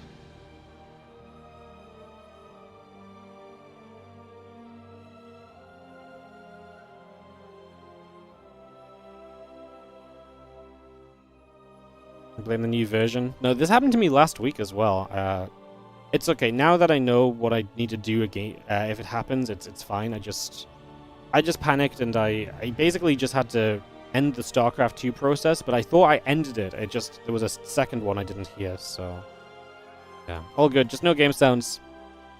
Just have to cast from this point of view. Always me, man. Why does no one else ever get left out of lobbies and forgotten about and StarCraft 2 bugs so they can't join the game mid-series? Why is it always me? I swear. Can I make the game sounds for you? Having done this many a time in the past, no. I absolutely cannot. I actually have no recollection of what any unit in StarCraft sounds like, and even if I did, I actually have no way of making those sounds. So I'd love to pretend I could, but usually it's just me going pew pew pew when Marines shoot, and that's about it. So, yeah. I'm the solar of SC2 casters? What does that even mean? Ay. This bug happens every so often. I've never had this happen until like last week. And I can't remember what I did to fix it last week as well. It's probably the same thing, I just forgot.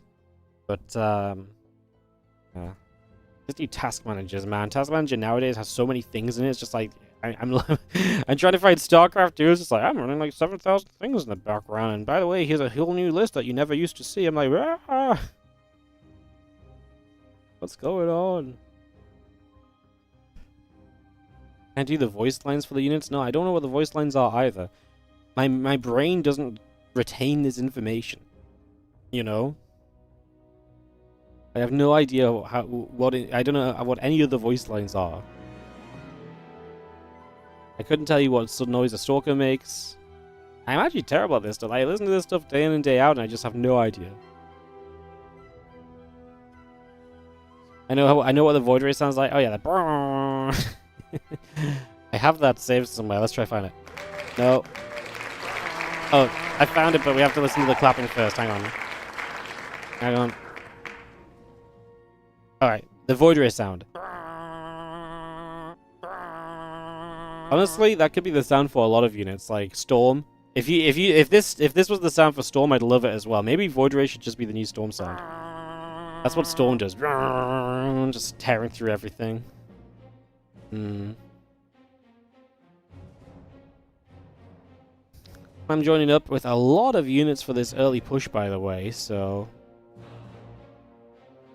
getting settled.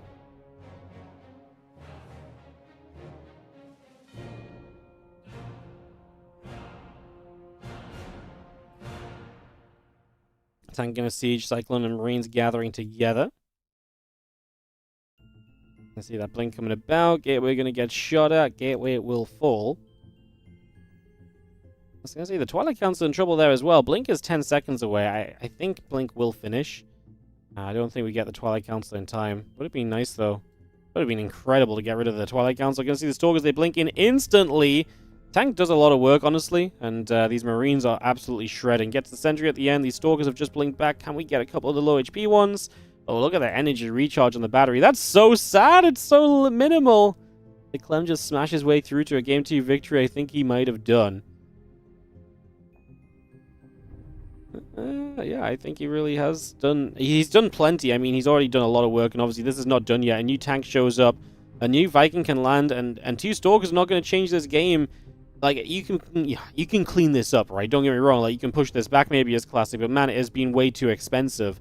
And maybe even clearing this up is not going to happen, because that tank and sieges, those Stalkers are stuck. And that is going to be that for the moment.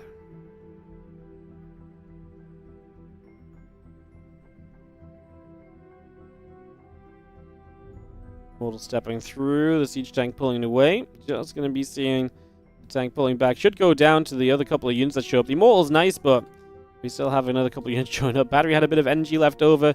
Be nice to get rid of that pylon, but I don't know if we'll be able to as Clem. He's got a couple more Marines about to arrive. He tries to target down the Immortal, lets the tank go down, doesn't even try to pull it away.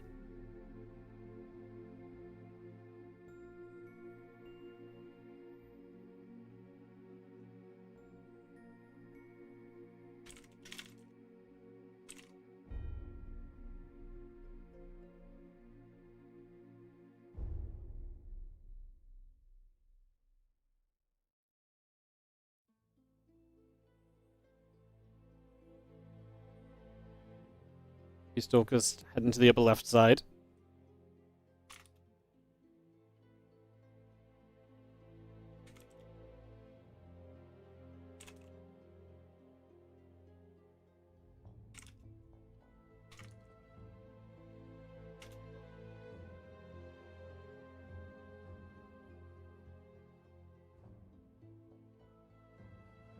Stalker's Gathering Classic going to go pushing back across, trying to recover from this.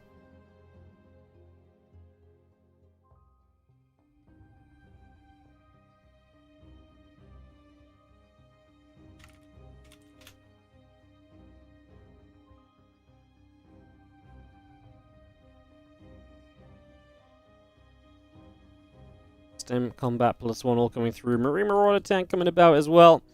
Robo Bay coming up. Probes are building. Stalker's playing through. The couple of tanks are going to be firing. We are going to see one going down. Clem's defense. He loses both the tanks, but I mean, the bio should be good to help push this back, right? We're not in Stim and Combat Shield just yet, but a lot of these Stalkers are low. A lot went down. I don't think we're going to have enough to realistically keep being aggressive here as Classic. That is a horrible blink.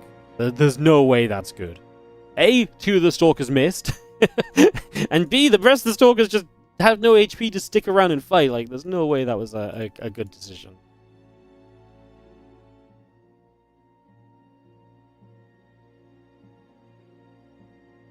Stalkers blink back. Bio going to be there.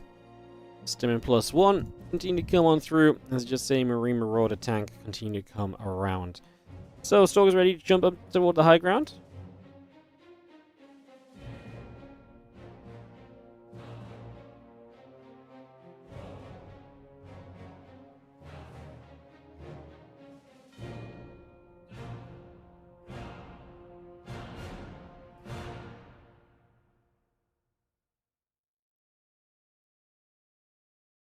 And +1 attack is about to be done. Extended Thermal Lance coming about. Colossus on the way. Next is building.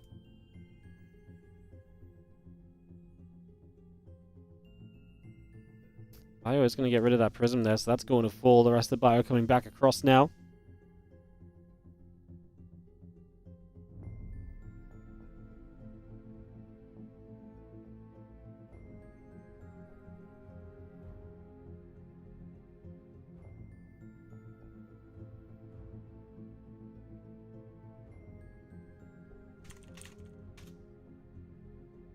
Clem is going to have enough to win this. GG's, Clem, I'm going to get to 1-1. Let's go and dive into Game 3 back in game, guys. Get that ready to rumble. And get this ready to roll. What was the dance? It was a dance, wasn't it?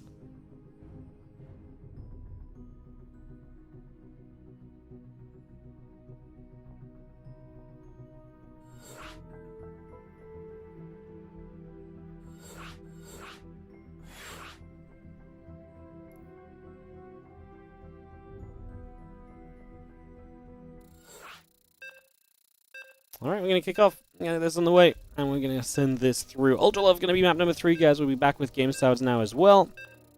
Get this back on track. So, kick this off, get this going. And we get back onto the game. Yeah, my StarCraft is back working again.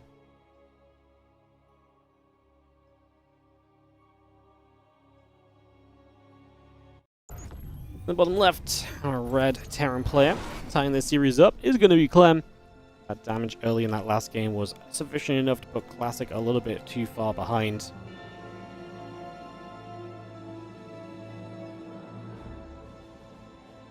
Game 3 of our series.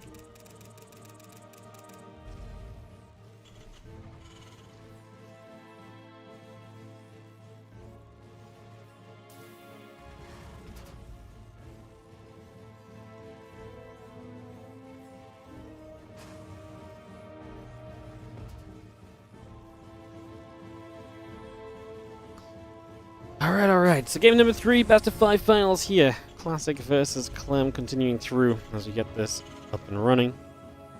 We get this rolling. The game just broke. No, we were watching Indie's stream. That's why we had no game sounds, because my StarCraft 2 completely broke and I couldn't join for game 2, so yeah. But we're back to the game sounds now. I find it so hard to concentrate when the game sounds aren't on as well. I really find it difficult.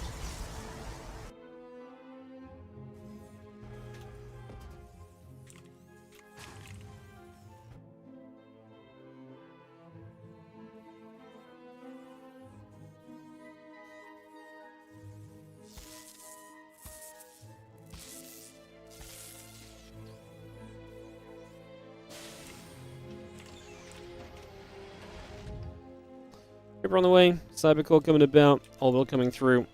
As we continue to get established, just going to be having a few moments. See what we're going to get up to for the moment.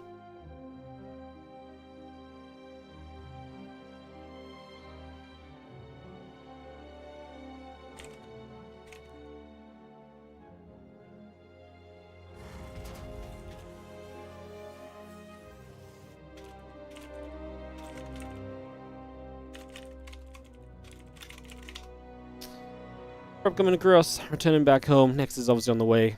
No command center yet from Clem. Going to go factory first instead. There's the couple of probes just going to get into action. The next is coming through. Warp gate coming up. Command center, Reaper factory. All coming about. That Stalker going to go poking onto the Reaper for a couple of moments.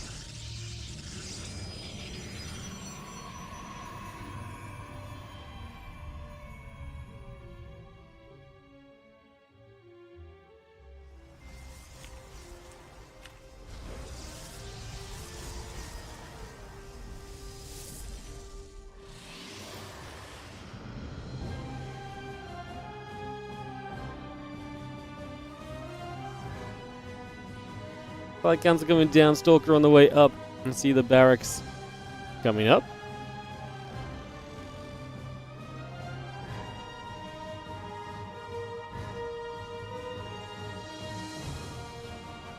Couple of Reapers in the Hellion gathering, again the Twilight Council coming through. Third Reaper just going to be joining together, a couple of barracks gathering together.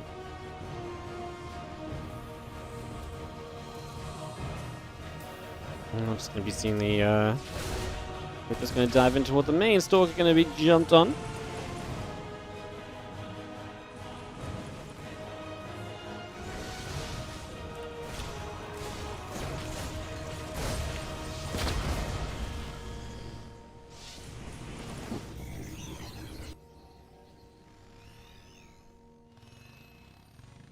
Reapers, aliens continue to gather up. Marine tank just going to be continuing on the way, and obviously Clem with the chance to maybe move across the map with this. He's got 3 racks, no starport, so a lot of firepower early.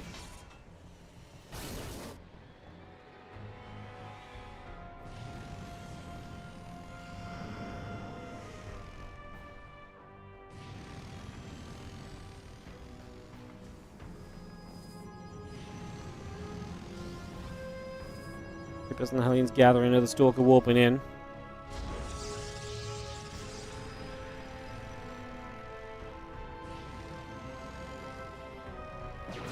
See the Stalker's going to be there. The couple of Hellions will take a couple of shots as well. Going to be seeing the Blink coming up, Temple Archives and the Gates coming around as well. Going to have our Stimpak Combat Shield, a little bit of everything coming through for the moment.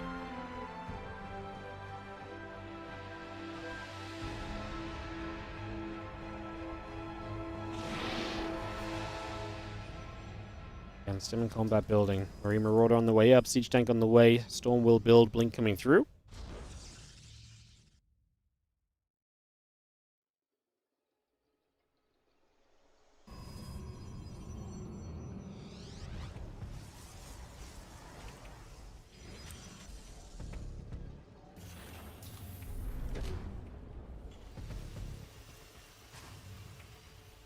Storm Combat still coming by again, Storm coming up, Charges building, just going to be seeing the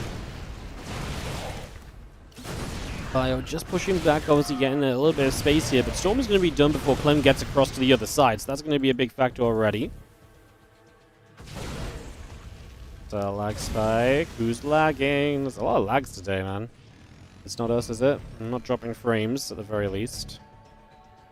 Oh, it is me. Cool.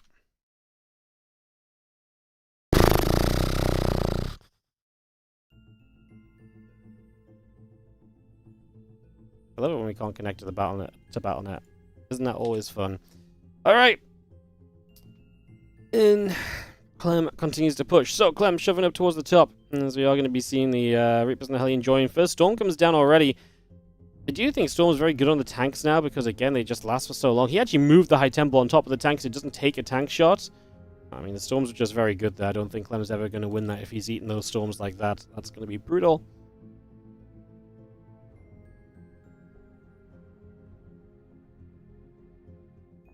This one attack upgrade coming through on the engineering bay. Charge coming about, High Templar on the way through, Robo Facility coming up. The Stalkers will settle into the front. The Zealots are going to step up as well. Up we go. A couple of shots coming about already. I'm just going to be seeing a couple of bio hits still coming through. So Clem playing defense now, so you have to go back the other way. Just going to be seeing the Stalkers continue to push in for the moment.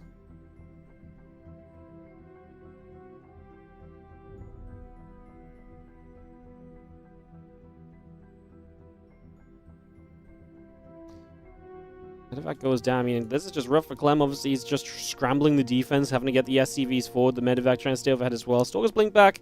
Reinforcements are arriving, including a couple High Templars. The Storm is available, going to zone the bottom of that ramp. Clem gets out of that one without taking too much damage. And obviously just can't chase down. He doesn't really want to chase down now anyway. I think what will be a problem is if Classic was actually pushing more aggressively up, we'll lose that High Templar. Again, zones the ramp a little bit. So I don't really think Clem wants to run down there anyway, if the Zealots just kind of coming across to the other side. I think he still needs to hold the high ground, but he's taking a ton of damage. SCVs taking shots, the High Templar coming around. Another Storm coming into place, and yeah, I mean, the Archon's shredding SCVs, so this worker count is dropping very quickly. We might defend in terms of getting rid of the, in terms of pushing this back a little bit. The Archon goes down, but then Zealots show up once more, and with extra Zealots, it really feels as though this is probably just going to be a little bit too much and a little bit nasty right now as the SCVs continue to fall. Marine Marauder Medevac still pushing through as well for the moment. One more Storm. Woodenmine's going down. 27 dead SCVs. I mean, this game's done. Classic's going to take a 2-1 lead in this best of 5. I mean, really just the attack from Clem initially. Just obviously got shut down pretty heavily. And with that initial attack getting shut down, Classic having plenty to come across with. Clem's trying to boost forward. He's waiting for Classic to kill him. He's like, Classic, where have you gone? I'm waiting for you to literally come and kill me here. Clem's just going to say GG because he knows he is, in fact, dead. Alright, we're going to try and get into the game again, believe it or not. So we'll throw a couple of adds up. Clem going to be down a game, and Classic up 2-1.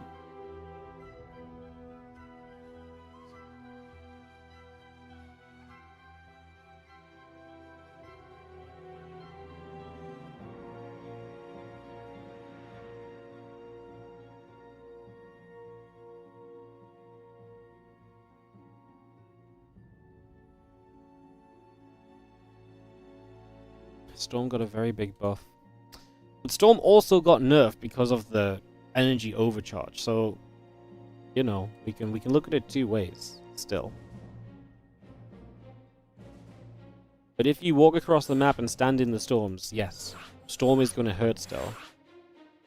The thing is, like, there's more benefit than before to, like, dodging away from the storms because now more than ever, like, you don't have as many storms available, and because you don't have as many storms available, like, you know, if you dodge out of one and force another one, that's very important. Clem swapped to Protoss. He's had enough. Clem lasted not even one full tournament on the patch, and he's switching to Protoss, so he's going to PvP for game number 4. As we get into ley lines. So Clem's not loving it. Let's see what happens as we get into this.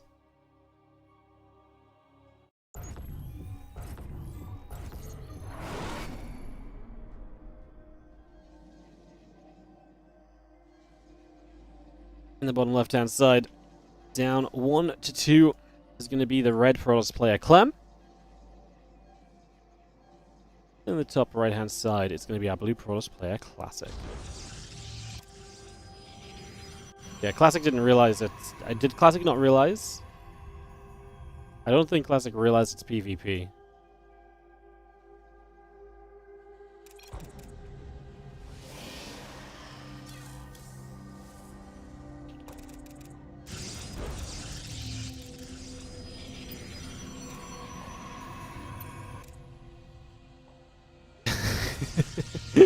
Yeah, Classic is...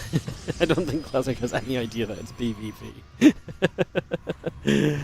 Well, that could be an interesting game 4, as Classic comes across the map to Probe Scout, and he is not going to add a second gas. He is probably gonna just single gas, single gate, realize it's PvP, and panic. Obviously, he's not gonna have a wall off either. Now Classic knows. Classic's like, shit, that's a probe. Huh. Well, he's committed now. Nexus before core.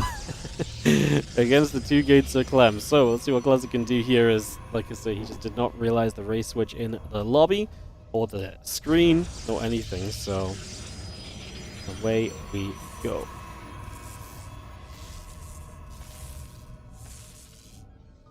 Clem usually forgets to tell his opponent. I mean, you don't have to tell your opponent. There's nothing in the rules that says you have to state your race switch.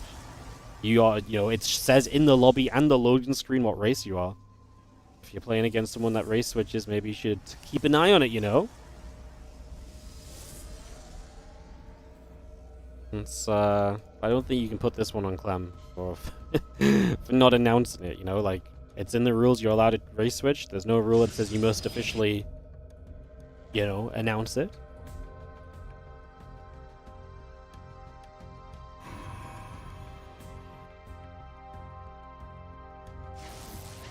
So we're going to fight, probe getting pushed away. Just going to see the couple stalkers coming through at that wolf gate on it as well.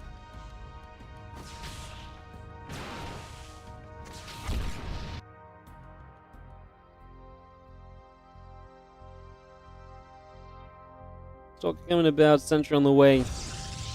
And like I say, Classic trying to get himself in a position to try and figure out what he's going to do here overall. Clem didn't realize that, obviously Classic didn't know at first, right? So no adepts or anything to take advantage of the lack of a wall off up into the main base, for example.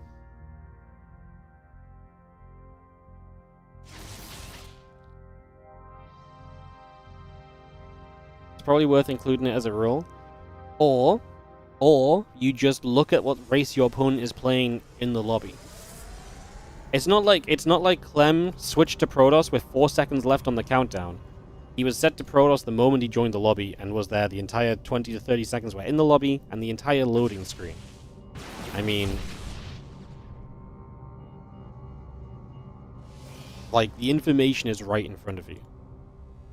So, I'm kind of sad though. I'm kind of sad because Clem clearly doesn't feel as though TVP is it at all. So, yeah, I just wanted to see more TVP between these guys. I wanted to see them figuring out those storms a bit. I'm not going to lie. I'm not one to necessarily talk, but I don't know if Clem really played that well against the storms. I think he was consistently walking into them. I don't think he's adjusted to them at all just yet, to be honest. So, yeah, a little bit sad about the way the TVP portion of this series went. Classic going to get a hold here. As the battery's up and he's going to defend without issues, so he is going to be able to hold this off as a couple of sentries, the sentry and the stalk are going to be shoved away.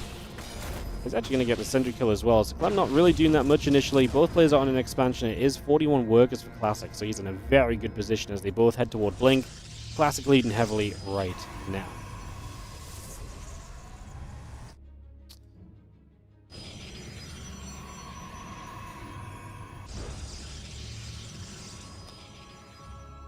Alright guys, do we think Clem's mental is just so far off from the previous patch that's going to take him time to just... I genuinely feel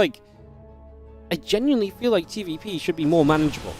I genuinely think the changes are fine to push us towards a healthier version of Terran versus Protoss. I just think Clem's mental in TVP is just so broken.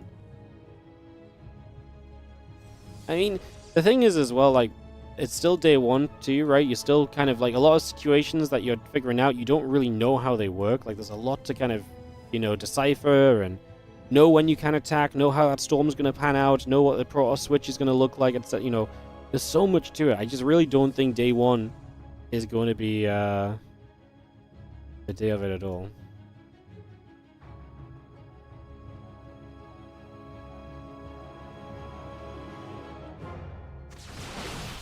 How can an insane storm buff be good for TVP?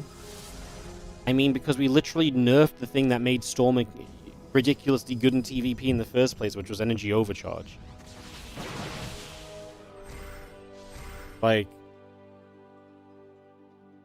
Like, like, yes, they made Storm probably better overall, but they also changed other things. Like,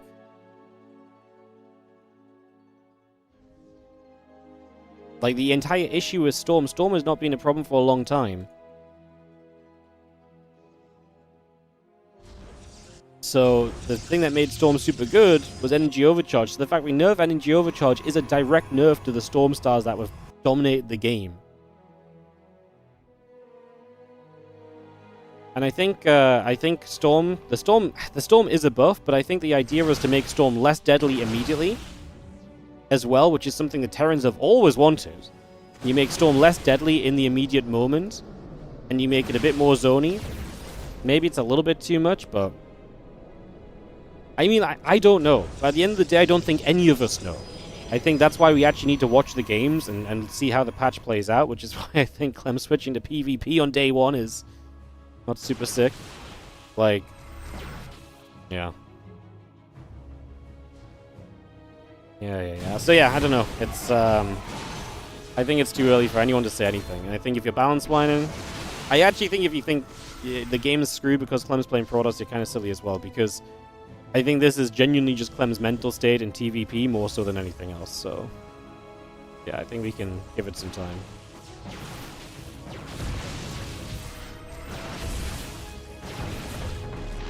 Storm hasn't been a problem for a long time? No! Storm literally has been an absolutely fine ability the entire time it's been in StarCraft 2. The only reason Storm is so oppressive and insane right now is since Energy Overcharge.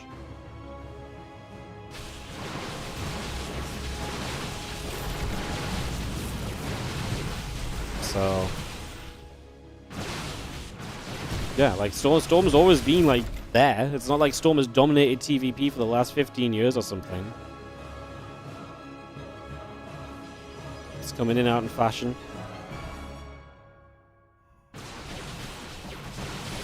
It's Classic right now is still in just a very solid position here. A couple of Shard Stalkers taking hits. It's going to be seeing the +2 attack coming in.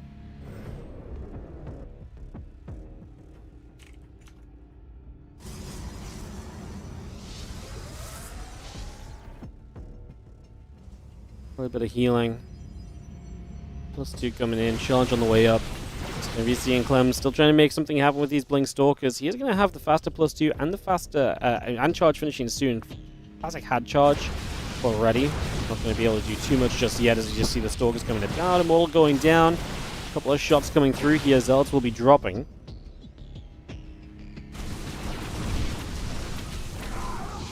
Storm now kills tanks. I mean, tanks are only really used in the first 5 minutes of TVP anyways, so I don't know if that really matters. Storm is being nerfed by about 10% damage. Obviously, overall damage, while the Storm lasts, does do more. And that'll probably mean that Terrans build things differently. Maybe early game tank pushes aren't a thing anymore, but maybe if the Protoss keep building Storms to open, maybe you just go Mines or something now and it's way better because of the Storm changes. This is what we don't know because it's not been long enough yet. You know? Like, there's so much to figure out still. I'm gonna stop reading chat.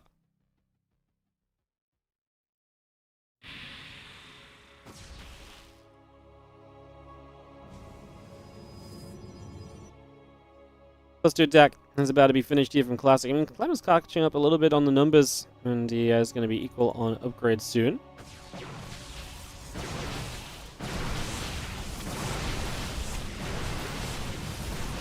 Stalkers, Zeal's just going to get there. Next is going to get picked off. It's actually a nice grab from Clem, though, so he's going to get rid of the 4th phase of Classic. Can Classic capitalize and get rid of a bunch of units?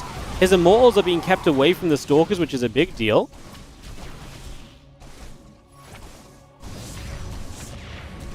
Zeal's going to fight. Pro's taking some damage. The Stalker's going to get jumped on. The Immortal's going to be there. Clem is going to be pushing about. Zeal's going to jump onto the cannon. And is just going to be seeing the Prism coming back as well. Stalker's going to fight. Just going to see a couple of options coming through. I mean, Classic is going to be equalish army supply right now, so this is not decided just yet, as Clem is going to push back the other way. Going to come in for the surround. He's going to pull the probes too. He's going to lose a lot of workers. Can these Immortals stand out? Okay, the results of the main base. This is over. Classic is going to take this 3-1. And that is going to get the job done. This is the last match of the tournament. Yes, this is the finals. We're just going to be seeing a couple of Zealots coming about. Stalker's going to be there. A few Stalkers blinking the other side. 28 probes going down.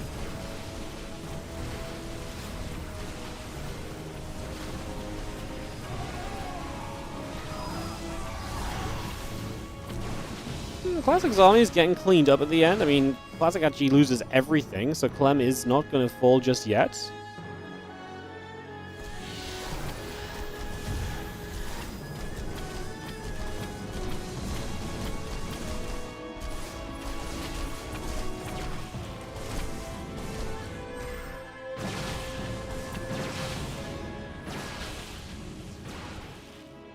Stalkers and the Zealots going to gather together, +3 attack coming up as well.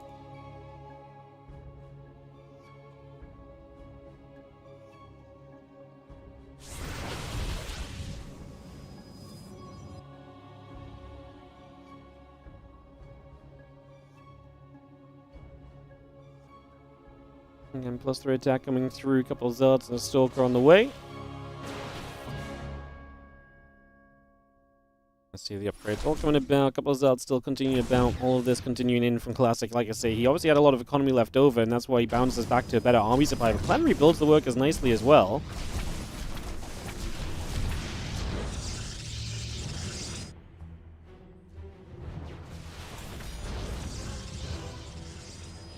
Three about to finish. Next is into the front, 5th base. Drop straight into place.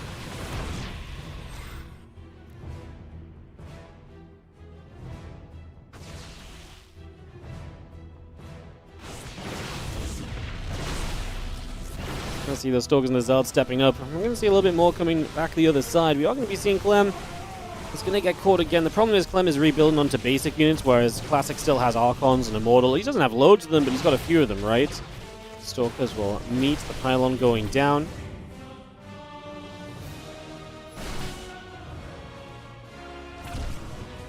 Zealots going to get in after there. The rest of the Zealots coming through. Stalkers taking damage. This is going to be Clem once again getting pushed back. He got again a bunch of probes of Classic. I just think his army is significantly worse. Again, you look at this, you can see the Archons, they're going to shred through Zealots. The Immortals are going to be great against Stalkers. There's just no tech here from Clem. He needs to be hyperactive on the map. Nexus falls. Let's try and step through. Let's see, a couple Stalkers going to fire, a couple shots coming about. I mean, Classic just needs to push up this ramp and go, go, go.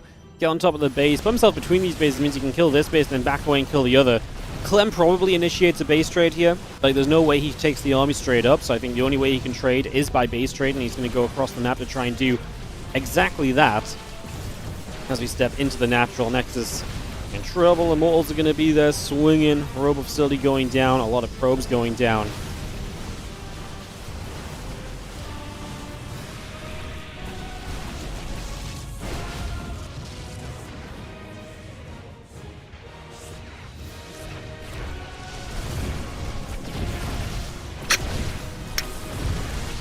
Base trading is obviously good for Clem in terms of, like, it just doesn't have to fight the army, but the army of Classic is still going to deal more damage. He's killing bases way faster. Clem is reliant on hiding bases around the map already and trying to make that work.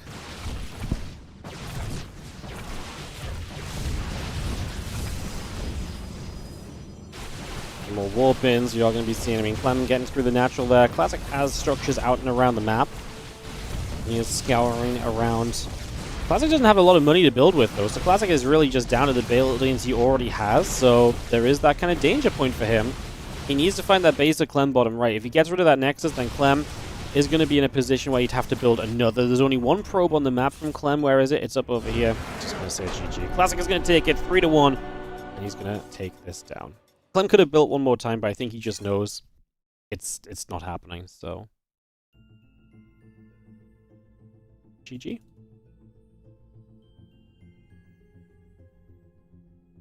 GG. And that is going to be our LIULI Cup. Yeah, I'm a little sad about the PvP. I think Clem has some PvT kind of mental scarring to work through. I do think, like, enough has changed that we need to take some time and approach the matchups a bit differently, like, see what we think, see what it looks like, etc., etc., etc. I think there's a lot of, stuff to do in that regard. I think there's a lot of things to kind of still look at. I'm still very hopeful for the patch. Kind of sad our last game was PvP. Sorry about the issues, guys. Not sure why I'm getting kicked out of games and StarCraft and stuff, but sometimes we're just never lucky.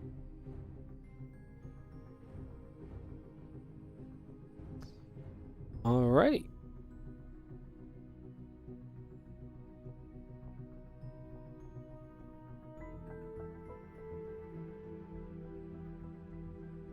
We will call it a day, guys. I will see you guys tomorrow for the Team Liquid map contest tournament qualifiers. I'll see you guys for that. Need some new maps on this new patch. I'll see you guys there. I hope you guys have a great rest of your day. And I'll see you guys tomorrow. Bye, bye, bye. Oh, before I go, sell out. It is the last chance. Your last chance to, it's your last chance to, do the gifted sub bonus. So if you're feeling generous, 5 gifted subs right now means 1 bonus gifted sub in the stream. So, look, I gotta say it one more time just in case, you know. Gotta at least try and say it one more time.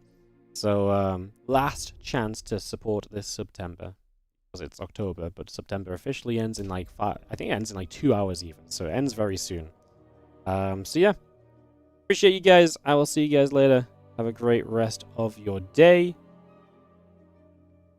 And I will see you guys next time. Thank you so much for watching, and I'll catch you guys later. Bye.